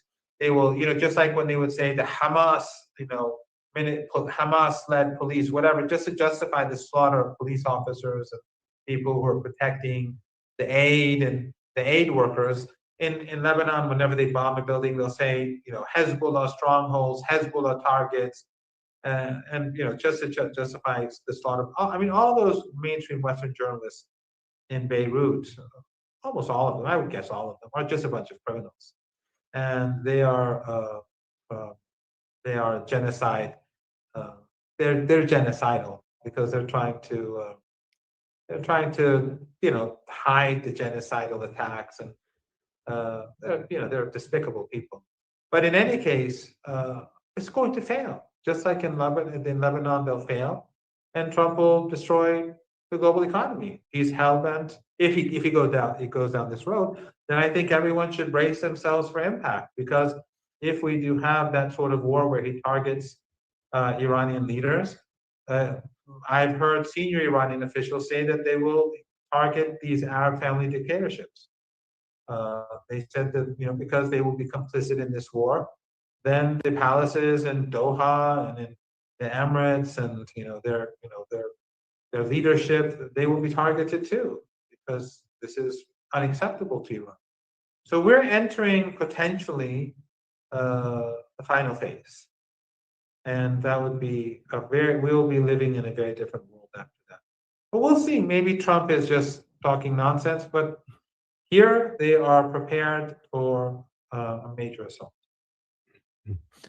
And speaking of Israel, they are, as the United States is kind of playing footsie with renewing war on Iran, Israel is committing these horrific atrocities, targeting rescue workers, just like they did in Gaza, desecrating even Christians. Have you heard outrage coming, out from London or Paris or Brussels? Any sanctions for all the atrocities? No. Nothing, because they are, they're a bunch of criminals. They're a bunch of genocidal monsters bound to the Epstein class, just like they're journalists, just like their media. This is a class of people who rule over the entire West. And journalists, the diplomats, they're all tools of this powerful oligarchy, this powerful Epstein class, the Zionist oligarchy. And so that explains everything. There's no other way to look at it when you see families being wiped out every day in Lebanon. Entire families being wiped out every day in different parts of the country. And no one in the West, even the Guardian or none of them really, they don't care. Some may give some, little limited coverage, and others will ignore it completely. But that's just, they're tools. It's just how it is. Yeah, and these are the same people who continue to debate and reject Iran's notion that Lebanon should be included in any agreement that is made to end the war, or even the ceasefire. The ceasefire itself, Iran said that Lebanon and all fronts should be included. And the media, the Western mainstream media, they balk at it. They will be included. Right. They will be included. And these Western journalists and diplomats, through their silence, they're only enabling the United States to push them over the cliff. Them and their families and their communities and their countries and the entire world over the cliff.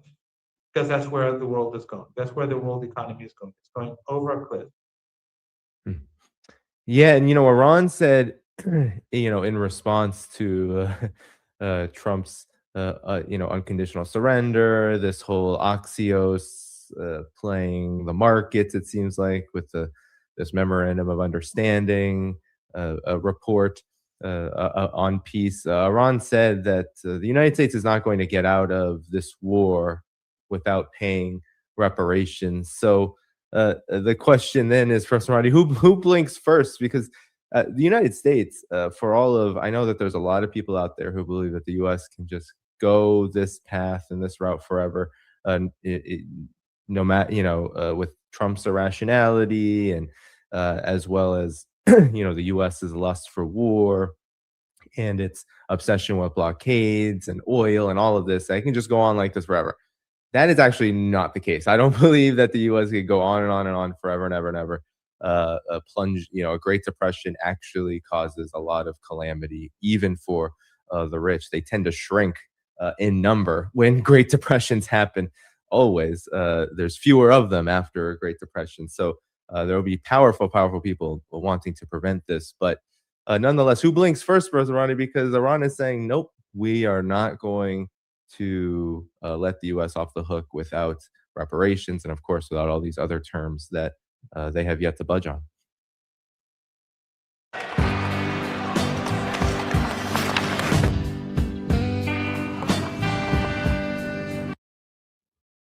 Well, first of all, you're right. The very wealthy, their numbers will decrease. But even those who remain very wealthy and powerful, will life be easier for them, or will they feel less safe? Will people who are outraged by the fact that their lives have been destroyed by these elites, by the Epstein class, will that lead to these people feeling more safe or less safe? The remainder of those wealthy elites. So that's something that they should be contemplating. But I think we all know the answer. The Iranians have already shown extraordinary resilience, just like in Lebanon, just like in Gaza, just like in Yemen, like in Iraq. So that resilience is the war of, also, discussed this before, Iran's culture, its heritage, its civilization, its religious heritage. It makes it an extraordinarily unique in its resilience and resistance, and we've seen that. It defeated a superpower, and along with all its proxies, and the collective West, which backed it up. A single country with a couple of regional allies with the same ideology and the same worldview that ethno-supremacism is immoral, and the Palestinian people should not be exterminated. That's the sin of the axis of resistance. It's quite simple, and no one will join it in this region. All the other countries are selling oil to the Israeli regime, transporting oil, buying gas, doing trade and business. In this case of the UAE, they're full allies of the Israeli regime, but that is the sin. But in any case, I think it's clear that the Iranians will be resilient. They'll resist, no matter what harm comes their way. If there's war, there will be more harm. There will be more deaths. There will be more children massacred by the Epstein coalition. But the world economy will collapse, and the world will blame Trump and Netanyahu and the Zionists for it. The world sees who brought this upon. People across the world, people in the West, people in the United States, people across Europe see that Trump and Netanyahu have brought this calamity upon them. We know that from Joe Kent, his resignation letter, who's behind this war. It's the Zionists, it's the Zionist lobby, it's the Israeli regime. So, there's no hiding that. And after 2.5 years of genocide, and then you add this to that, I don't think this is good for the Israeli regime either. Professor Marandi, Abbas Araghchi, just one thing, Danny. I've met a number of Indian journalists in the last few days separately. They came separately to Iran. One in a group, and one group of Indian journalists came as a group, and another journalist came separately. And I had interviews with each of them separately. And what I've been told by journalists is that the mood in India has changed. So initially, there was a lot of support, of course, by Modi for this genocide, and many Indians, for whatever reasons, they were siding with Israel. Many Indians were opposed to genocide, and not at all just Muslims. Many of my Indian friends from day one have been saying that, but the numbers are changing, and in India, the mood has changed. That's what the consensus is from the people who I've spoken to. So when the Israelis have lost India, then what's left? Yeah. Well, I wanted to ask you what you believe. Abbas Araghchi was in Beijing, and he met with Wang Yi, and he said that China now sees that the Iran after the war is different than before the war, and alluding to Iran having transformed and ostensibly being in a better position after the war than before the war. I'm curious on what you believe he's talking about in particular, and if you could outline maybe the thinking here, because All we hear in the United States and in the West is Iran has been obliterated, its navy, its air force, its military, its society's in tatters, its economy is collapsing, all, the whole 9 yards. So what is Abbas Araghchi then talking about when he says this? Well, Araghchi, the Iranian foreign minister, before that he went and saw President Putin a few days ago, and President Putin spoke about, that he was obviously impressed by the resilience of the Iranian people in the face of this. And the Chinese officials who've been speaking with the foreign minister and his delegation, they've been saying the same thing.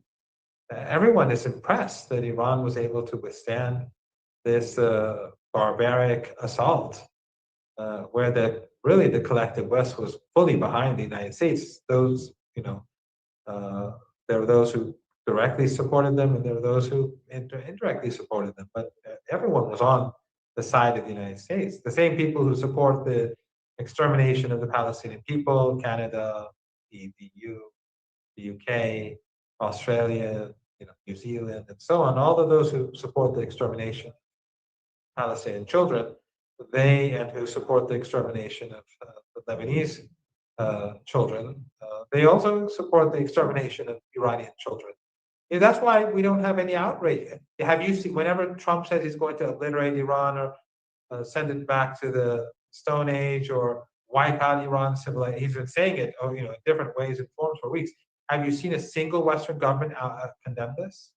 Have you seen a single major, powerful Western journalist who has hundreds of thousands or tens of thousands or millions of followers tweet about this, how he or she is outraged? Have you seen Western, like The Guardian or the New York Times, say that this mass murder, he wants to commit a Holocaust, an unequaled Holocaust in human history? No. Because they're utterly bankrupt. They're morally bankrupt. So they, the day before yesterday, I was on Piers Morgan's show once again, and he was saying that he brought so and so fool on his show. I don't remember the name, and said he said that Iran has been utterly defeated, and it's only for political reasons that the United States has not taken the Strait of Hormuz. And Morgan was saying that he believed it. And I said, well, then just take it over. Just move in. And then I said that, why don't you just take it over? And then you can make us refugees like the Palestinians and take our land. And said Trump may want to do that. And, that's, even though he'll never be able to do that, but that's just that's what happened to Palestine. And actually there was a conversation before I was on air between these people on Palestine, and one of them, this old man who pretends to be like some knowledgeable person, like a really disgusting person, was saying how Israel is the only democracy. I mean, these genocidal maniacs stolen the land of the people of Palestine, sent them into concentration camps, and then wiped them out. They've been doing this genocidal. I mean, it's October the 7th is not the beginning of the story. It's one of the later chapters of this whole episode of history. But that's the Western political elite. So now they can say all they want that Iran has been defeated in the West, but outside of the West, and I think about many ordinary people in the West, they recognize that this was a major defeat for Trump and for the empire.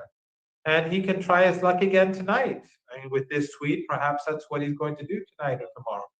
But it's not going to improve his position. Again, it'll be a gamble, but he'll lose the House. Yeah, Professor Ronnie, in the last 10 minutes or so that we have here, can you talk about the gamble, speaking of gambles, that the UAE in particular is making here? Because even in the reports about Project Freedom and the Gulf states like Kuwait and Saudi Arabia rejecting use of their assets, of the U.S. assets in their country to keep Project Freedom going.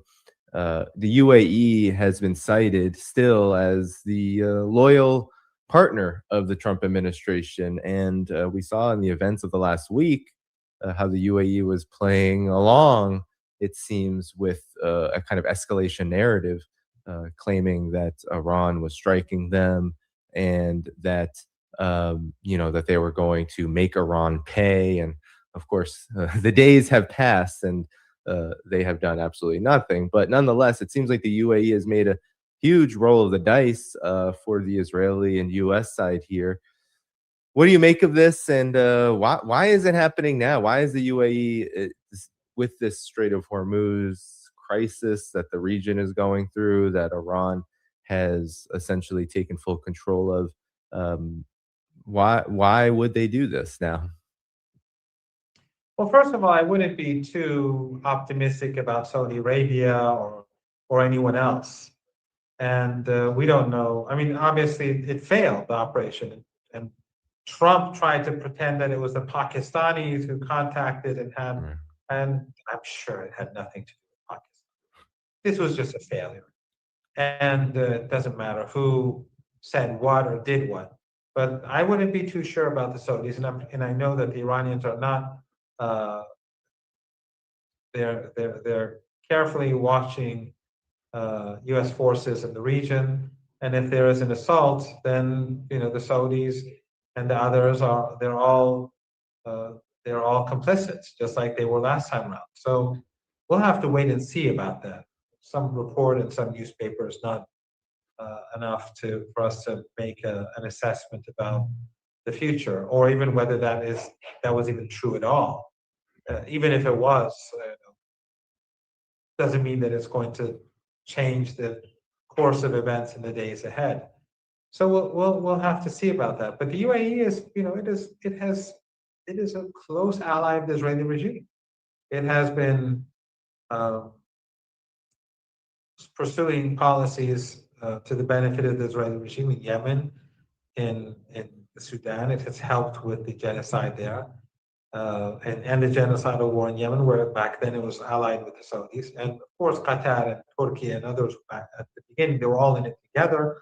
But then when there was a fallout between them and there was a siege on Qatar, then Turkey and Qatar sort of distanced themselves from the genocide in Yemen. But in the Horn of Africa, throughout, and Somalia, the UAE has been a close ally of the Israeli regime. I think Mohammed bin Zayed is, just like Saddam Hussein, when these people are surrounded by yes men and people who won't tell them the truth, and they have enormous wealth, and whatever they want happens, they become delusional. And Saddam Hussein, it was because of his own, stupidity and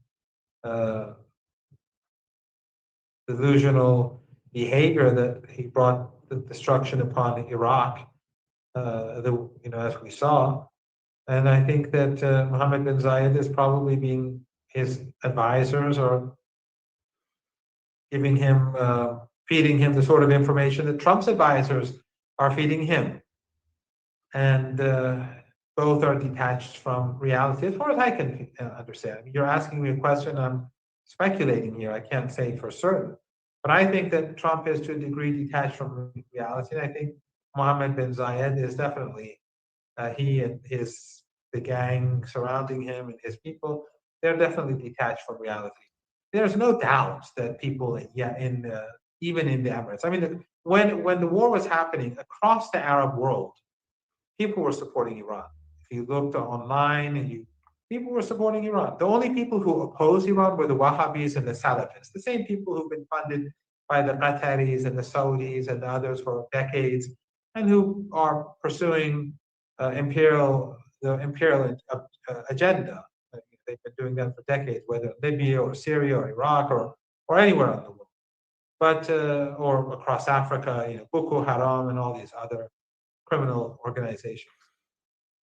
So except for them, people were supporting Iran and the axis of resistance. Why? Because they know these Arab regimes in the Persian Gulf are not doing anything for Arab people and for the region. They're agents and proxies of states. And the Emirates is the worst of the worst.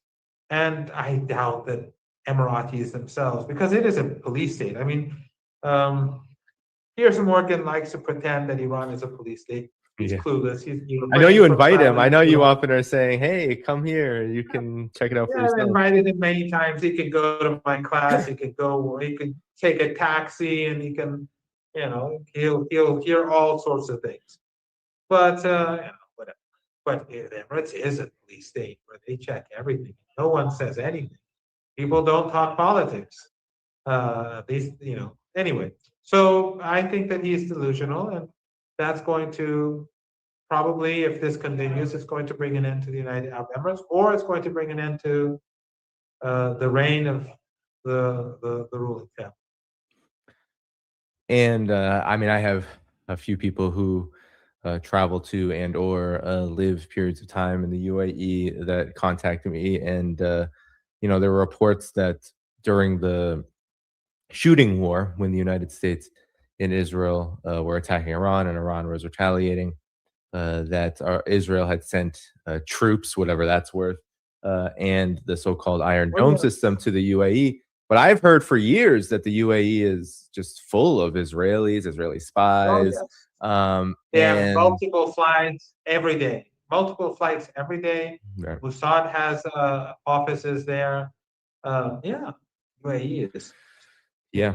And I mean, look at the track record. A lot of people were surprised. Oh, UAE left OPEC. Wow, the UAE is really diving headfirst with It Israel also and the United left the States. Arab Organization for oil producing. I mean, they won't even sit with the other U.S. proxies in the Persian Gulf. No, yeah. And, so it's a really, what the UAE did to Yemen. You mentioned support for the Wahhabis and all these, jihadist proxies. Well, that's what they all do. Yeah. The UAE But is that's involved in that too. Yeah, so they're all, Sudan, Libya, Somalia. Yep. Yeah. So, and now it seems like the rubber is really meeting the road, Professor Morandi, when it comes to their future, because continuing to go down this path when the U.S. is on a kind of a suicide mission for them, the United States can at any time, if it had a need to, could, just like they did at Afghanistan, pack up and get the hell out. But the Gulf, people who live in the Gulf states, they can't really do. I mean, they may be forced to do that, but nonetheless, that region is. They bribed Trump so much, and Trump milked, as he would say himself, he milked them so much. He did, yes. And Trump Netanyahu brought about their destruction. Yeah. Professor Morandi, any final words before I conclude here?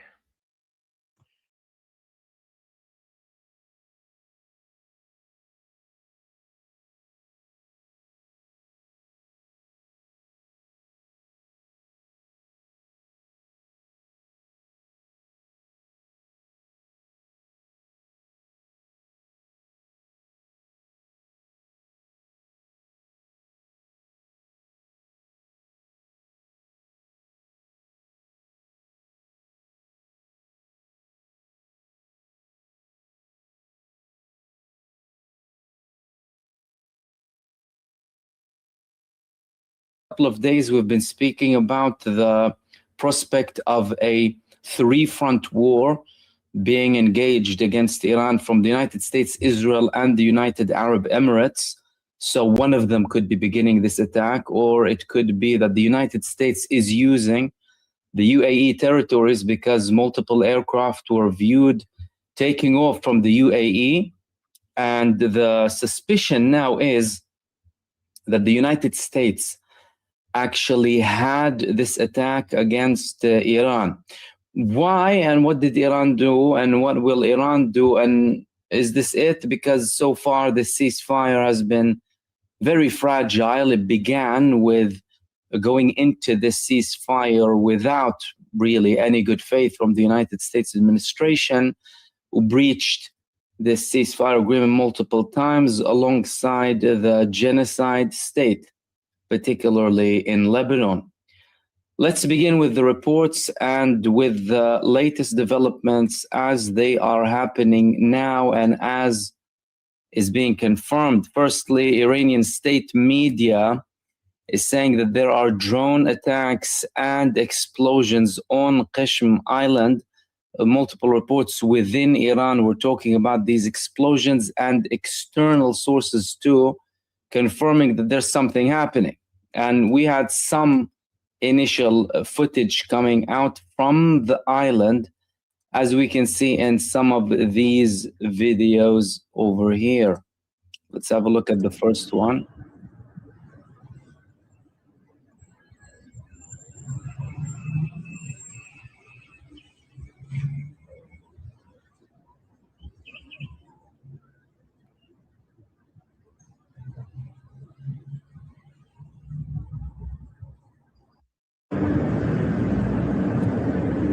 So that was the first footage that was taken from outside the island, according to some reports. And the other footage was also quite similar to objects in the sky flying and going to the island of Qashm. Again, most likely from the United States of America. And here is another video. According to some of the statements that came from Iran, the sounds of explosions came from the Iranian air defense systems, as we can see in this video.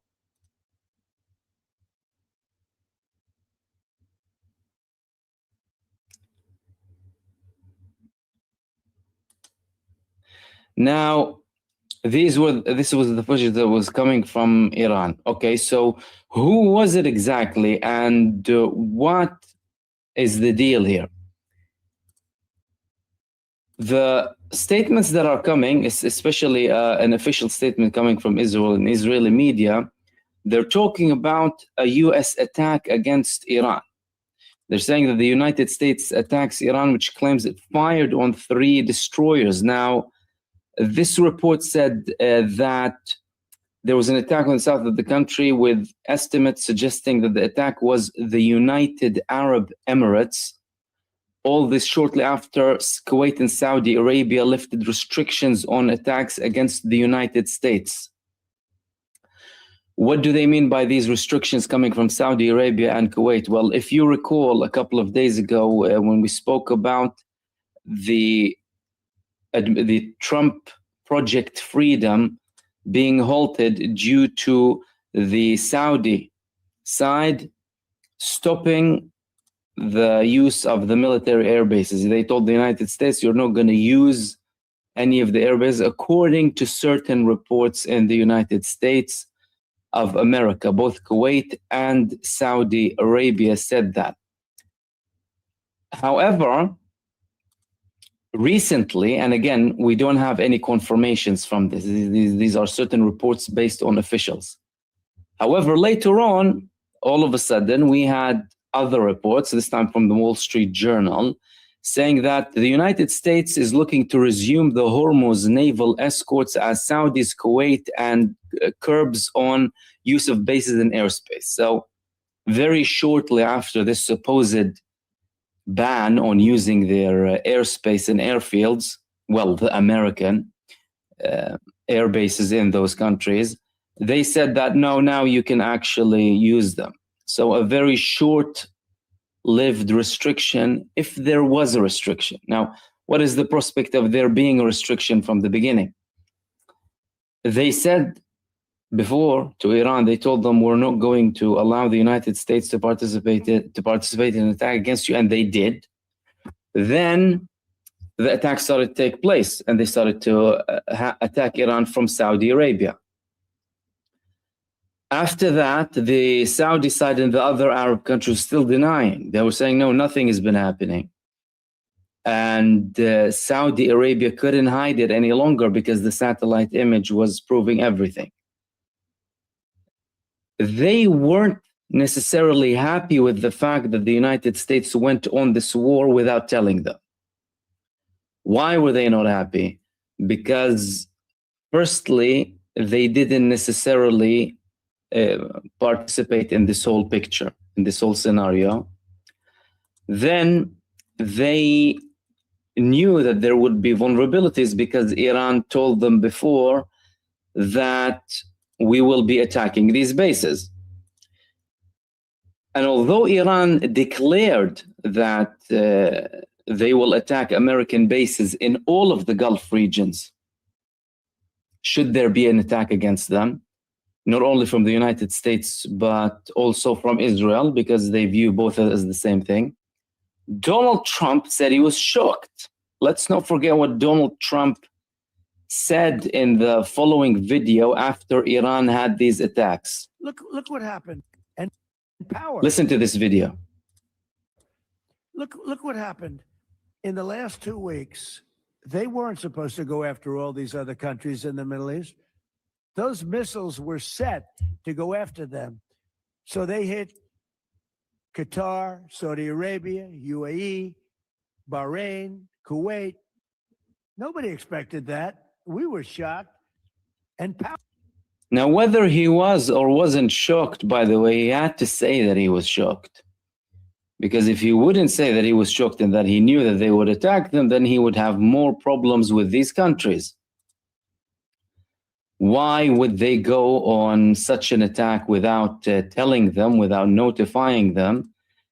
And this attack would cause so much damage to these countries.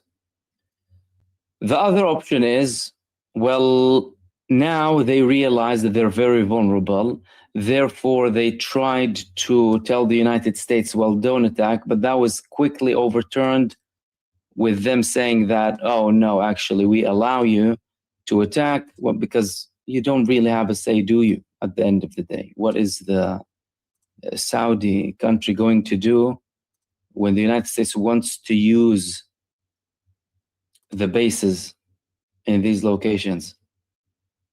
We remember how the United States said that if Spain doesn't allow them, if they want to attack through the bases in Spain, they will anyway. They'll just fly and use them. Okay, so why did this happen and what was the response? Iran responded to a previous aggression from the United States by doing this. US Navy came under missile fire after US attack on Iranian oil tanker, according to Iranian state media. That was earlier on because the United States had this attack and Iran responded as usual with yet another breach coming from the United States in this so-called ceasefire. But there were more clear statements later on about these moves coming from the United States of America and the Iranian attack. One of these statements came from the Khatam al-Anbiya HQ, who said the following: the central HQ of Khatam al-Anbiya,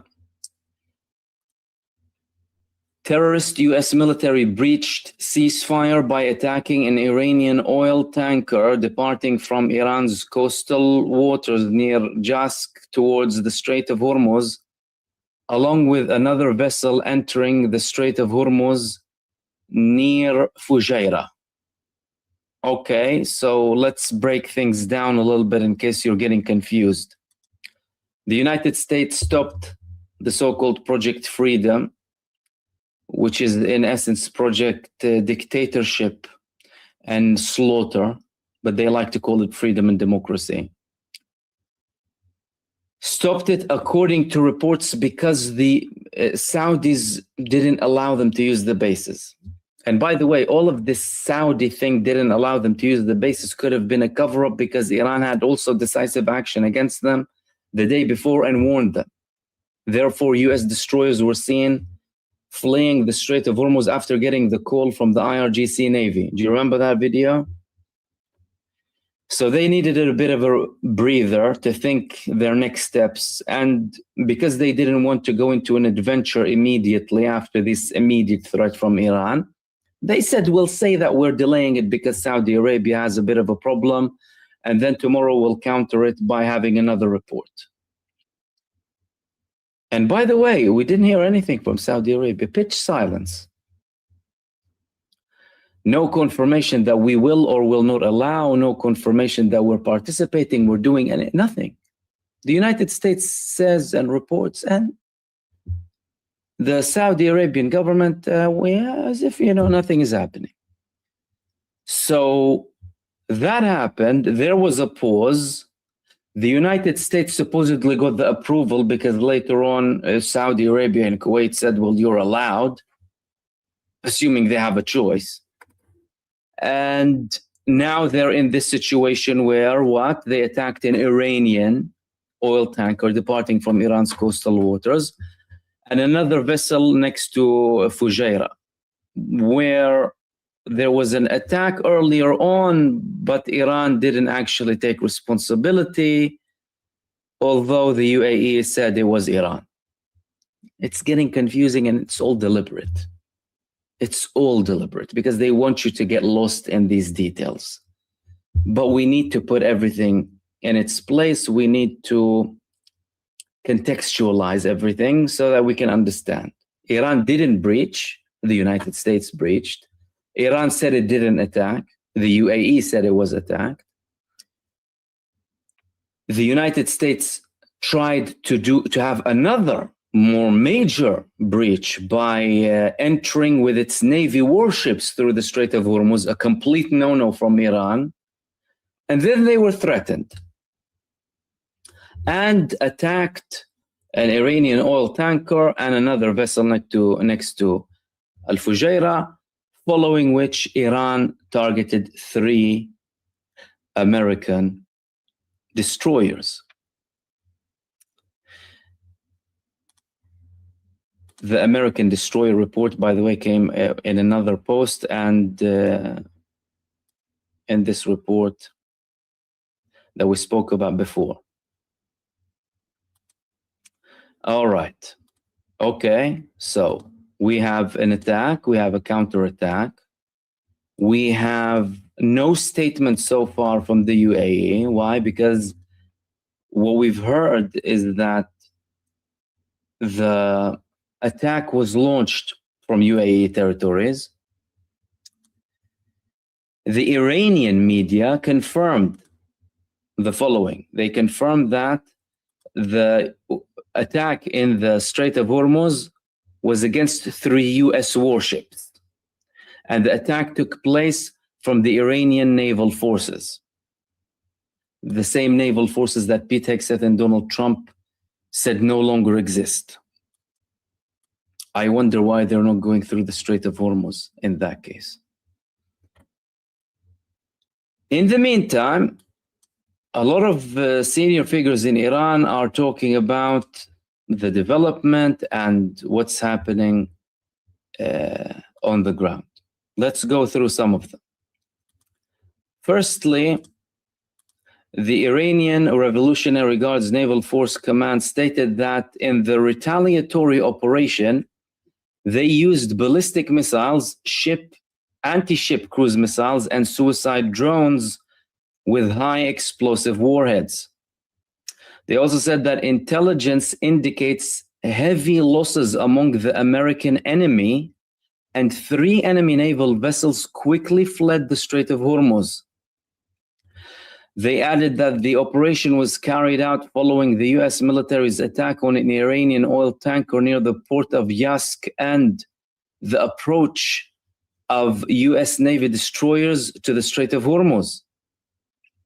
The naval force carried out a large-scale and precise joint operation targeting American destroyers following the American violation of the ceasefire. Alongside the attack on the Qashm Island, according to Tasnim news agency, there were also explosions near the Tahiriya dock in the city of Sirik, and numerous sounds heard before 11:30 p.m. local time were the result of the Iranian Navy confronting the US vessels. With this attack, they're of course saying that no reports emerged of citizens being killed in the recent attacks on the coast and the ports in Hormuzgan. So from an American perspective, or the UAE or whoever that was that has had this attack against Iran, there is a deliberate effort, first and foremost, to portray Iran as the aggressor, as usual. From their perspective, Iran has to be the side that starts things. That's why they try and confuse us with all of these reports. What is the point of this? To confuse everyone. Because they know that people who are at least following what's happening from the source itself, rather than their manipulated and controlled media, whether mainstream or on social media, we're monitoring things. It's easy to follow up. But they'll have these events to confuse everyone, try and think that, oh yeah, eventually Iran is causing problems, basically. This is what you need to know. Therefore, they want to portray this attack as a response rather than anything else. Now, according to Mehr news agency in Iran, quoting the governor of Minab also, he said that there were no injuries or martyrs declared so far in these attacks. Because there was an American Zionist aggression against one of the Coast Guard bases in Minab as well. So far, we have multiple locations being attacked in Iran apart from the Qishm Island. Minab was where the massacre happened against the school children. What are the officials saying in relation to any response coming from Iran, apart from these attacks on the destroyers? There was a statement coming from the spokesperson of the Khatam al-Anbiya HQ, who said that the United States and its allies must know that Iran will respond forcefully and without hesitation with a crushing response to the aggression. Now, did they mean that as a response that already happened, or an additional response that they're going to have? What else was mentioned there? Our armed forces responded immediately. So after he said that, he said there's going to be another response. Our armed forces responded immediately by attacking U.S. naval vessels east of the Strait of Hormuz and south of the Chabar port, inflicting heavy losses upon them. He also added the following: that the United States military violated the ceasefire and targeted an Iranian oil tanker that was moving from the Iranian coastal waters in the Yask region towards the Strait of Hormuz.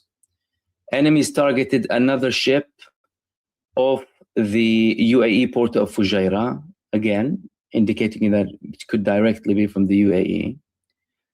Enemies targeted another ship entering the Strait of Hormuz.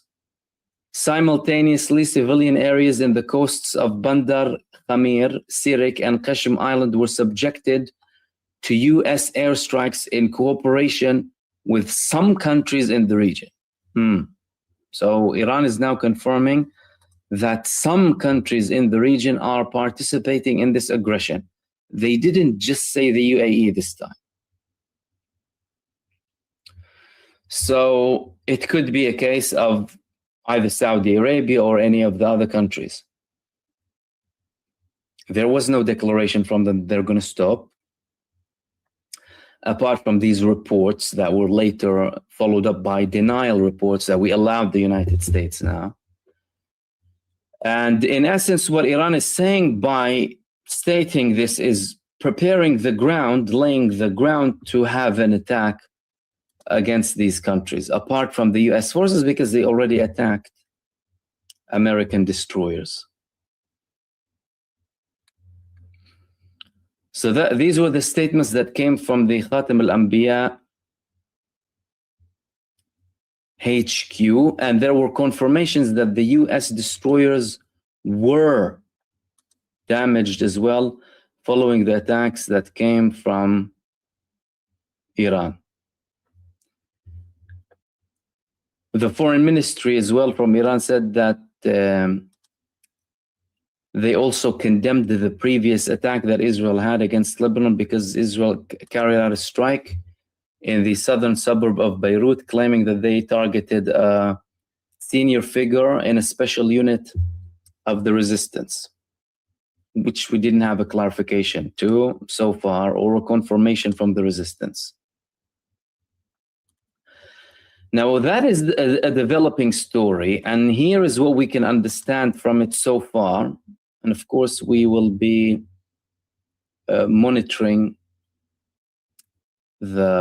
actually just had a statement from CENTCOM. U.S. Central Command says U.S. forces intercepted unprovoked, listen to this, unprovoked Iranian attacks and responded with self-defense strikes as U.S. Navy-guided missile destroyers transited the Strait of Hormuz to the Gulf of Oman on May 7. Iranian forces launched multiple missiles, drones, and small boats as USS Truxtun, USS Rafael Peralta, and USS Mason transited the International Sea Passage. No U.S. assets were struck.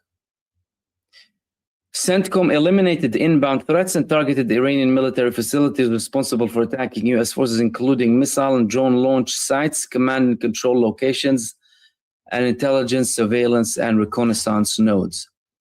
If we listen to the Central Command, we will think, oh, poor old American army being attacked 6,000 miles away from the United States after killing people in that country. Why would they do that?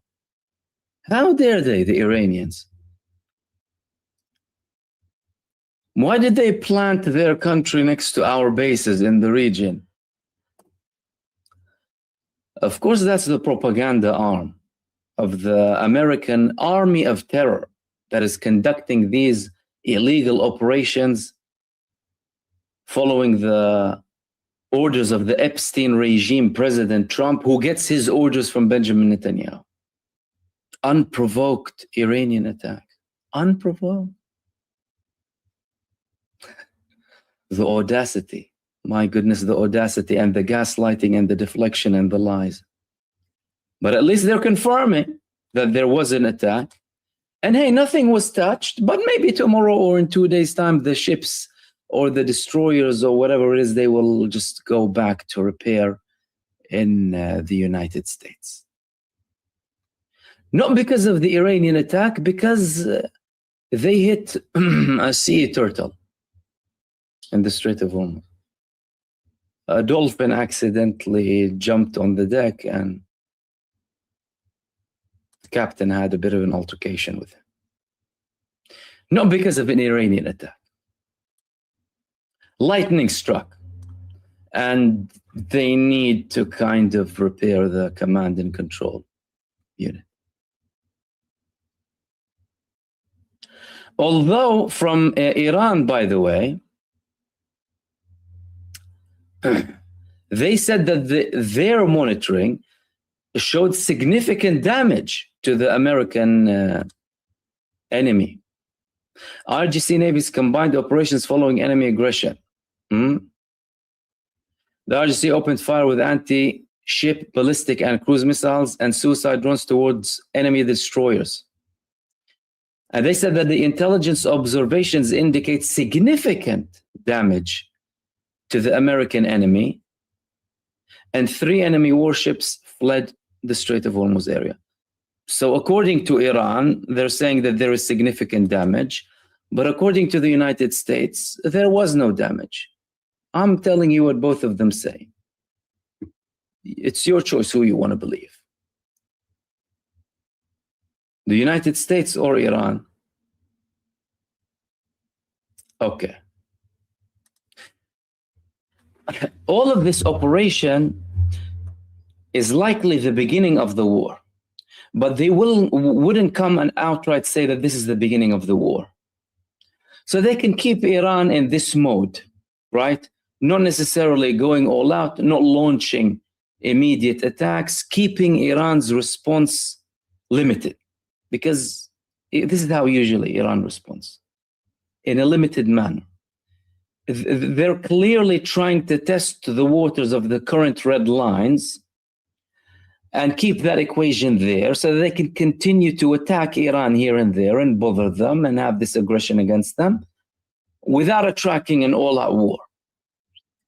Potentially using it as leverage for concessions in their heads, or to keep Iran in this mode up until they want to launch a larger scale attack. And why could this be the beginning of the war? Because this event can have a chain of events coming against it or following it. For example, now there was another attack coming from Iran against several movements in the Kurdistan area in northern part of Iraq. Have a look at this video. بارگاکانی سپای ملی کوردستان لە سنووری هەولێر لایە بەر هێرشی درۆنی خۆکوژی دەوڵەتی داگیرکەری ئێران. So according to a post here, and this is not the first attack, this is coming as a round of attacks in recent weeks, Iran targeted a hub that operates on behalf of Israel and the United States in the Kurdistan area with a drone, which again shows that there is movement happening there. Iran wouldn't attack it for no reason. They've had several attacks in recent weeks. And the level of preparation that's coming from the Kurdistan area and the UAE with tens of thousands of American troops is an indication that they potentially plan to have a ground operation on one of the Iranian islands too, with the support of the United States. Now, the most serious threat that we had so far from Iran came from Amir Khosravi, the head of the commander of the Iranian army, who said the following four words: they will regret it. They will regret these attacks happening against Iran. We already saw the response, but again, are they going to have something more intense against the United States, or are they going to just, that's it, call it a day? Is the United States going to accept the fact that 3 of its destroyers were attacked? And will they add this to the list of excuses that Iran is the aggressor? Because the whole point in all of this is to portray Iran as an aggressor. Donald Trump knows that no one supports him in this war in the United States. In Israel, everyone is criticizing Benjamin Netanyahu for failing everywhere, in Gaza, in Lebanon, and Iran. What does Donald Trump have to do to try and get some public support for this operation? He needs to come up with fake assassination attempts to generate sympathy. Israel would have to have these false flag attacks against Jews in certain parts of the world. And then they would need to have an operation happening from Iran, and they would call it unprovoked, so they can have an attack against Iran and play victim. I mean, is anyone falling for it? Perhaps. We don't know how many people are falling for it, but for anyone seeing this whole thing, it's ridiculous. It's a pathetic attempt from Donald Trump. But what's more important than that attempt is the reason. And that reason is a larger aggression against Iran. There is no other interpretation of all of this movement coming from the United States in the region, apart from the fact that they want something from Iran. They want to have a bigger attack. They want to try and target senior leaders. They want to try and target Khamenei, the son. And this campaign is a huge failure, and they're resorting to these acts to try and have more propaganda to try and gain more sympathy. And it's not just Trump. Israel is recognizing that, and Israel is recognizing that with action. How? Israel just quintupled its PR budget to $730 million US dollars. And experts say it won't work. That's why. 5 times the original budget. Mind you, by the way, that is only the declared budget of PR or hasbara. Skeptics say that the country's image after October the 7th has become so tarnished by government policy and dereliction that even with vast public relations funds, it's too late for the facelift. It's way too late for the facelift. But they're delusional. And they have money. They have the money because they get that money from the United States, that prints money that isn't backed by anything. Simple. What are they planning to do with this? Israel's betting nearly $750 million so that it can talk its way out of a reputation crisis. Do you think that will work, guys? Share your thoughts. Lawmakers in Jerusalem approved the 2026 national budget last month that includes roughly $730 million for public diplomacy and public propaganda. The broad category known in Hebrew as hasbara, nearly 5 times the $150 million they allocated the year before. That earlier sum was itself about 20 times what Israel had spent on such efforts before the war in Gaza erupted in 2023. Imagine that. So they went 20-fold after the war began and the genocide. Then they're going 5 times the 20-fold. The unprecedented expenditure comes as survey after survey shows declining support for Israel in the United States, its most important ally. Goodness me, I wonder why. Pew Research Center poll released earlier this month found 60% of Americans now view Israel unfavorably. I'm sure that that's a lie. I'm sure it's more like 98% or something. Most striking for a country long accustomed to bipartisan American support, 57% of Republicans under 50 hold a negative view on Israel. Again, really? Isn't it more than that? Support has cratered among the religiously unaffiliated, Black Protestants and Catholics. Among American Jews, support has slipped below 2/3.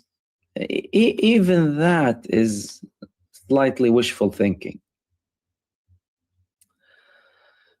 Anyway, they think that they can win back the American public opinion, right? 730 million. Okay, what does this go to? Well, this is what the article wouldn't tell you. Of course, we'll tell you. First and foremost, that's not all the money. That's not the full amount. That is just the declared specific hasbara budget or propaganda budget from the government directly with government stamped, publicly known stuff that they work for. And then they can fund certain campaigns, organizations, advertisements, endorsements, whatever it is. The real budget is far greater than that. Why? Because 2 Super Bowl ads is that price. Well, approximately.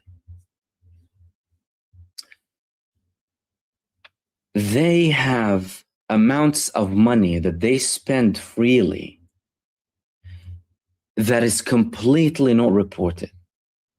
And it goes through certain organizations or branches of the government that do not report anything. For example, the Israeli Mossad doesn't report the amount of money or whatever. They could be having thousands of accounts with crypto, untracked, untraced money that they convert to something if they want to buy someone or whatever. That budget doesn't speak about the blackmailing networks. That budget doesn't speak about the hundreds of millions in ads. It doesn't speak about many things. But what's for sure is the number is substantial. And they are very worried. And they're still going to go ahead with it, despite the fact that experts are telling them, too late, it's not going to work. I think we missed the ship. Nothing is going to help them with anything to do with the public relations. They can try from here until the next century. Because everyone is saying that at the end of the day, the solution here is to dismantle apartheid, dismantle Zionism. It's very basic and very simple.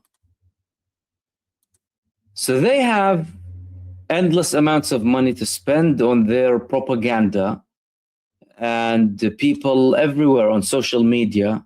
So that money will go to, or some of that money will go to, alongside the bigger funds,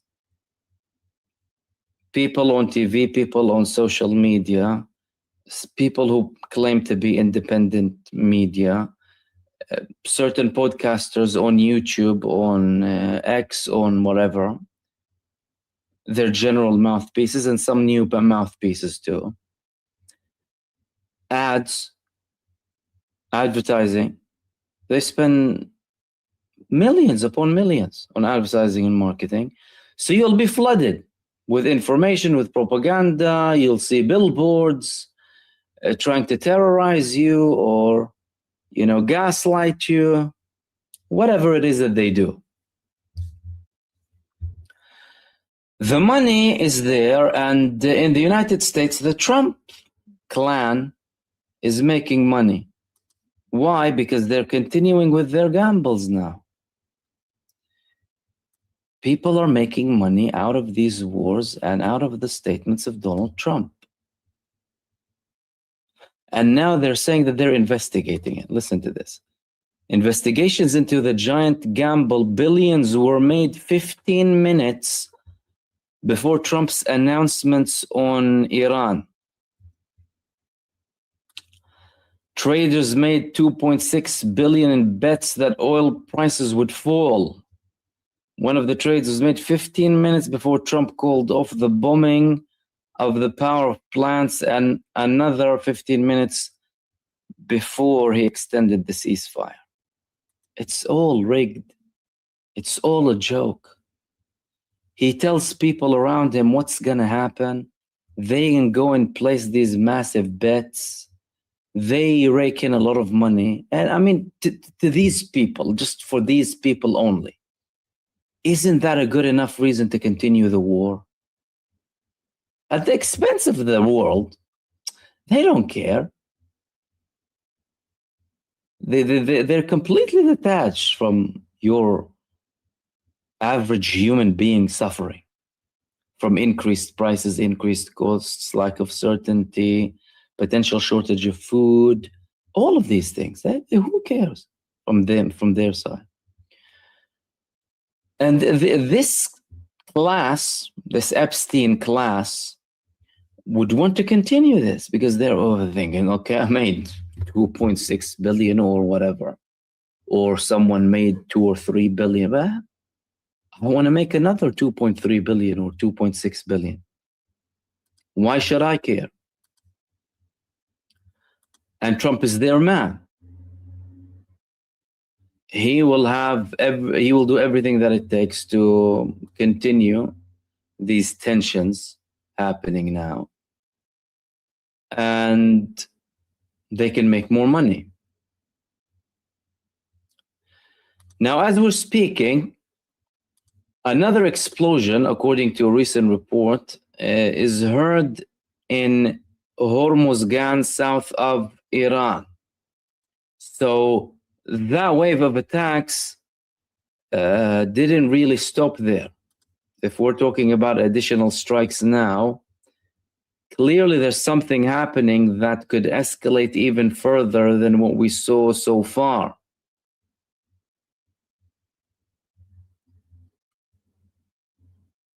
It was in 4 locations initially, and now it's in another attack.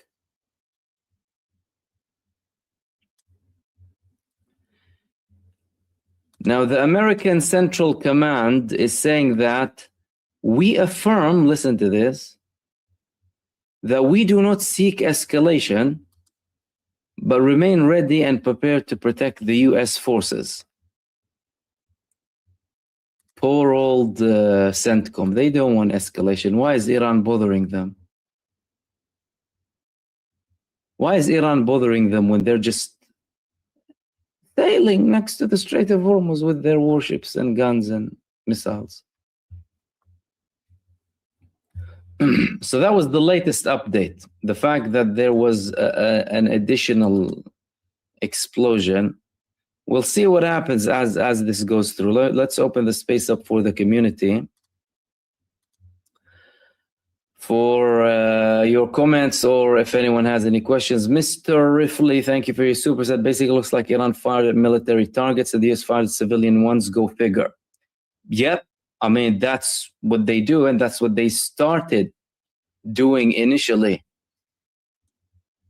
RD Sparrow, thank you as well. And Anna, thank you for your super stickers and super chats too.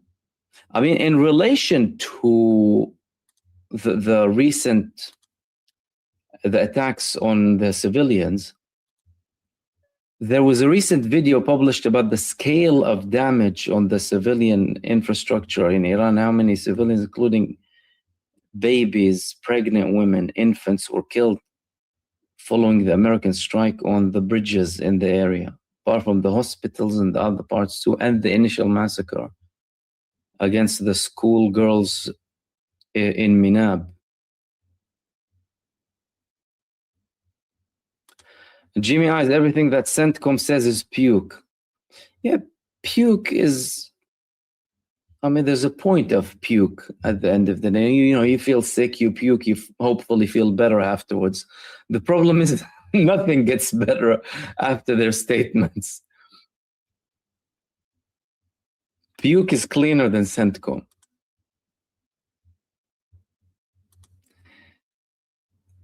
And Afu, thank you for your super as well. It said, dismantle the Zionist colony in the United States of America.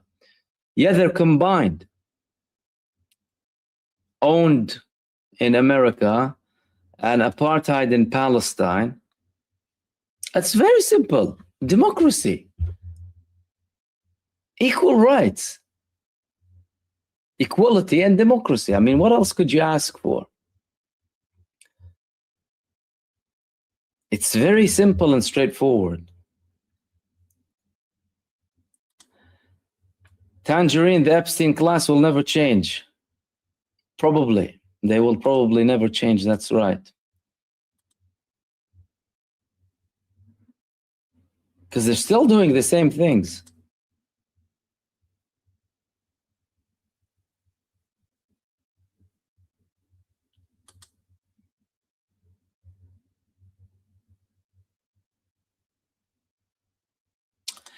Jimmy Azul Mahmoud, congrats on passing 200K. Thank you so much. How many Merkavas could Israel have left now that Hezbollah is filling the scrapyard with metal? Well, they attacked many Merkava tanks. Listen, the biggest loss of Merkavas was in Gaza, actually. Towards the end, they reached almost 1,900 to 2,000 Israeli machinery, including vehicles, tanks, and whatever vehicles that they use, bulldozers, attacked in Gaza. Which means that in Lebanon, they were already short, but they went with whatever they have. However, they still had time to recover and repair some of them, because recovering the repair takes a lot of time. And the whole campaign is arrogance upon arrogance and denial upon denial. They want to pretend like they have this capacity when they actually don't. The Lebanese resistance is roasting them in Lebanon. Today, 14 genocide creatures were sent back to hospitals following attacks with these drones. They can't continue this campaign, but Netanyahu needs the war to continue for himself, primarily, because he knows there is no way out at the end of the day. If Gaza wasn't willing to surrender, how will Lebanon surrender? How will the Lebanese resistance surrender? And again, he could be preparing and keeping this front open primarily to sabotage any prospect of a deal with Iran, and so that the war can actually go back with Iran. Because that's his main aim. We need to understand now how he thinks. Netanyahu thinks in the big picture of Iran and the fact that this window is open. Israel thinks that way too, but him especially, he has been lobbying for 40 years for this. And now he has the option, the tap is open. He doesn't want to leave it with a deal between the United States and Iran at the expense of Israel. That's why yesterday there was a statement from the Israeli army that they will not be stopping the attacks in Lebanon if America has a deal with, if the Epstein regime has a deal with Iran. Because they know that Iran isn't going to talk about anything that is important for them.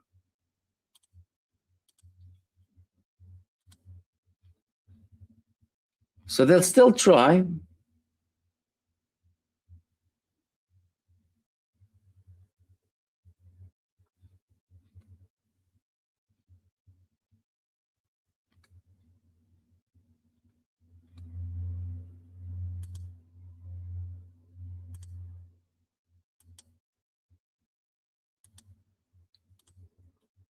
Let's go to your next question.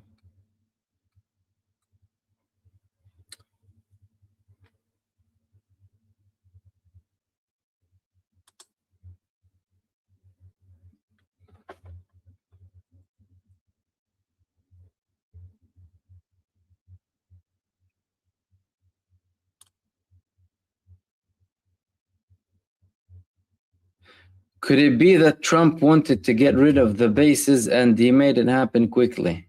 And this made it happen quickly? Listen, I mean, I'm sure that that's an argument that some Trump supporters would have. They'll tell you that, yeah, Trump, he's a massive strategist. He actually planned this. He wanted this to happen, and that's why he's doing it. He can remove the bases without any of that. What's the problem? Think of it this way. Does he need to kill Americans and explode the world economy and make Americans lose and the whole world just for simply as an excuse to remove the bases? And was there another example from before? We've had live examples in the past 2 years. The United States withdrew from Ain al-Assad in Iraq, and they withdrew from one of their main bases in Syria without having anything. And he withdrew before. Several years back, he withdrew several forces from Syria too. So I think that notion is a notion that some of the Trump supporters use. You know, he's playing this 4 or 5D chess game so that he actually collapses Israel eventually. If he wanted to collapse Israel, he would have lifted support of Israel. If he wanted to remove the bases, he didn't need an excuse because he doesn't care about criticism anyway. Like, what is he going to say? Or some people will tell him, oh, no, please don't. So again, it's an argument. To me, it's not that convincing because there was another way around it. And for those who say, well, it's for him to counter like the Israeli lobby, that's also a weak argument because you're in essence a mass murderer for some sort of a greater good. So how can you justify killing school children for the sake of a what? What is the greater good? When you're killing innocent people deliberately, when you don't have to, you have an option not to.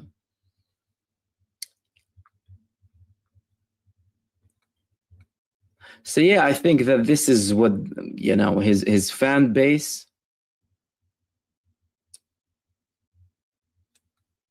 says.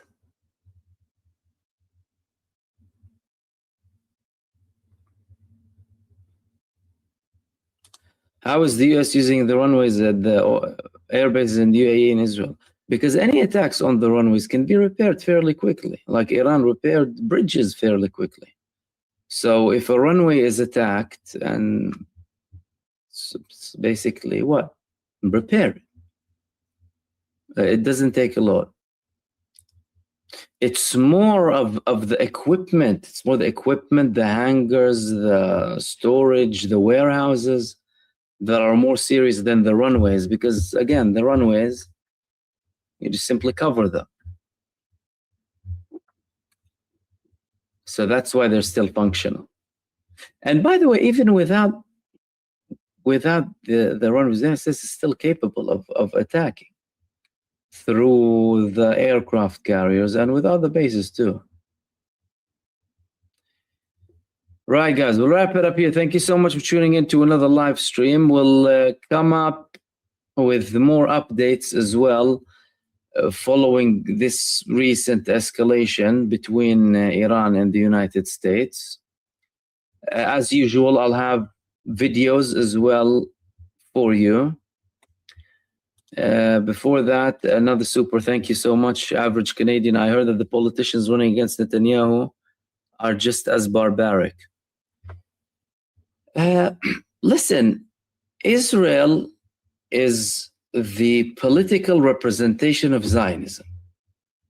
Zionism is a racist, hate-filled, supremacist, murderous, genocidal, cancerous ideology that cannot be justified by anything, political Zionism. That can be separated from anything else, any other argument. Political Zionism, though, is exactly as I described. Anyone in Israel who considers himself to be a Zionist, which is the majority, is cursed with that ideology, whether they know it or they don't know it. Because they've had generational brainwashing and generational psychopathy, in essence, generational madness. Because they've had impunity from Western countries and lack of action from their neighboring countries. So the opposition, yes, many of them are just as barbaric. However, if the Netanyahu government if Netanyahu is out of power and there's a new government, there are bigger prospects for something to change, undeniably. That is undeniable. Because Netanyahu wasn't necessarily doing everything or anything hardly at all for the sake of Israel, but for the sake of himself. That doesn't take away from the fact that this is a national project and it's a representation of the country that allows that and enables that, because it has a lot of support anyway. Most of the Israeli public supports the genocide, the vast majority. They justify slaughtering. They have people on live television saying, kill the children, we need to see hundreds of thousands killed, all of that. But if the interests of Netanyahu are removed from power, then what is the reason to have anything? Right? They'll have certain agreements. 'Cause think about it this way. They've had periods of quiet before. And that's not going to solve the problem long term, by the way, because long term, there is no solution apart from dismantling Zionism and apartheid. The future has to have equality, equal rights, and freedom for everyone. Not Jewish supremacy, not rights to the Jews and none for anyone else.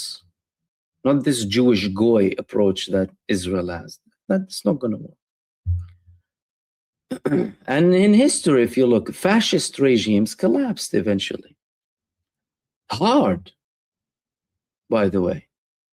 The only problem with Israel is that it's the layers of sugarcoating and covering, especially by the West, that protects this entity, the Western establishments, who constantly cover up for them and manipulate and brainwash their people. So, yeah, there would be prospects of ending. Many of them are just as barbaric and probably more racist than Netanyahu. But if Netanyahu is out of the picture, then there is a bigger prospect of less hostilities. If that makes sense. And thank you. And also, thank you for your super. Israel should not exist. One thing, actually, I wanted to mention one thing before we leave.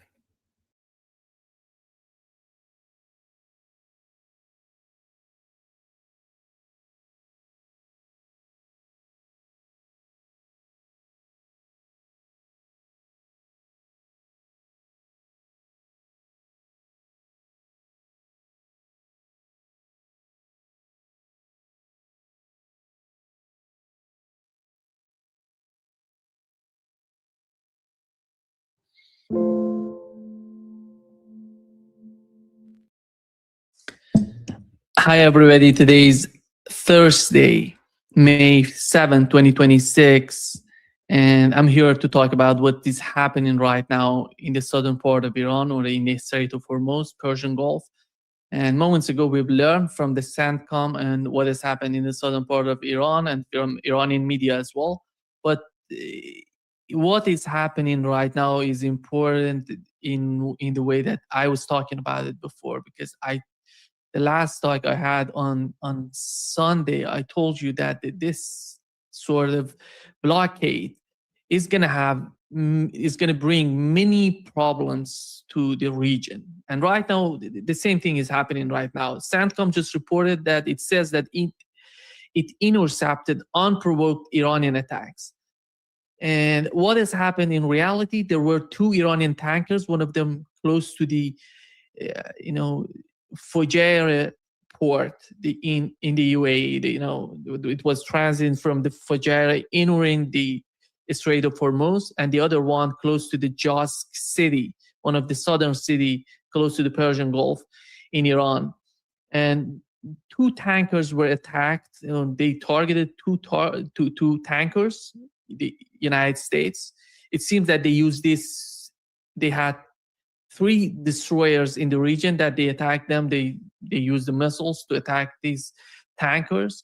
And the Iranian response, from what we've heard so far, is that Iran, the IRGC, attacked 3 of them by ballistic missile, cruise anti-ship missiles, and drones. It seems that it was reported by Iranians that huge explosions were reported considering these attacks on the U.S. destroyers. And even we had CBS News confirming that 2 U.S. destroyers faced intense Iranian assault while transiting the Strait of Hormuz. And this is we're going to see a lot of this, after the failed Project Freedom that the United States tried to open up the Strait of Hormuz.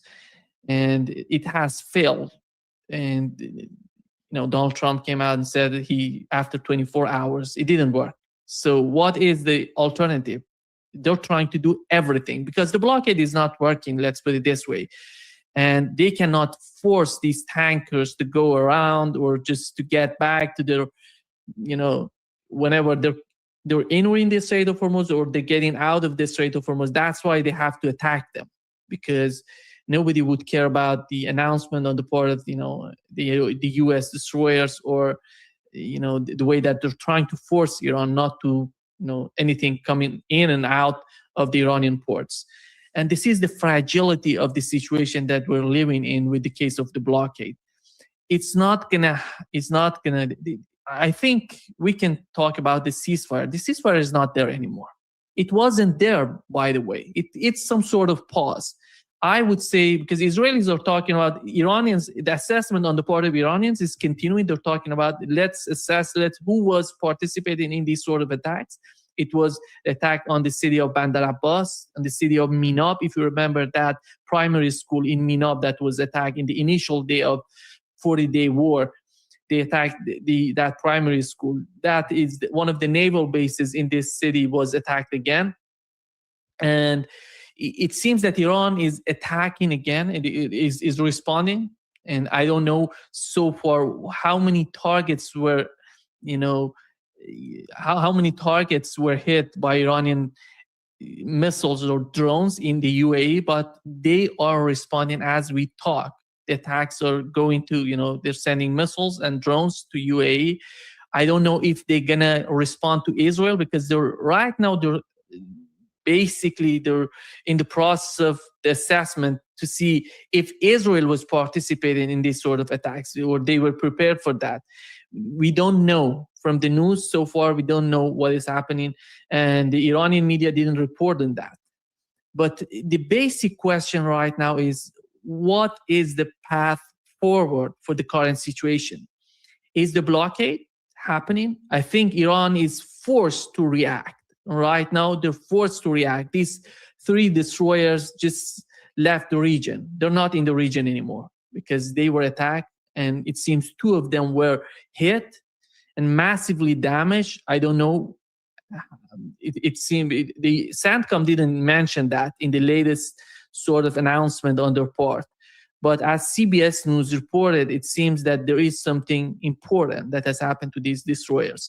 Let's see what would happen. But after all, Donald Trump, what is happening with Donald Trump? He's preparing to go to China, and he wants to do something in the Middle East. He's in the process. He wants to force the American terms on Iranian people and the Iranian government. They said, no, that's not going to happen. It doesn't matter if you're going to continue with this blockade, we're going to respond, as you see right now. They're firing at each other. And the United States is not going to be able to stay there close to Fujairah or whoever. It's going to be in the Arabian Sea or maybe in the Sea of Oman. Because right now, the new reality of the ceasefire, it's not a ceasefire, the new reality of this pause is just escalating. They're escalating the situation.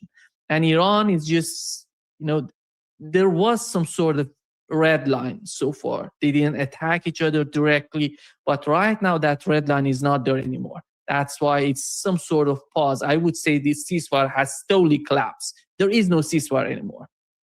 And this pause, let's see what would happen in the coming hours and maybe tomorrow and the day after tomorrow, when on Saturday or Sunday, because the market would close, and we will see what would be the American policy. I assume, because what we've heard so far from the Iranian source, they're preparing for a major attack on the part of the United States.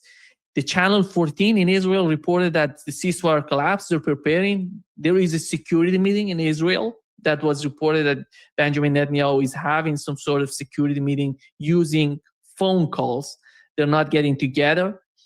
And on the part of Iranians, they're doing the same. They're just gathering the information to see the damage that these attacks, have caused so far in the southern part, basically in the southern part of Iran. Some ports were attacked so far, and the escalation is coming. And I know, I would say that, again, the UAE gonna be attacked by Iranian drones and missiles. Let's see if they want to attack the American sort of assets in the UAE, or it's going to go beyond that. It's going to attack the sensitive buildings or points or sites in the UAE. We don't know that, and the blockade, I think it's somehow shows that how the United States and Donald Trump is so desperate. The desperation is there. And I don't see Donald Trump changing its mind. I don't see any sort of agreement happening. And there are two ways to put an end to this conflict. One of them is not putting an end to this conflict, in my opinion. It's the continuation of this blockade and this sort of fighting. The two sides are attacking each other as gradually escalating the situation. The other part, the other solution would be what has happened with the case of Yemenis and Ansarullah. The United States announcing capitulation, announcing that they have Iranian capitulated, so we are, announcing victory and getting out of the region. I don't know if that would happen. But so far, Donald Trump is not gaining anything. He's trying to do something with the attacks, putting a lot of pressure by attacking these Iranian tankers, because these are huge tankers. I don't know the size, because the size of these two tankers that were attacked today was not mentioned in the reports that we've seen so far. But some of these tankers are as big as an aircraft carrier. And you can imagine how big these tankers are. So they want to put pressure on Iranian economy. The blockade didn't work, so they have to attack the tankers. And the capabilities of the U.S. Army are, they have the limitations when it comes to the blockade. You have to go there, you have to capture the tanker, you have to keep it somewhere. We've learned that they sent two of them to the Diego Garcia, and one of them was handed over to Iranians through Pakistan. And this is the difficulties that they're facing. And somehow, I would say that Israel is just itching. It's somehow they're preparing for the war. They literally want to start a new conflict, a new round of war. I don't know how prepared is the United States. On the part, Iranians are telling us that they're prepared. The United States, we've seen a lot of refueling tankers, moving around in the region, and the fighter jets were reported. And from what we've seen so far, the United States has some sort of, stockpile in the region to continue or start a war for something like, it depends on the intensity of the war, for 10 days and not more than that. Because if Iran decides to escalate, the United States has to intensify as well. It's not just about one side. Then they can just deplete their assets in the region in less than 10 days, I would say a week. They can deplete everything. So what would be the next solution on the part of the United States? What would they do? Is Iran going to accept a new ceasefire? Because we haven't seen any sort of ceasefire. I don't know what is going on with these. The United States is turning into some sort of Israel 2.0. There is no point of having any sort of ceasefire with Israel. So Donald Trump is becoming the new Benjamin Netanyahu. He's announcing ceasefire while he's attacking Iranian tankers. When you have a ceasefire, the blockade is the toll, the violation of the ceasefire. The blockade itself, it doesn't make sense. That's why Iran has decided to fight back. They're going to attack, and they don't care. You remember during the 40 days of war, Iran decided not to attack aircraft carriers. Most of these destroyers were far away. They were coming and going out. But it seems that the policy is changing in Iran as well. If they decide to attack one of these aircraft carriers, they're going to attack it, and easily they're going to hit the aircraft carrier. If they can, recognize that this aircraft carrier is in the region of reach, I would say that they can reach And by the way, they have the missiles, they have everything to reach these aircraft carriers, but there was no political decision or political will in Iran to go that far. But it seems the blockade is forcing Iran to do that. And I assume that's the end. And, that's why the ceasefire is not there anymore. And let's see what would happen. I'm trying to check the latest news here. If we have some sort of, on the part of Iranian, they didn't report, so far what has happened. The latest news is what I've just said about the Iranian ports. And the United States has announced, it seems that the announcement of the CENTCOM was just to announce that CENTCOM said the destroyers didn't damage, but I would say they hit it. I'm sure that the reports on the part of Iranians are valid, because it's not just one source. Multiple sources in Iran reported that huge explosions on these destroyers. So going forward, what we have, Donald Trump has less than 7 days. Tomorrow is May 8th, and May 14th, he's going to go to China. Is he going to be prepared for that? We've seen Iranian foreign minister going to China. You saw how the two foreign ministers were hugging each other, and the tone is changing, and the states are getting closer. Not only Iran and Russia, Iran and China. And China totally, perfectly understands what's going on with the United States and how important is these two fronts, one in Ukraine and the other one in the Middle East, for the position of China. And as long as you keep the United States in this fight, they're not going to be as strong as they were before these two wars started. The war in Ukraine weakened the United States in terms of depleting the missiles, interceptors, everything. The war in the Middle East just destroyed, in my opinion, all these radars in the region, together with the missiles, the rest of the missiles. You remember in 12-day war in June 2025, they have used 25% of THAAD interceptors, 25% in the first round of the war. I would assume our friend of this podcast, Larry Johnson, his assumption or his assessment is that the THAAD, interceptors are less than right now 10%. Is the United States prepared to start this war? Because they're going to use the rest of them to defend Israel. So what else do they have? The Patriot system. The Patriot system is not, as good as THAAD. From what we've learned, they're not. None of them is capable of intercepting with 100% precision each and every missile that comes in. It depends on the missiles, by the way. Whenever Iran used a hypersonic missile, they couldn't intercept the Iranian hypersonic missiles. But those old ballistic missiles that Iran used from 10, 15 years ago were intercepted by THAAD and Patriot systems. And basically, when they deplete all of these interceptors, Israel will be naked, because the Iron Dome is not an air defense system. It's just an air defense system that could work against rockets, handmade some sort of rockets that come in from Lebanon or from Palestine. They're not able to intercept ballistic missiles. So there is no way for Israel to, if the new round of war comes, to survive the way, I think the Israeli government understands that, because the damage, we don't know what has happened in Israel during 40 days of war.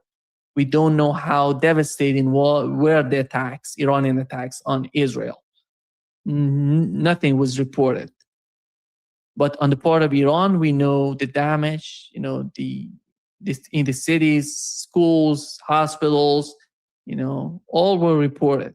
Not only by, the Iranian media, we had CNN in Iran reporting, the reporter of CNN in Iran reporting, going to the sites, reporting on that. And the United States is somehow desperate.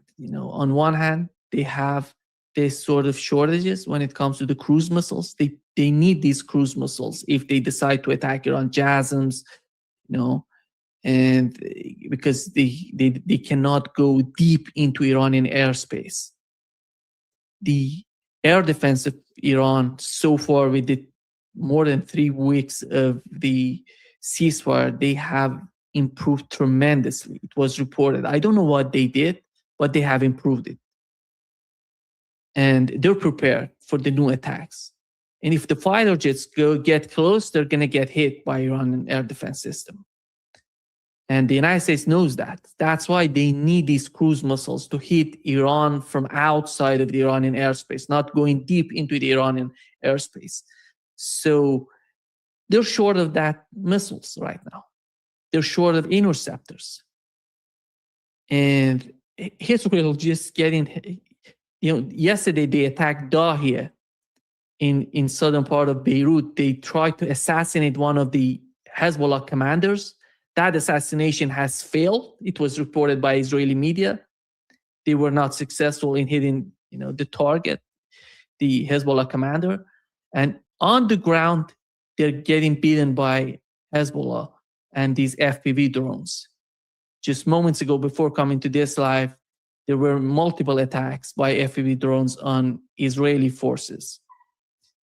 And the situation is getting complicated. On one hand, in the Middle East, we see Saudi Arabia and Qatar they want to distance themselves from the Israeli and UAE position. They don't want to be part of these attacks. That's why they didn't cooperate with the United States with the Project Freedom. And when it comes to UAE is just putting each and every egg in the basket of Israel and the United States. The attack on Fujairah was a major attack. It was a little attack. Iran has denied that. They didn't confirm that Iran has attacked Fujairah, but the attack was the way that they have reduced the capability of the UAE to export oil from that port. They have reduced it from 5 million barrels a day to 500,000 a day. Drastically, a huge change, huge reduction. And then they have nothing. I don't know how far they want to go, because the UAE is nothing. They can just cease to exist if they want to continue with this war. And after all, the United States and Israel they're not gonna stay with them forever. If they get hit, as yesterday we've seen with the Fujairah, what has happened? Donald Trump came out and said, that was a little thing, that was nothing important. And we don't need to escalate it. It wasn't that important to respond. No, they want to sacrifice. If they want to sacrifice themselves to defend Israel, they can go that way. And because they decided to get out of OPEC and GCC countries, they're not part of that. So how far they would go, I don't know. It's depend on the decision makers in the UAE. Do they want to go down? After all, you have to remember, UAE, it's all about security. It's all about security. If there is no security, nobody's going to go to Dubai, Abu Dhabi, and all these fancy cities that they have created for this multi-billionaires in the UAE. This is the reality. They're going to lose everything. And just imagine 1/3 of their economy is dependent on the oil and gas. 1/3. It means that 2/3 of their economy is dependent on these people who are going there. With the case of participation, with the case of AI and all these projects they have there. That's going to just evaporate overnight if they want to continue this war this way. They have to understand the region needs some sort of security architecture. I would say it over and over. And in that security architecture, if they understand it, if they want to be part of it, that doesn't mean that you can let Israeli forces on your soil, Israeli air defense system on. I don't know what do they need from the Iron Dome in the UAE. What is that? How is that going to save them? How is that going to help them to intercept missiles? They may be able to hit some sort of drones, but that's it. The ballistic missile is going to hit each and every target in the UAE. And UAE is so close to Iran. They can use short-range missiles to hit them. And this is, what's going on. And let's see what would happen. I assume that maybe we're going to see some sort of escalation, but so far it seems that everything is just dying down and it's nothing of the continuation of the war. But let's see what would happen on Saturday and Sunday. If they decide to attack, they're going to do it on Friday night or Saturday morning and Sunday. Saturday, Sunday, and because the market is closed and they can attack and they can wrap it up. Because Donald Trump, it seems that he wants a major attack on Iran to do huge damage, and let's see what would happen. We know that Iranian reaction would be devastating. They're going to hit everything in the UAE, desalination plant, everything, the oil facilities, all those beautiful things that they have. They think that they're going to stay with them forever. They're going to evaporate overnight. And I'm not happy about what's going on with this case of war. I hope that we can find some sort of sanity, but there is no sanity. The problem is that with the Trump administration. That's the reality with the Trump administration. No negotiations. Just imagine they have added a former IDF to the negotiating delegation, to Steve Witkoff and Jared Kushner. How is that going to help the negotiations? Nobody care about Jared Kushner and Steve Witkoff. You add IDF force, former IDF force to the negotiations? That's just unbelievable. No diplomacy. No, the government, the Trump administration is not capable of considering any sort of, there is no diplomats in this government. Who's the diplomat? We were supposed to have J.D. Vance as a diplomat. How did that work out? Nothing. And Donald Trump doesn't seek any sort of agreement, to be honest. There is no negotiations going on. They're sending some sort of messages, and every time you see Pakistan coming up, thank you, Donald Trump, for this and for that. What does that mean? Just amazing, just ridiculous what's going on. Just phone calls, sending messages through Pakistan. When it comes to real negotiations, as we've seen with the Iranian delegation going to Pakistan and the American delegation going to Pakistan, when it comes to the real negotiations, they're not prepared. They don't know what they want from these negotiations. And all they know is to force their terms on Iranians. It doesn't work this way. Look at what has happened in Ukraine. When you're losing a war, you're not going to be able to force your terms.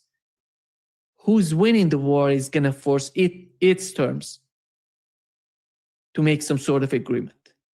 Donald Trump is not winning. He's not winning. And the new report shows, the Washington Post reported that it shows that the Iranian economy can outlast the American sort of strategy in the Middle East with the case of blockade. Iran is prepared.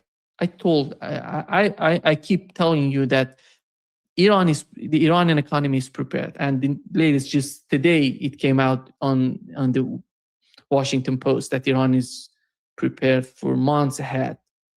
And the United States is not prepared for that. And this is the reality. I think Iran knows how to deal with these sanctions, blockades, and they have these difficulties for such a long time. And Donald Trump doesn't know that. And the people are asking him, what was the outcome of this war so far in the United States? And he has no answer but telling us that I have destroyed everything. The Navy is gone, Air Force is gone, everything is gone, and they have nothing, but I cannot open up the Strait of Hormuz. Yeah, how amazing is this sort of argument? Let's see what would happen. Tomorrow I'm going to talk with you. I'm going to have Larry Johnson and Carl Wilkerson. I'm going to have Ambassador Chas Freeman. I'm going to have Professor Ted Postal. We're going to talk about what has happened so far, and let's see what would be their sort of understanding about Saturday and Sunday. And are we heading towards some sort of escalations, or these are measured or some sort of unpredicted attacks firing that the both sides are trying to define their positions.